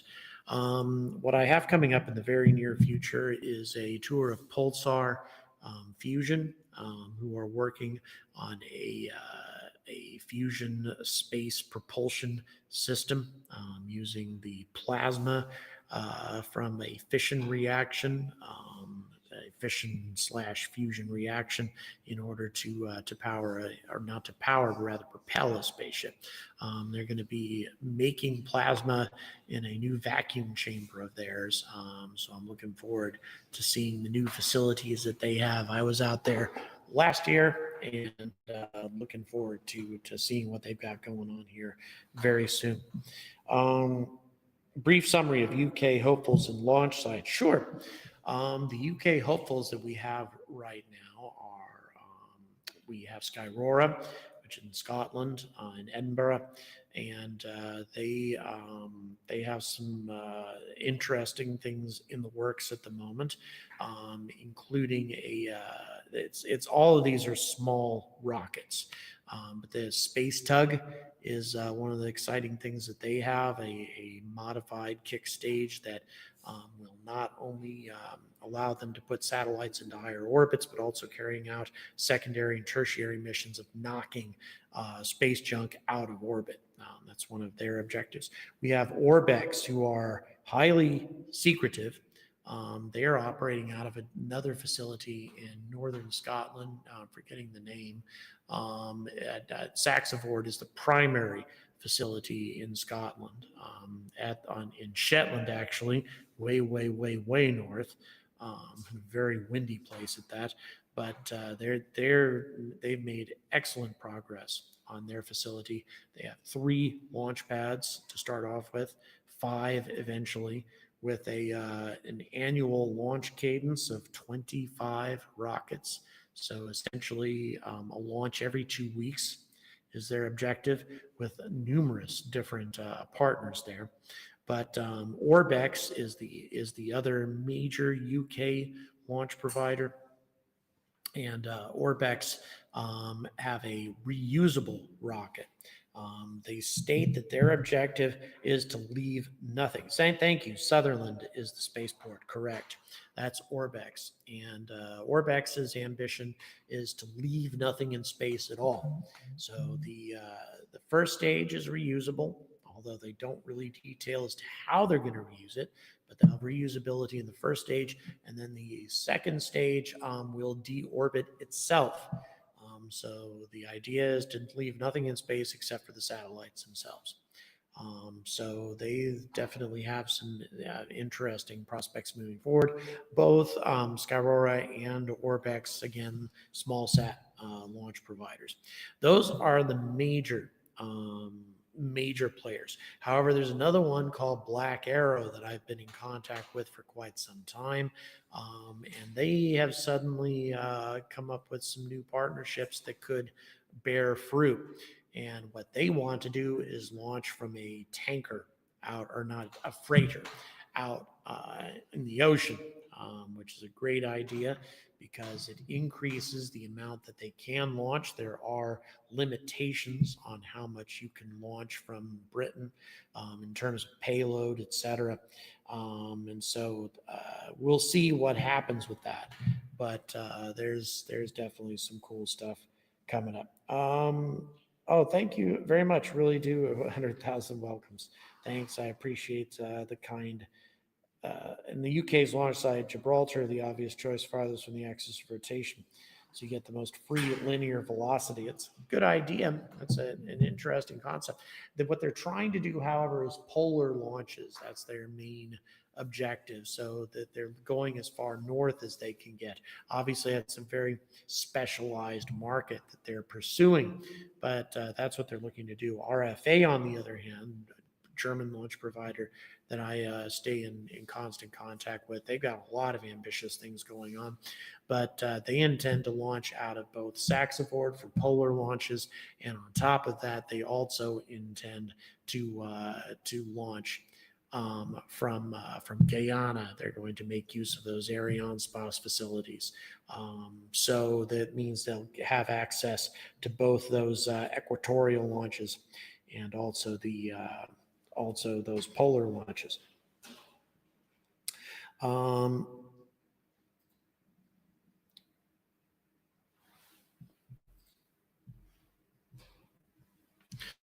okay. Thank you. I remember seeing that. Yes, we will make sure to go through all of the donations and make sure that anybody who hit 100, regardless of, oh, geez, because Brady just gave another 50. I just saw that, just came up now. So yeah, we're at 1,886 euros on the night. Brady just put in another 50, which again qualifies you for that gift back, for the swag from the facility here, and also I will be personally signing those. So closing in, we're super close to 2,000. Again, I would love to get to 2,500. We have 55 minutes to do that. Let's see if that is something.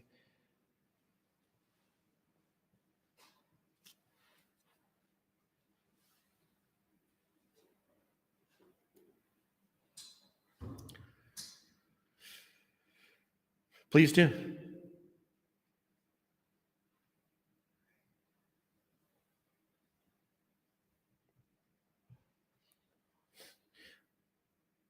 That's very kind. Very kind. Brady Bowles says that he would like to donate his swag package to somebody else who may not have had the money to donate tonight, but had a kid who might want to get that.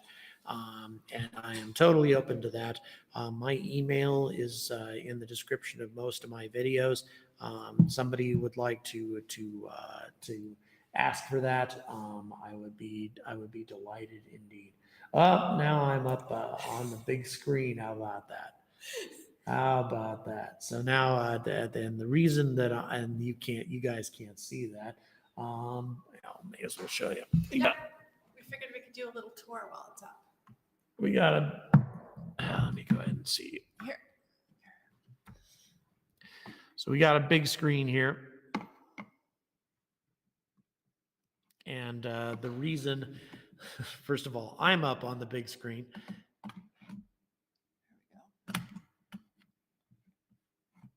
Yeah. Can Can you you see? Is that good? send me a link for what you're doing? Do you have a link for that? Yep. Okay, Well, you- send it to you come on, it's a Teams call. I'll add you to our. So there's a code. Yeah, if you send it to me, producer can put it up, is what we're trying to say. Okay, great. I'll send it If to you you can now. fire that over to me, then I'll send it to producer. Okay, guys, we have an opportunity to take you guys on a little bit of a tour. So it's going to take us a few minutes to bring this up. But once, put it on, it'd be, It's okay. you're saying OBS Ninja, right? I'm sending it to you now. It's a Teams invitation. Okay, Do you have Teams? they're sending it to me now. Hang on. Just send it to emails to start off with, and I'll do a copy. Okay.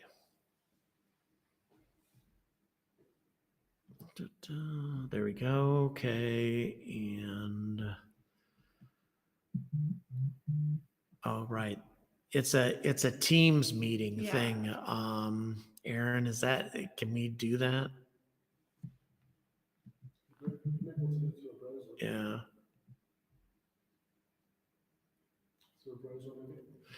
Actually, I don't know because they're broadcasting this over Teams. Unless you can do it over OBS Ninja.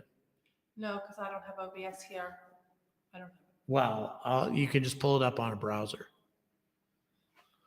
No On pressure. Mobile browser. We're gonna see if we can make this work, guys.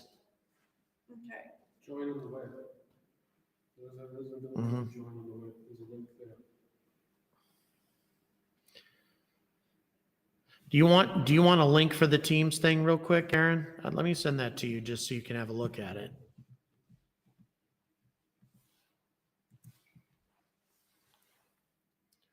Right. As in click Do you want to share your screen? You could share your screen with Aaron. How would you go about doing that? Sharing your screen? It still has to be in Teams. Pull up OBS Ninja. That's all. That's just on your browser. Let's start with that. Video.ninja. Okay, let's try VDO. I'm sorry, VDO.ninja. .ninja. Mhm. Video Ninja. Okay. All right, so we got the video, and then yeah, all you need to do is add your camera to it. Oh, share your screen. I'm sorry. Jeez.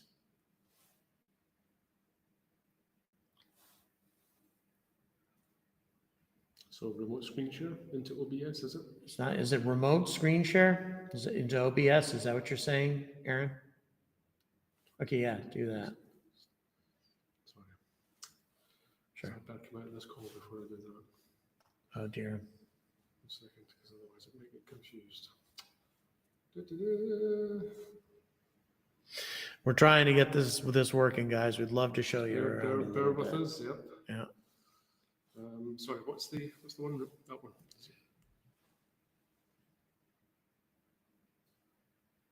Yeah, remote screen share in OBS. Try that. Check share audio. Search, yeah, okay. Okay. I don't know what I'm doing here.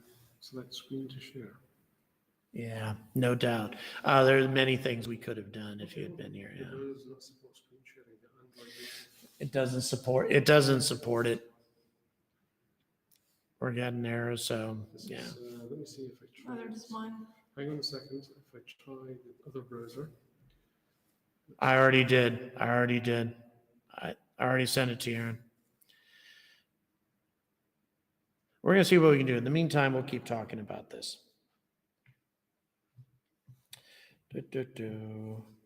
Oh, we've got a couple comments here.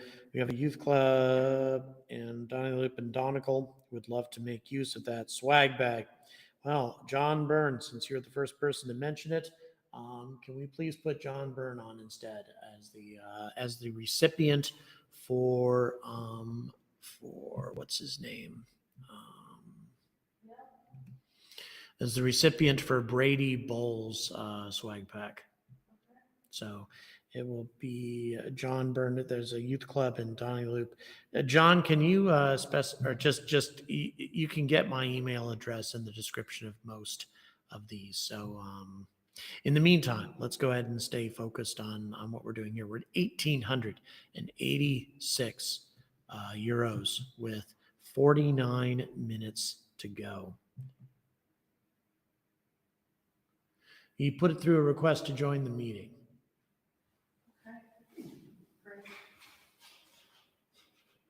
We may be able to accomplish this after all, guys. We'll see how it works. Might luck out.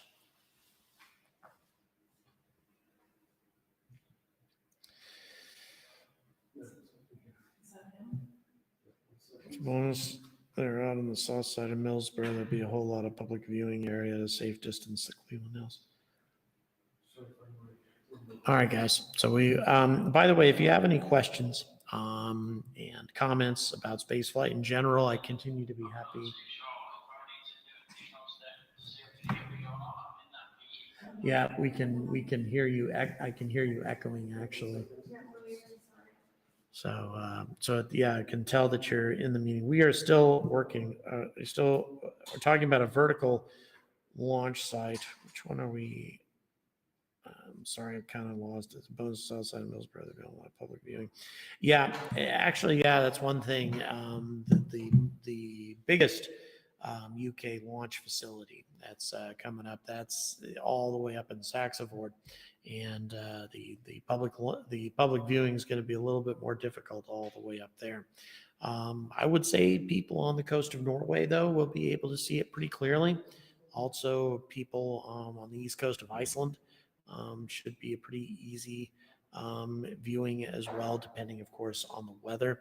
I intend to be there, though, for as many launches as I can attend to bring some coverage of all of that. So I'm very excited about that indeed.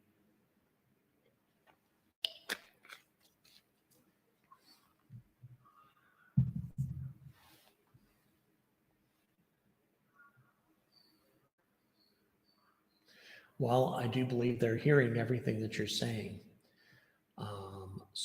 They're going outside now. Yeah, let's go. Okay, guys, I am here with Rory Fitzpatrick, the man who's in charge of everything going on here, has been running it for some time, actually, for the European Space Agency, amongst other organizations. Can you tell us a little bit more about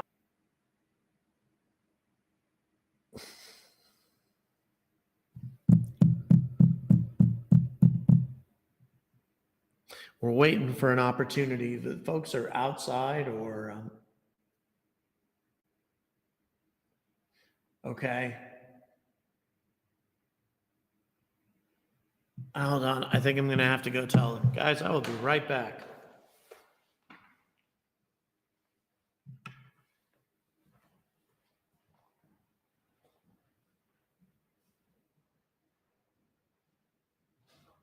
Your image is live, guys. Just right now.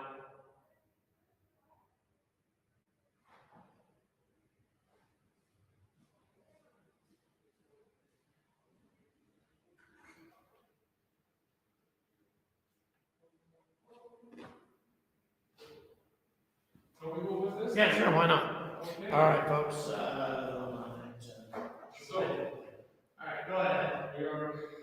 Lead on. We are now in the belly of the beast. I've been outside, which is why I have my rain jacket on. It's absolutely filthy outside, as you can see. So I'm going to enough about me and back to here. So we're in the belly of the beast. As I plan up, try and do this slowly. In fact, if I know the landscape is better. These are the waveguides. So in these waveguides, the radio waves came down and went up. Back in the old Data4 technology, they're hollow aluminium tubes with lots of filters and lots of alignment going on to get them all lined up perfectly horizontal and vertical. Oh, sorry, my microphone was going on. Oh dear. Well, then what we'll do, if that is, you getting audio on my end? I'll do the video and Bruce can sit down on the camera. All right. So unfortunately, I don't have a microphone attached to me. So all I'll be able to do is watch the screen. Perhaps you can narrate. Yeah, you take it around and you narrate. So, That's quite all right. Go ahead.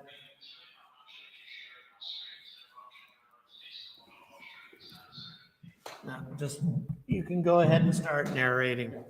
Aaron, we can hear you, just so you know. so what you're looking at there is this. What you're looking at there is the center, center of the dish. That's the focus. That's where the transmit and the receive in its previous duty went through that vertical tube. And that was in C-band, which is, I think, about 2 to 4 gigahertz or 4 to 6 gigahertz. I can't quite remember, can never remember off the top of my head. And it's old SATCOM's duty. So that tube rotates around, and if we can walk, you'll actually see that's the tubes. There should be a way to see that they are hollow. If you go around the way there.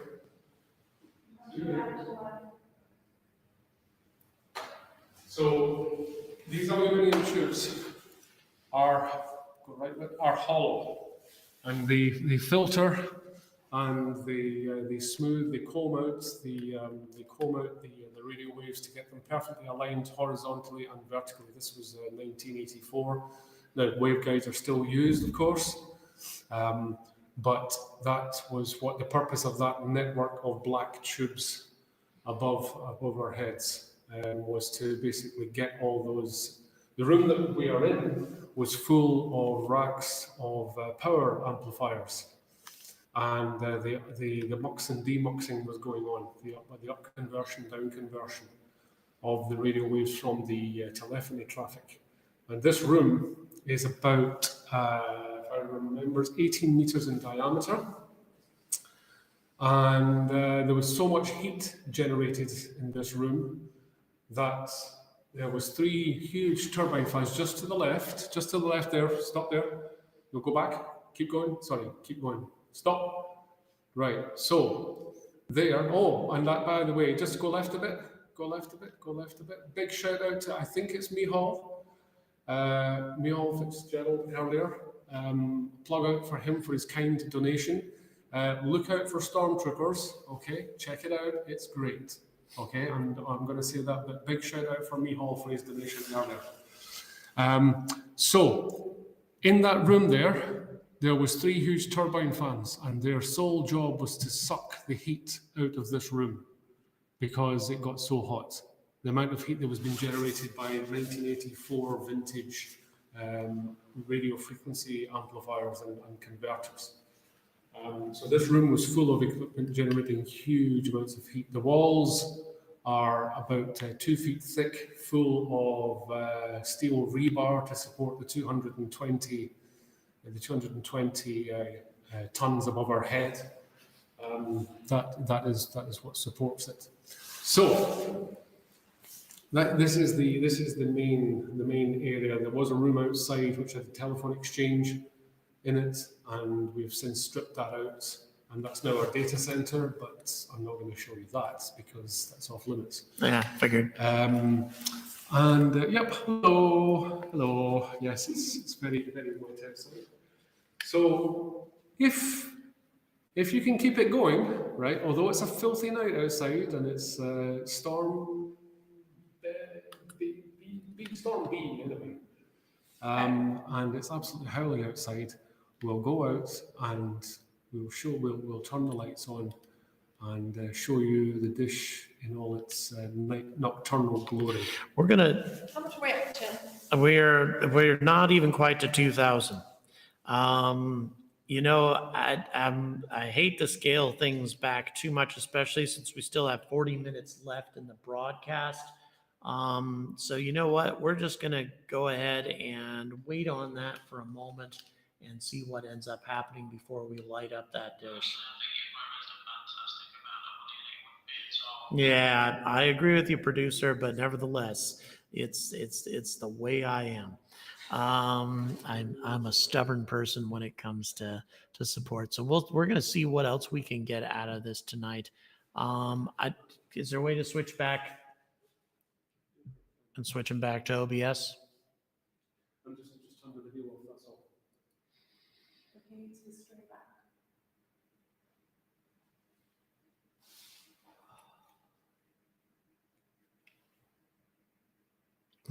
What? Oh, that's not a problem. Both of them have been on camera before.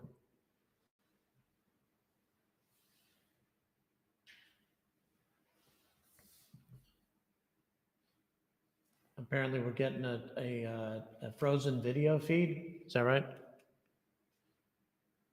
Yeah, Teams is a frozen video feed. So what we may do that it's like I say, we've got another 38 minutes of broadcast left. I really want to try to hold out here for just a little bit longer, and then oh, okay.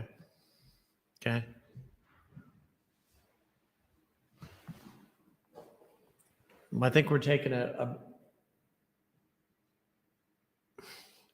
maybe taking a break from it anyway, Aaron.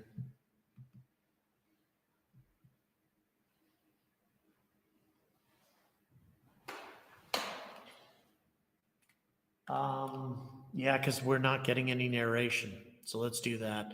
And we'll wait for a few minutes before we go for it again.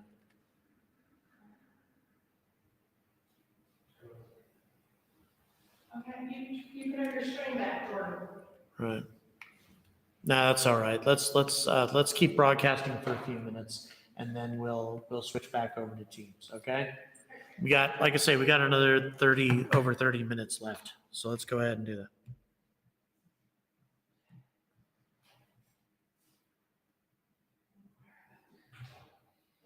Okay.